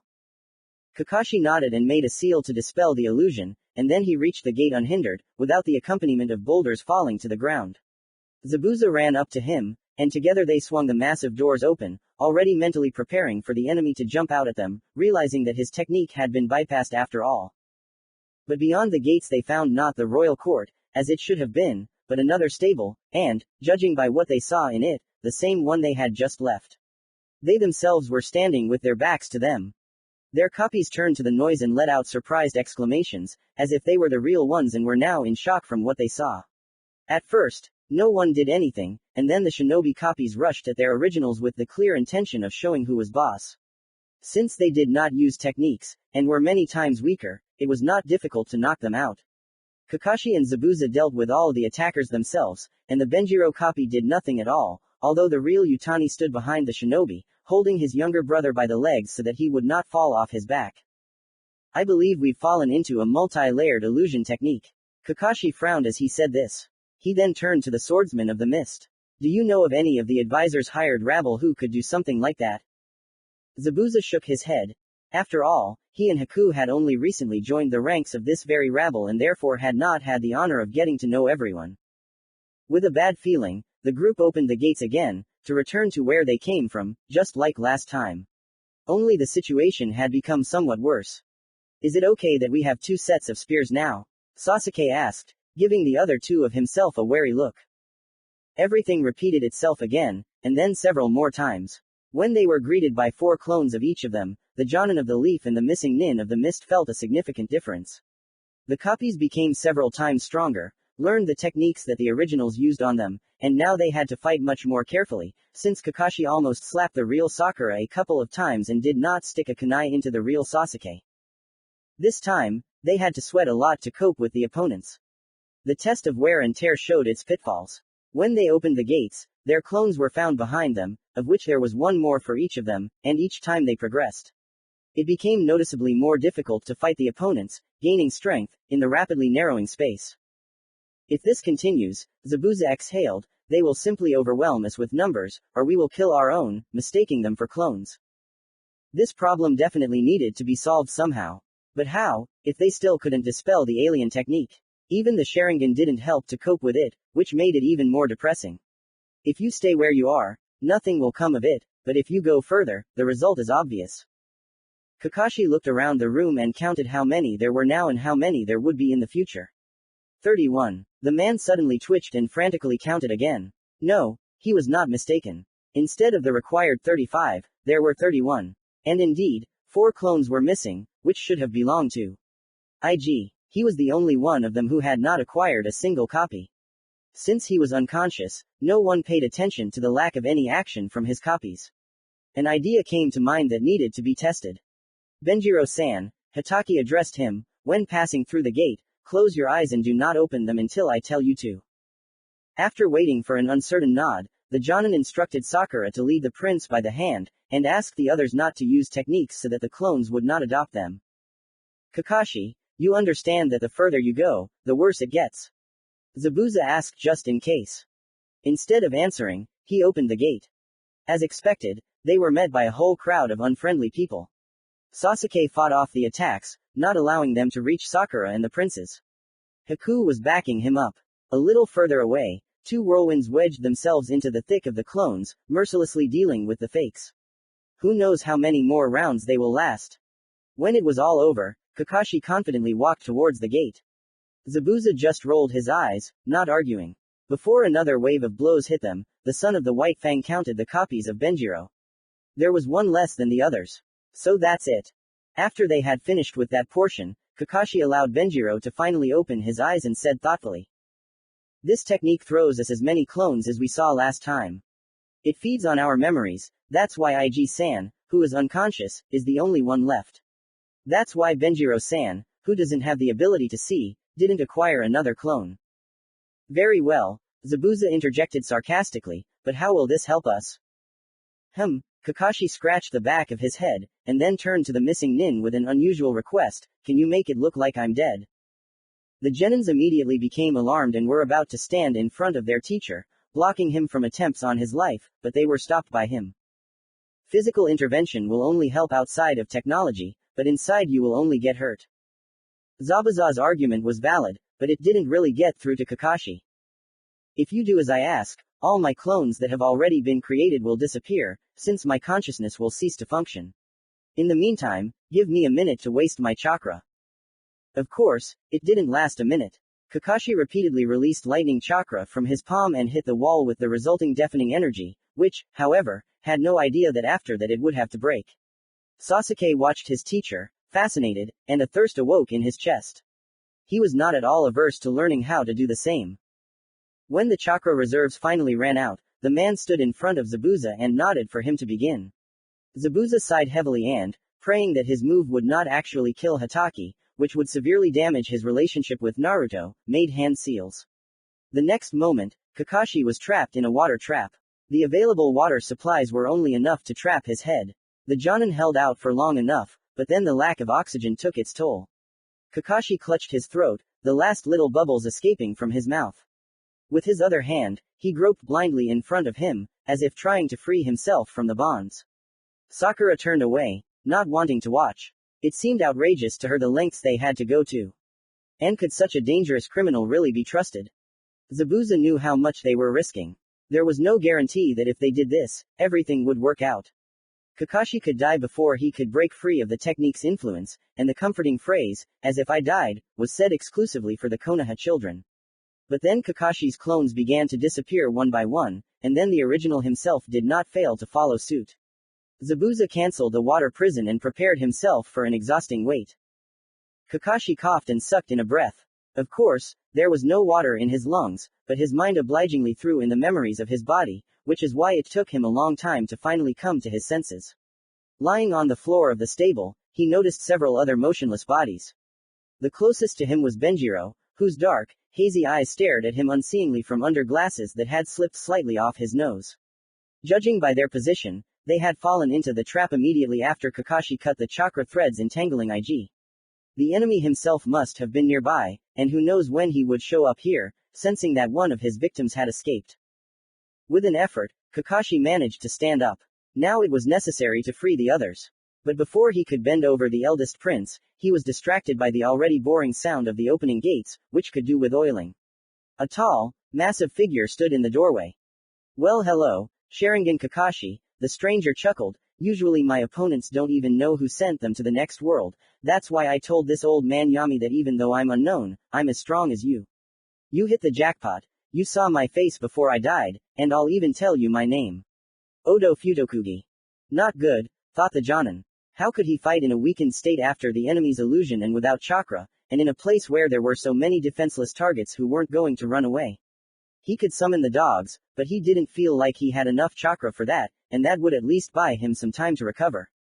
He would have to use the pill, even though he didn't want to. It would, of course, restore a certain part of his reserves and give him strength for a while, but the consequences would be dire, since even for those who used it in a normal state, the effect would then take its toll. But there was nothing to be done. Kakashi reached into his pouch, snapped a pill out of a small bottle, and popped it into his mouth. If he could break the others out of their genjutsu during the fight, that would make things much easier, but for now he had to try to keep them safe and not die himself. Naruto glanced sideways at Sodatsu Yami's dead body and figured that he himself probably didn't look any better. The chakra core was sparking weakly, and the intricate pattern in the solar plexus area, peeking out from under his lifted t-shirt, was glowing red. The Jinchuriki had never had to use the Uzumaki clan's support seal in such an original way before, or more accurately, had never even had to test it, so the effect was quite stunning. However, it was still worth it, because foresight never killed anyone. The genin knew that the person who held the other end of the chakra threads in his hands could be very, very dangerous, and therefore it was necessary to first test the waters before acting. Naruto created a clone, not afraid to admit to himself that in such a short time he had come to love this technique, pouring a huge amount of chakra into it, and so that it could cope with such a volume and not disappear, Naruto put a support seal on it, and then on himself, so that through the created connection based on blood, he could transfer life energy to his double. It turned out well. You can't even tell which of them is the real one. He, Naruto, would definitely fall for something like that. This clone was able to create clones of itself just like the original and use techniques within the allocated reserve, so that the enemy would not guess that the one standing in front of him was not a Jinchuriki capable of drawing chakra from the unlimited reserves of the Biju. This trick would be a preemptive strike, and the real one would then finish the job for him.